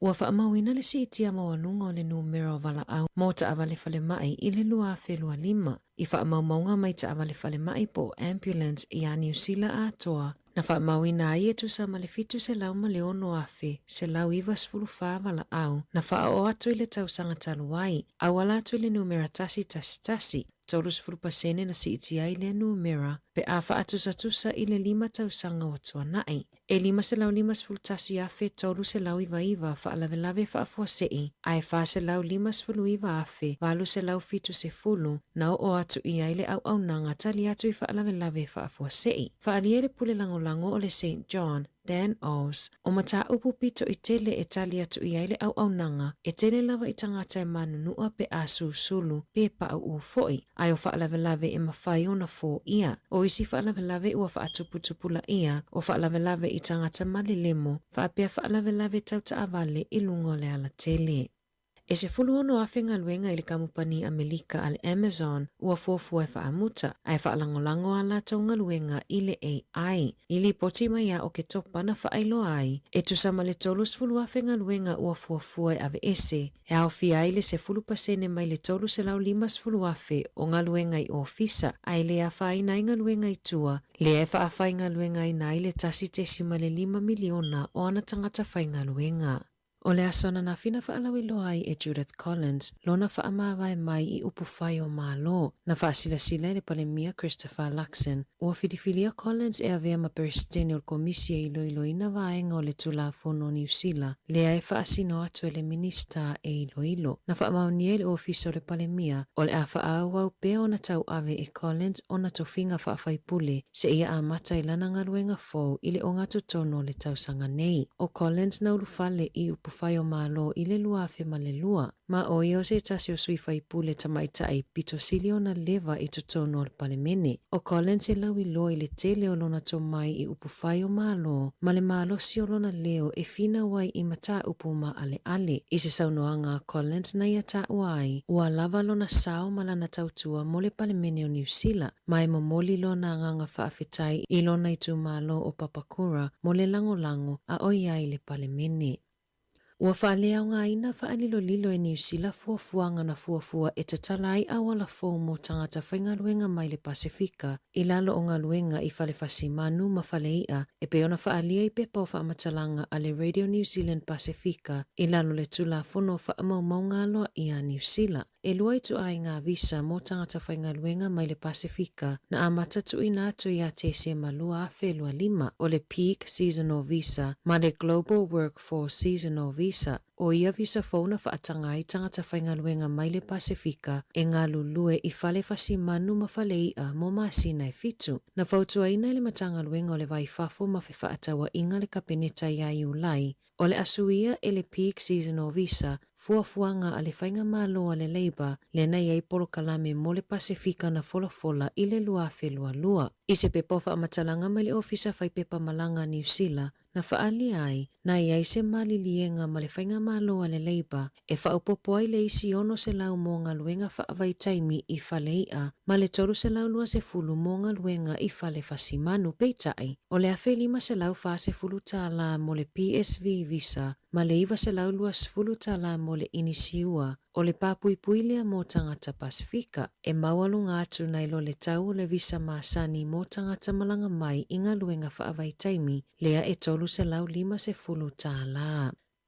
E tolu aso ia Februari ua fuafua le au whaingaluenga ale a New Zealand lea ngā lulue lungo le P555 ma le P585 e le whaingaluenga ai o se vaenga o la lato te o le aso se fulu tasi, se fulu lua ma le se fulu tolu o Februari ua fuafua ai lea te. Whaalia le asosio tangata whaingaluenga I lungo wa alele New Zealand ua whaupopo le tele o ngaluenga ale au whaingaluenga I lungo wa alele I le mamao e tolus fulu walu afe futu I le ea o le vaaya le leilea o tangata malanga. Ele o lava le tutongi o lo o tutongi na tuai ele ea New Zealand I tangata whaingaluenga I lungo wa alele I malanga whaavao malo. Ua le wauna fina wina ele au whaingaluenga o la tutongi ma ole a whaau wau ona te e tusa ai mali poti.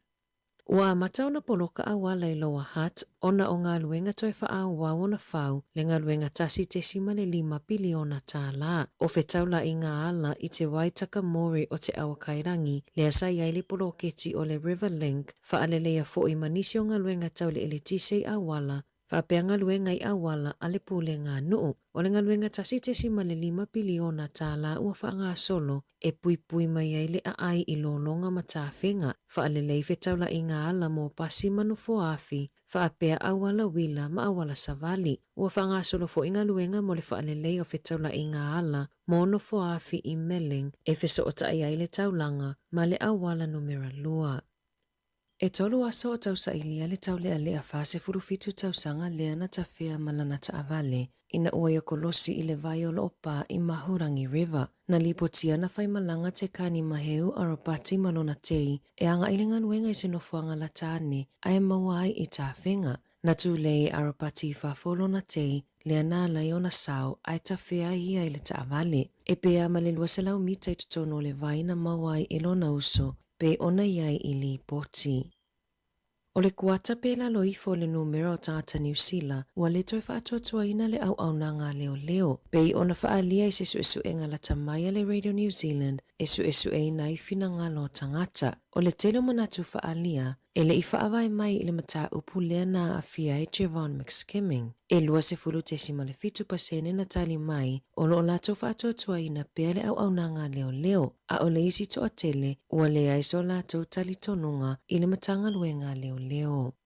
O le whai ungo le masina fō e amatafa amamalui nai tu la fono fō mo tangata sitiseni I Peritania. O le amo o mia le iai o le tusfolau Peritania mo tangata sitiseni. E whai malangai I Peritania, pe au fuafue asi le atunuu. Pe ona iai se folasanga ale komisina mawalunga o Peritania I New Zealand, ia Iona Thomas I le asona nafi. E to atelita mai tima tupulanga talavou, o le afa awhainga tau na whai malanga I Peritania, pe awhai na whananau I New Zealand, mai I mātua I umia sitiseni Peritania. Sāmoa Thomas, o le ale mawhai o na whaonga se ETA, pe ale ai se tusifolau Peritania.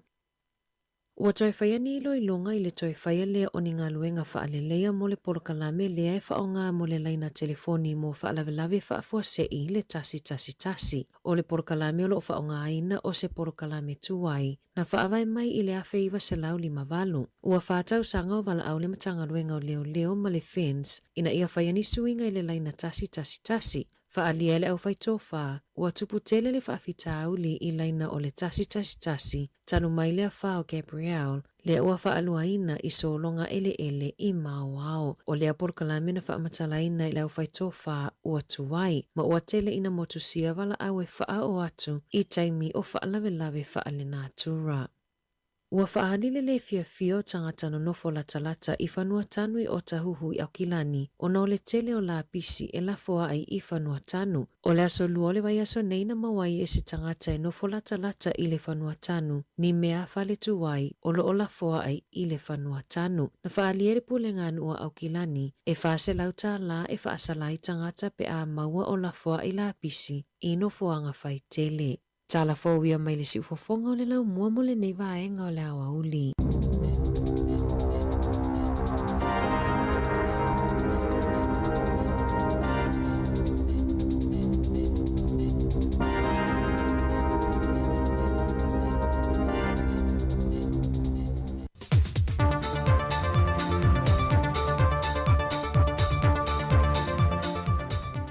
E le whaano tele o te toi whatano whātua I lo tātua o tunu ule nei whai whao poponga, o nisu tāna I meolo o te tupu lo tātua o tunu I Sāmoa. A o iei pēr lava le mtanga luenga o leo male malo, e le polkalame le whaatā wei no le se furmale lua māsena, o le te atu I whala au whaasaina po le whaawhi mai lo tātua o tunu. O whaamawina le tāna whaasolopito le mtanga luenga, o se teimi mua le o whaamawina I le telo o sa whainga, a toi malto telo I lanto e taha fia mai ai, e maua mapue leo fantase I mawhala au whaasaina, lao malose le whatangaina I le antanu, manisi o mea tō tinu taungu tā, a toi mawai ngā tupe e maua fantase mai ai. I le vai o sa nego whaalau I loa e le fionga I le sui kom seno mtanga renga o leo, le i antau Samuel wafa masanga, e tolu se fulu ma le fitu le isi whaopoponga lea ua pu e leo leo. Mai isi ano se whainga e walu. Mo si le fia o le update ia mako was whainga leo leo e ala i whalau whasainga. Mai le asa sulu ia nguali. Kau sangar ngei se pa ia. Le asa rusu fiko ia nguali lua afe. Lua ongol kau sangar ngei. E walu ia os whainga sa whakingo ai. Mai le vale le asa sulu ia nguali kau sangar ngei. Anga i le asa rusu fiko ia nguali kau sangar ngei. E ko rusu fiku la ko nga moli ai. Ko rusu fiku la ko nga moli mai os whainga ia walu. E ko rusu kasi ali ia e ongo ka maika. Ko rusu kasi ali ia e ongo ka maika. E o le sufi kau sanga le kiki le var sufi kau sanga lima su kau sanga le makua. O ila kau sa moli ai. Ma o me sa maua leo ko sisila ai. O se vai ngo fala o fasai nga i maluanga. Le aisa. E o pai pai ula i maluanga. Ia me se fo ia le o penga penga ko sisila ai. Ia ma se lengi sa sis mer kemo lo sfa inga leo leo. O ngo fanga sa fa kingo ia sfa inga ia e val. Sa fa kingo ia fio ango si usenga. E o fale la ungiu lo ko pa. E o karfa kai pia se le ufi. Piu fale alilim sa punga. E am solo. O ngu o maila ko molia. Ke ropo skemer ngi vai aso ia. O nga ko kure lunga e leo a ko ila ko ia. E ko su fiku. Ai mo si le fia ia. Mai ngu yo ale sa le nge mo. Sa le ufi o vai usu sa punga. Si usenga sa le lavan sa makau sa le maunga sa valalo sa le longa usua kia kufui opa sa le au mua sa maka al mangoko kau kuka loko pa ko ngai mako kufu lele le awa piu fale alili poukas sa le moa fale asi solo imsafuk kai ao por fai un vai aso ia kwa kai la ko ia Sāmoa ia rates mulia ai le se aku isim ka upu ia o no mulia o mai la ko O le asoiva ma le aso se fulmale o no le masi no February o le amala a wemata au po i lantou nei luma le whaamsinonga i mōdianga le visota inga i whala awha sai no le aisa mai o se vaenga fo ina whae loa le antawa e mo mōdia i pia lavalo na nganga fia whaafitai te le atu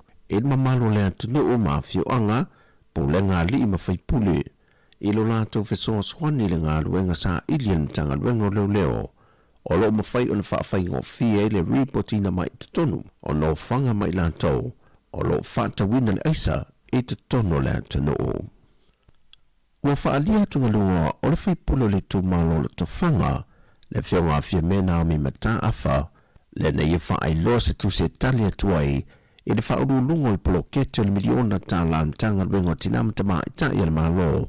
Lea e manatu o ia, o lo atangia le whiwhilia ina o ofisa Silio Fono Whaavae, le le tutusa umoi tu malo, mai o se tūlanga e manatu o ia whaailong lanu, e pei o se tasi o vaenga na ia tā ua le tusi, e le taito o lua o taitei fono i nisi o tu malo, o le taitei a ma le taitei pi, ma o i tu malo i au le vaenga whaupawhai le JPP ma le SUP.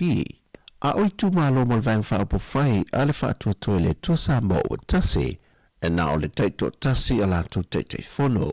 Lo whalia fo i le tusi le tua lalo a le whionga fia me i le mta ngā luenga, o se mta aupu e ono toi sila i erika peneta. Peitai o le whailo inga lau tu stala ma le teitai o le atunuu i le vai aso tua nai, na whaadia manino e le whionga le pānemia, o whiriwhiringa uma na whaavai ai i tō whinga a le komiti sa ngafa ma liuri longo te whono, e au o na tui nātu ia i lātou e mauti noe whaatua tuina, ma tali tonuina e whaafoefoeina le lufilufina o se lene le poloketi o le miliona tā la. E siri atu le tō se lau i lātou sa tusi tālu sanga, i awa no komiti whaatono whaalapa pitonga le malo.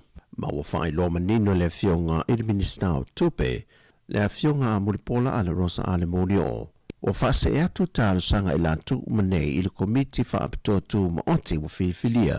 E ngā lulue ei mo le tuina mai o swafa i lumo le kāpene tai sila iai.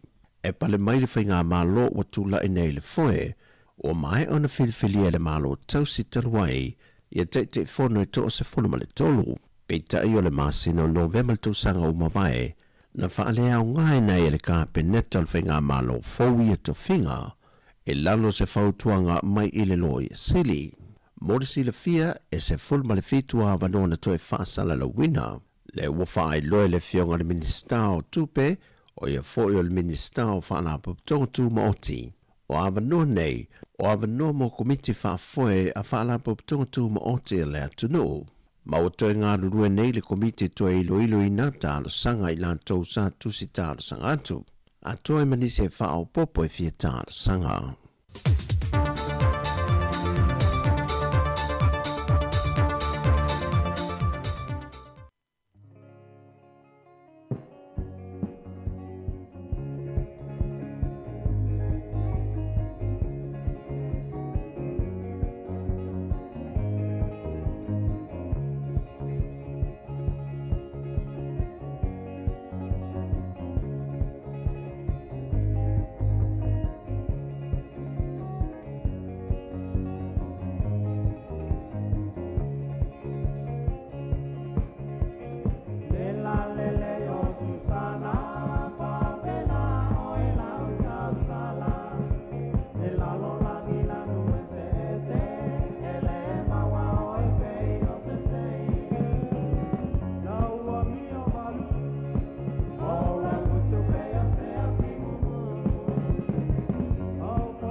Pianga mana fa pesa le fai aso serenade ina ua luas fultasi minuti o te ene le tula tasi le tātou tau tua i lungo le tātou penga te whailangi e pe ona ye le Facebook ma le YouTube ne nei taimi ia toi wha malo atu wha aftai tere lava le mafta mai le tātou atino ia mao le toi whasa lau ina muli nao tātou telefou ma tala mai Sāmoa o nei aso le si ufonga lau mua i Wellington ina launanga ia ma le tātou tau tua i lungo le Facebook ma le YouTube ia ma le tātou website na le www.samoacapitalradio.co.nz.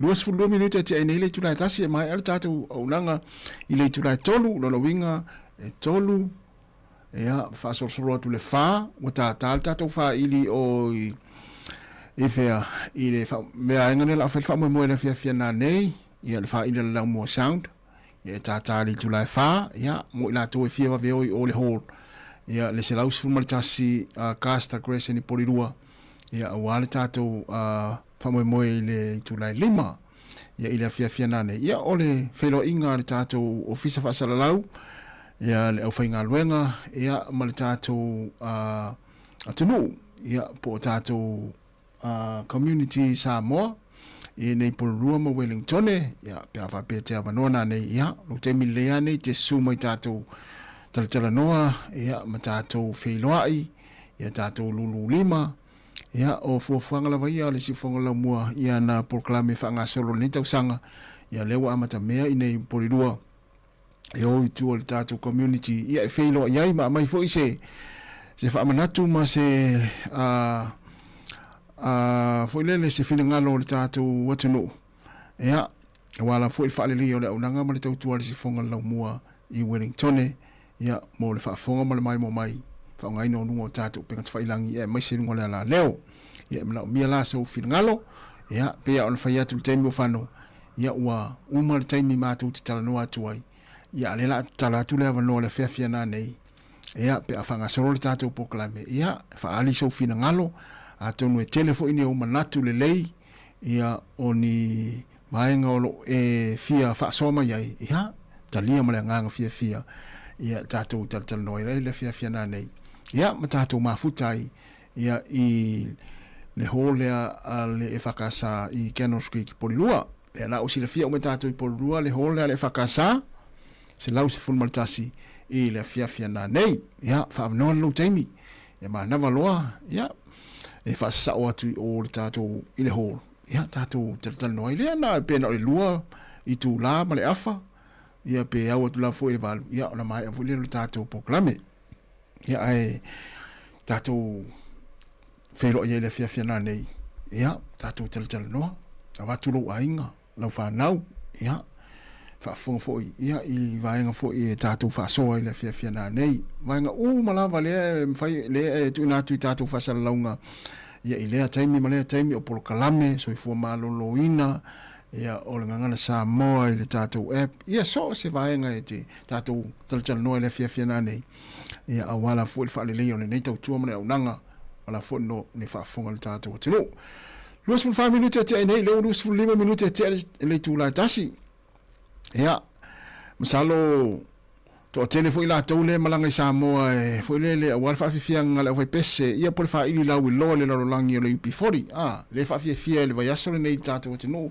ia por fa ingol vai aso nei Sāmoa ia to tele le vai atu malanga Sāmoa le nei vai aso mai so nei taiao nisi na ia e malanga wa na malanga ile so fua le so lua le so lulu nafi ia nisi wa le wana fai booking se le tau sanga te nei ia le la wa tele na malanga i Sāmoa ia wale fa fianga ia le fa ili lau lo le langi le UP40 ia o se tu le fo mo tatu wa tenu wa fo ile tama ai ngol tatu wa tenu i fa mo yanga sa atu ia ila to lo atu ile ngata i falitani malo ia o mo me o marketi ia nga solo ia ila to lo malanga tu fa wa e tal tonu fo ye to telefoni tanga tau isi tenu le malanga tu Sāmoa ia ile ngata ta fa ai ia ese mai mo fo ile fa ili lau lo le no lang le UP40 a me se lava ia tanga tu le o matu vele le uta limas fulu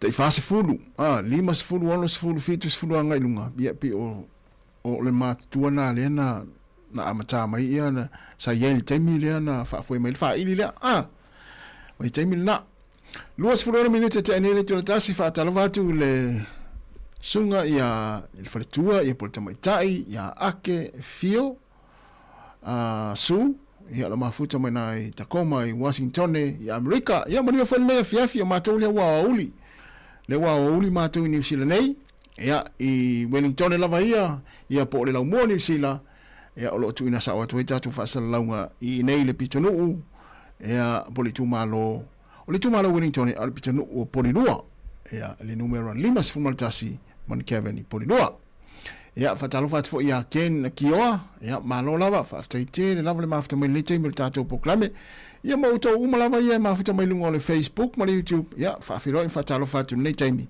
o le sifonga neo la mo Wellington ma le to fainga malanga o to le la o mata I le apia park ia le fafifianga le UP40 le fainga nei vai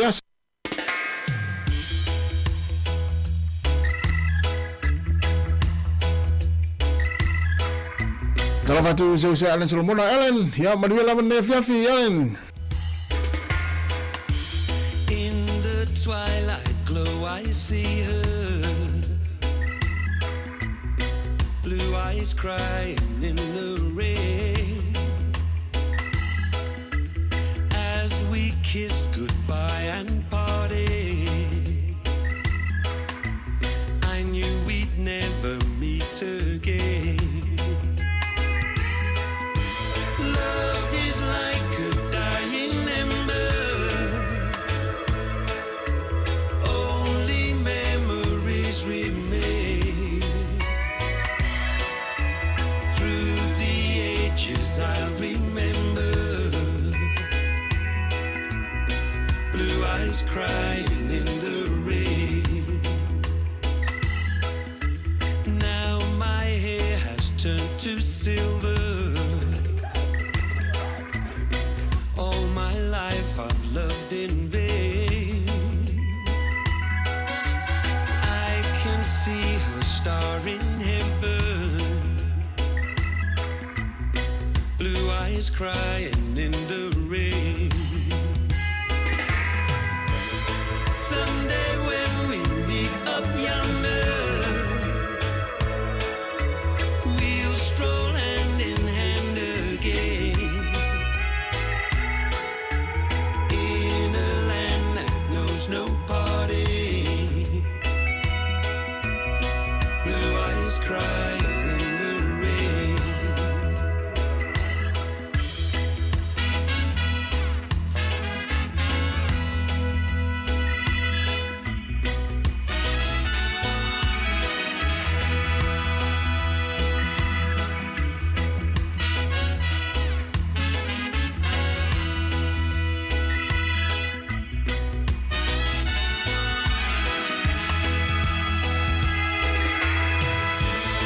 Someday when we meet up yonder,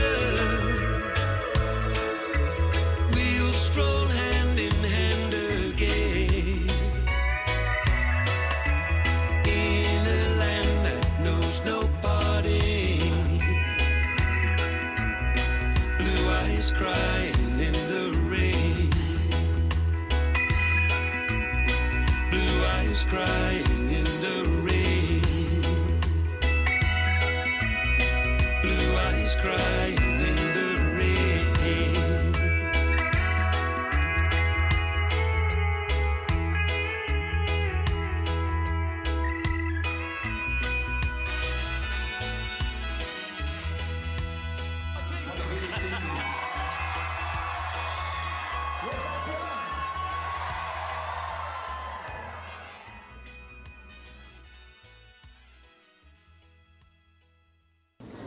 Thank you all very much for today. Marie, cheers.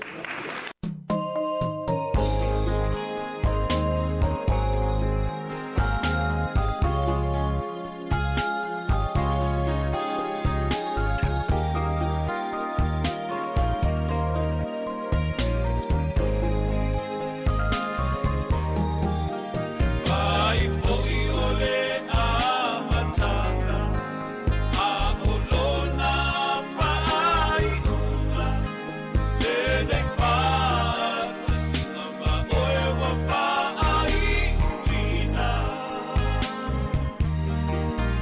La te upa alo alo, wa malie o, olo alo fa moni le alo ilo uloto. Oi se mea a pai ngata,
O le tautua le si ufonga o le laumua o lo iai fo i le langolango a le New Zealand On Air.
O le tautua le si ufonga o le laumua o lo iai fo i le langolango a le New Zealand On Air.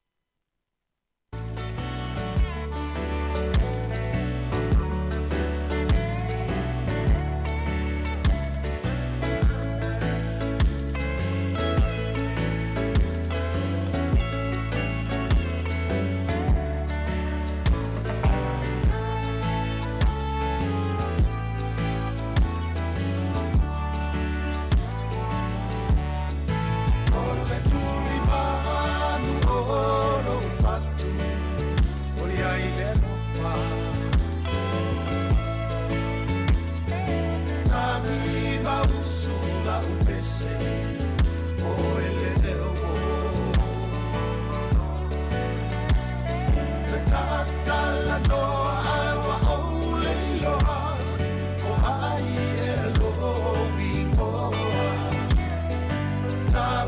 tala mai la pele ya pia inoa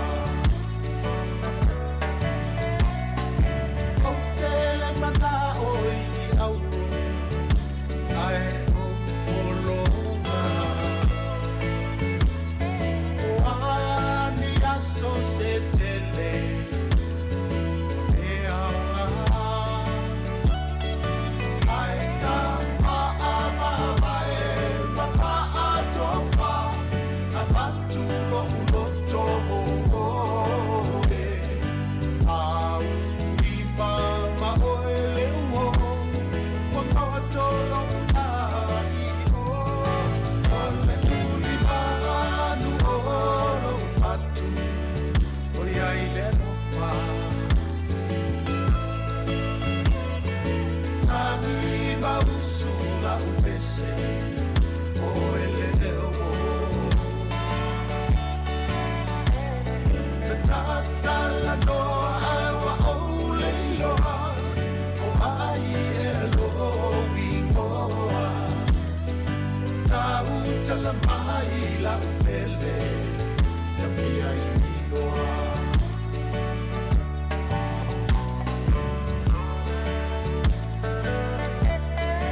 Tulimano lo fatu ia o yailea fa uma mai tulimano lo fatu o yailea la fa fonga mala mai mo mai se tali meltato fisili tulimano lo fatu o yailea se tali mai po tata we mai mo mai to sfulu ma mi no tana tana o le tula lua o fa fianga pespesa se filoi ia wala fo fa fonga mai tata tinu le taimi ma lo lava le on sai ma lo fo ile tawatai fa inga luenga le yaso ia mai sei latou ia lo tapo ipea ia le tatou fianga ia o fanau ma onga le nei aso ia malo lava le tapo ai ia ai o se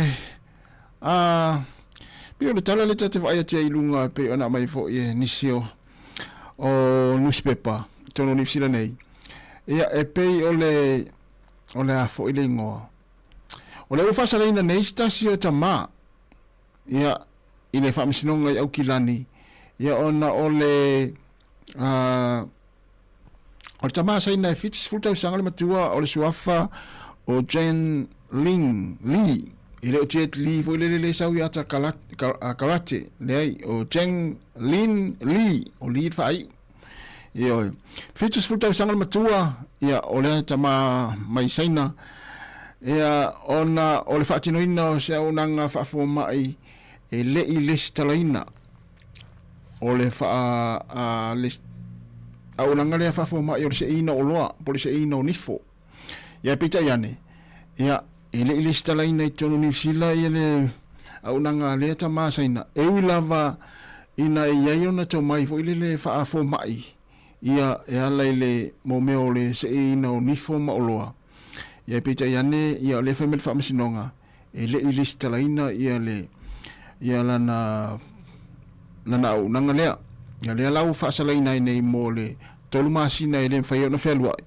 ia ma le whaase fululima afe tutongi ia a o le whai mai le whina ngalo le manati o le tamasaina lea ia o le tūlanga fwile le o saina e mwhai ana whai mai lau o nanga malau pisinisi ia I o I lo fale ia ale tu mai ia tātou New Zealand ia ele talia ia to inga waanga fa pe se ivanga na o le stala le pisinisi to am failea ona fa nga tonu New Zealand nei ia le la o fa sala nai ia le ta ma matua fitus fulta sanga matua e ia non to mai ia I me tau fa inifo ia ai ia tu langa na ia ole mafua anga wale mawaise lai sene ole sitamale tonu New Zealand nei ona le lana ngana inilisi ele loa ingilisi ele loa fulele tautala ngana Peritania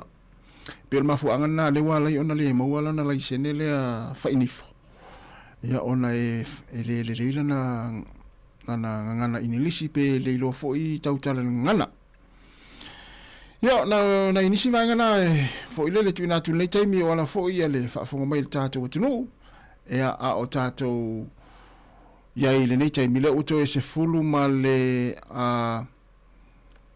lua minuto na tale le tu la lua tale lua tale tolu ia ona mai ele o tato tu tu o le yaso ia vat pe fa fia ngo pese ia fa fonga mai foi tato tunu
pipa pipo. Pipa pipa pipa pa pipa pa. Pipa pipa pipa. Pipa pipa pipo. Pipa pipa pipa pa pipa pa.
Le se fo maria na ia o falatua ia Yvonne pua falaula hokam le masani on tasi fo pa angal tatou ala leo ia po tatou au nangal si fonga la mua ia le falatua ia Yvonne pua falaula hokam ia o ia na ia na eu suina mel pesen na ale peni no tia fau ia te fatalo fatu nei taimi malo lava le mafuta mai le o tu tasi minuti ona tale o le tulai lua ya masalo peto e tasi le tulai la mai ele tatu au nanga ye mana tua pe ona failo atu le fiafia na nei ya le fail tatu maftanga au fainga luenga le sifonga la mua Wellington ya mai se ye le tatu tatu Sāmoa ya i le fiafia na nei ya na le hall ale e fakasa I porirua e pe on failo atu le nei vai aso atoa lau si le fia umata atou se lau se fulmartasi casta crescent I porirua le to atusi ia e whātau ni nai le wha moe na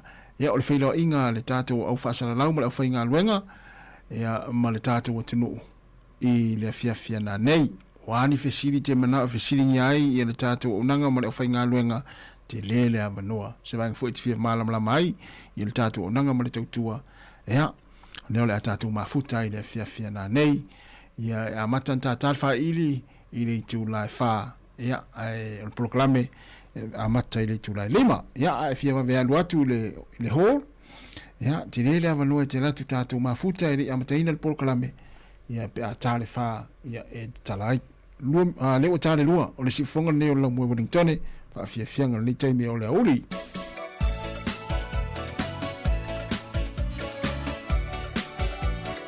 Fai matua nei lunga e te moe pe awa pe ua e ne la va nofo ia tua nei lunga ta pere TV ane tua nei lunga e mata e fulele ta moe e tatou siva Sāmoa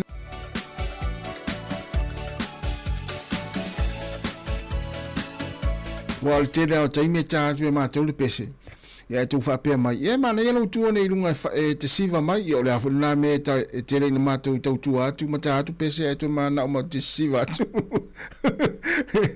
mana ia lau so mana ia ta atu mausu e te mātou pese ia ai sa mai oe mana ia nato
te mimita lava sai ilo ingoa o te tau ame oe o waolo upa asino manga si o one one pae pae malohu vai e pei ole aisa ae pa a paulo ele maunga ole atua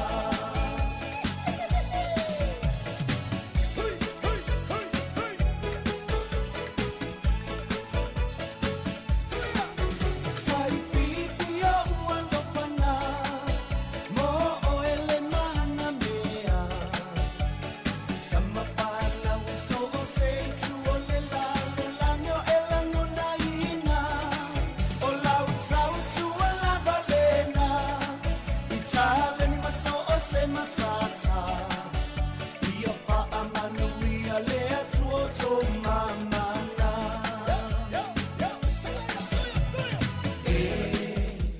o te mimita lava sai pipilo imoa o te tau ave oe o waolo upa asino manga si o one one pae pae malohu vai e pei ole aisa ae fa a paulo ele maunga ole atua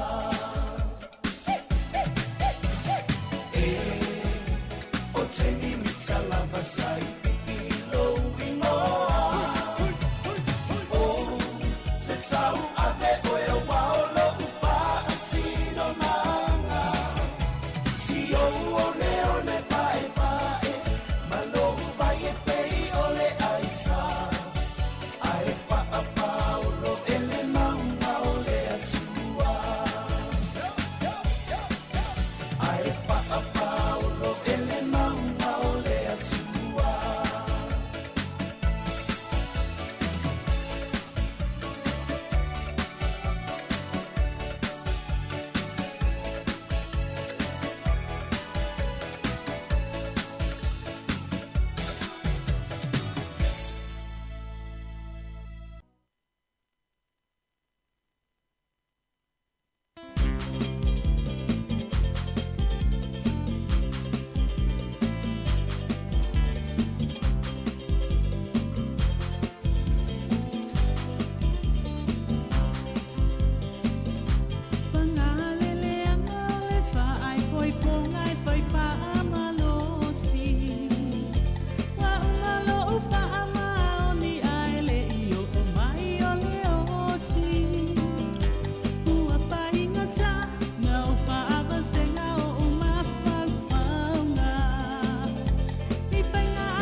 Se agua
was sitting at the bar, she was looking at the jukebox selection.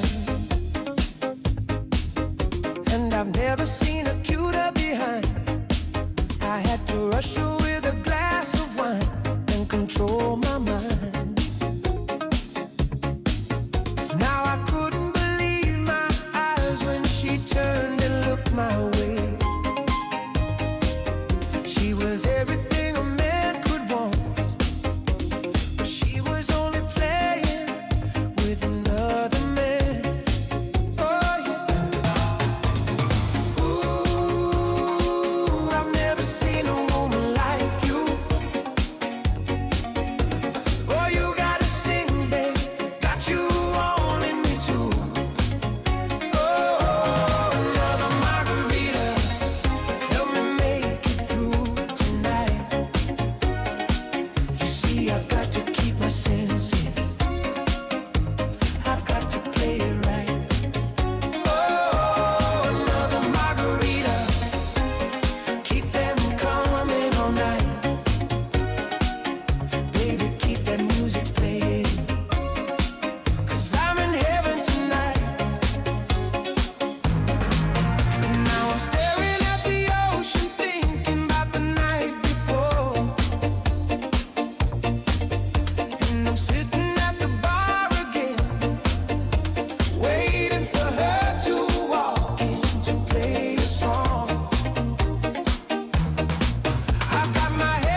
O le tautua le si ufonga o le laumua o lo iai fo i le langolango a le New Zealand On Air.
January the 1st, 1962, and with the new year comes the first independent Polynesian state of the 20th century, Western Samoa. Alo bala wina faalo wina kato au fatas le yas le mamalu o le fono fai tu la fono ia so fua.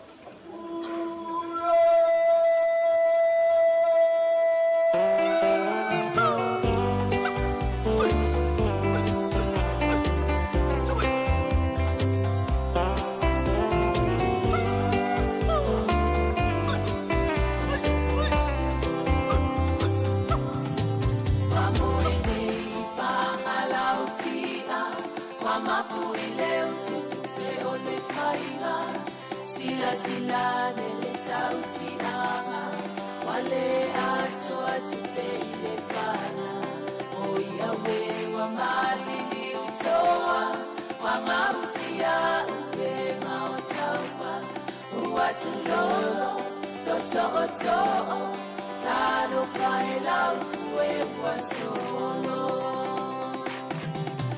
Wanga pepe mayo aina le au matatao wala maina wala foia ne lumimalae uwatulia fo ile tulukikai uwa malipela utuide ebebe kata lipesa fa apelepele yo use uwalelea walila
Te whamaleo e whanatua ia si leo tai, he mara pese ua whaingo ina o le ua moe nei i panga lautia.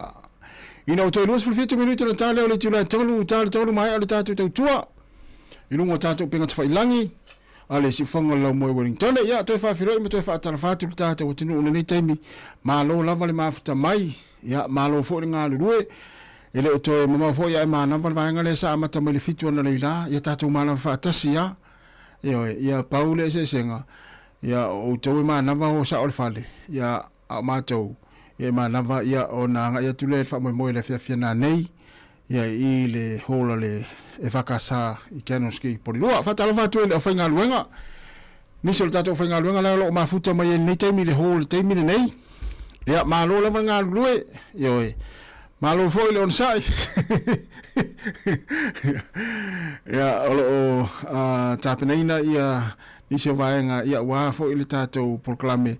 Ia ma le tātou wha moe le fia na nei, ia whatalo whatu e le tātou o whainga luenga, le si whonga la moe Wellington ia o lo mafuta mai nisi le hola le e whakasa ia i nā i Cannon Creek i Porirua, sunga Murray, sunga Tāsesa, ia manisi o lo whainga luenga i Salin Kasiano, ia ma ana wha solo, ia ma nisi o lo mafuta mai le teimi o le tātou proclame, ia mai moma iai, ia ma wha au pēr ia ngā luenga, ia ua fo i marftara ngasi la ei si mona se montafa, ia po o le taking, ia o le ngā le tere na ngā isi la ei, ftara ngasi la ei nei Wellington, ia mesi lava Porirua, ia mesi lava Street la Casta Crescent, ia pe ia la wilo ftara ngasi la ei lingon na o le taking,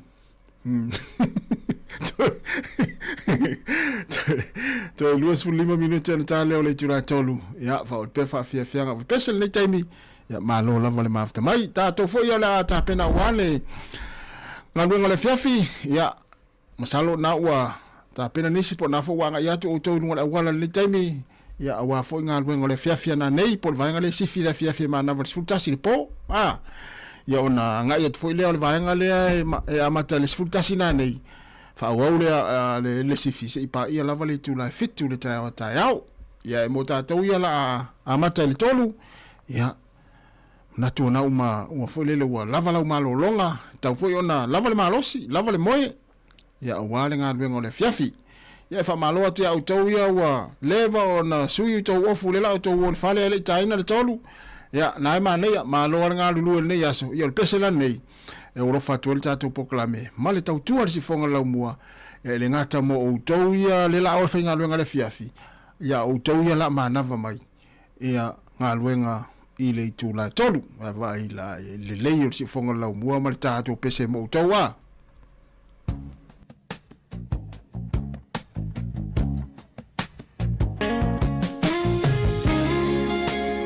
Zau vatu sunga malai ia vai ngā po vai ngā olo.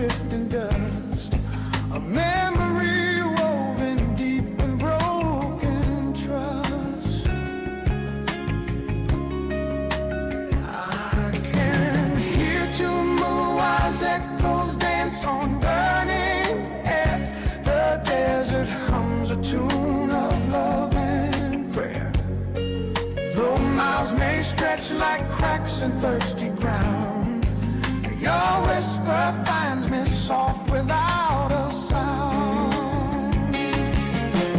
Whispers of the desert wind carry me home through the fire and the fray, through the wild unknown. The roots run deep where the lone tree stands, holding this truth in the palm of the sand.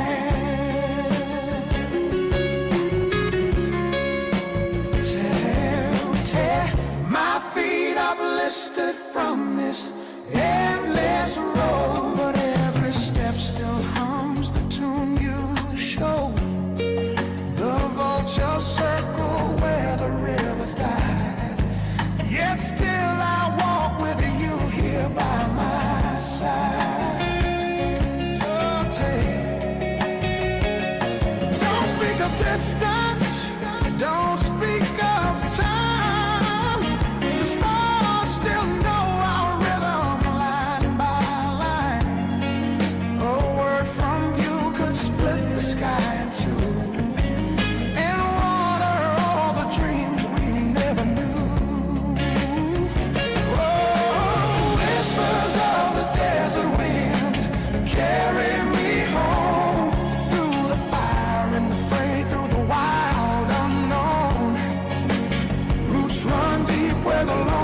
Manuel sunga so Felice Mikaeli no to se fulu minuto na tale o le tolu ya le to telefu statu taimi ya ona mai ale o le tatu unanga mo le tautua I lungo tatu pinga te whailangi te whawhelo I me te whaatalo whatu ia me te whaamalo atu me te whaawhitai atu lau tapo inga Sāmoa ia ele o te mau ina mai ale o le tatu tautua ai mana tua o le afiafia nā nei ia I le whakasā I porirua I kiano skui porirua se lau se funu tasi tatu mafutai ia o lea ua lewa ia initial tatu au whainga luenga I le official I le hall le taimine nei ia wala foi le fa moe le fia na nei tare fa ia ona amata foi le ona tare fa I le laumo sound ia fa tali ele teme amata le pokalame I le lima masalo pokalame a umia le luai tula ia po le lua foi tula ma le afa ia no winga le umi ia le pokalame ia o le nganga lava ia tatu mafuta tatu fitu fai ia tufa atu tufa mai ia awa fo fa le o tatu unanga ma le tautua ile ngata I lunga le tasi o le tesi ma le tasi famo e fa pe fo I lunga tatu penga fa ilangi ma le tua atu lo telefoni pe fa pe te mana o fo le download le app ia pe fa lo Facebook ia o lo YouTube ia fa sino tu umala vale fa ngaluenga ia ma nisi o va pol kalame ia wala fo ia le nei tausanga ia fa ale so fina ngalo ia mata pena mai so fasili la lava se fasili te fia fasili ai ile la fa ngaluenga mo le fionga le pule ia la tom fa ngaluenga ia e talia tatu fasili le fia na nei ia lo ia fo in nai giveaways ia o le wata pena le tatu au fa ngaluenga ia mo le ofisa ia wala fo ia le fia na nei tatu maftanga ia awalani misia awani misi le amanoa ia inisio o folele o giveaways le fiafia na nei ia ai tapena le ofisili pola fa pe fo ia pe ona fa la ulo atu le fiafi ile vaso atole nei ai lava se vainga te fia fa se ai ile au fainga luenga po ila fo inisio au fainga luenga fia avela fa se ia ava no le fionga le pule te rua fa fesa nga ile le fia na nei ia mai fa matala iai o le le otas o fa ia si vave la natu mo fa tita inga fa pena ia o ta fio manatu ia nga manatu e fo le to fa le tatu nga luenga ia mai lo ai fo ini fa le tono lo ia nga luenga ia ai tatou mafuta i lai le fiafi nei le tu lai fai amatai ia tatai fai ia fato amata poklami le tu lai 5 ia le tau maftanga i le fiafi le fai wel tatou tatou maftanga i le fiafi ana nei ia pe amaea ia le tau maftanga mama ia on tatou ta apele tatou lulu 5 in fato fa ia alela masalo le fu mai ato i mal tatou poklame ia alela tatou peselea ia o le fatafiti le o le tatou unanga ma le tautua ia o le tatou i le pese le tatou fa mawai ai le sifonga neo la mwe Wellington e manatua ma nava loa e fia luatu fa sao atu i o le hall se lau sifultasi Casta Gresen i polilua i le fia finei tatou mafutai e iei uma lava le au whainga luenga le sifonga la mwe Wellington e awani i sia vayanga fa pena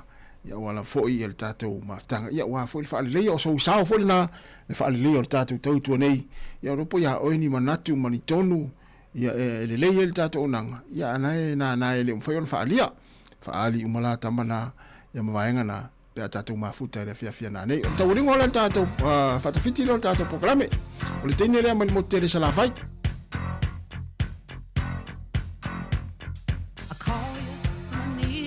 talo fatu ai le imana vala ai mai al tato onanga fatalo fatu i se ya Chris Charles talo fa Chris ia malo foi on sa inga lengo fuanga le yaso parisina ia alo tele atu mo lu martina matua ia lo salia fa te lava le mafta mai fa fianga mai le tene mai le motele sala fai tina tena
tēnā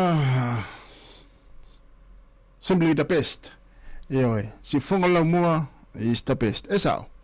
Ia, o tau talana. Ia, Sāmoa mai al tātou tau tua ni aso.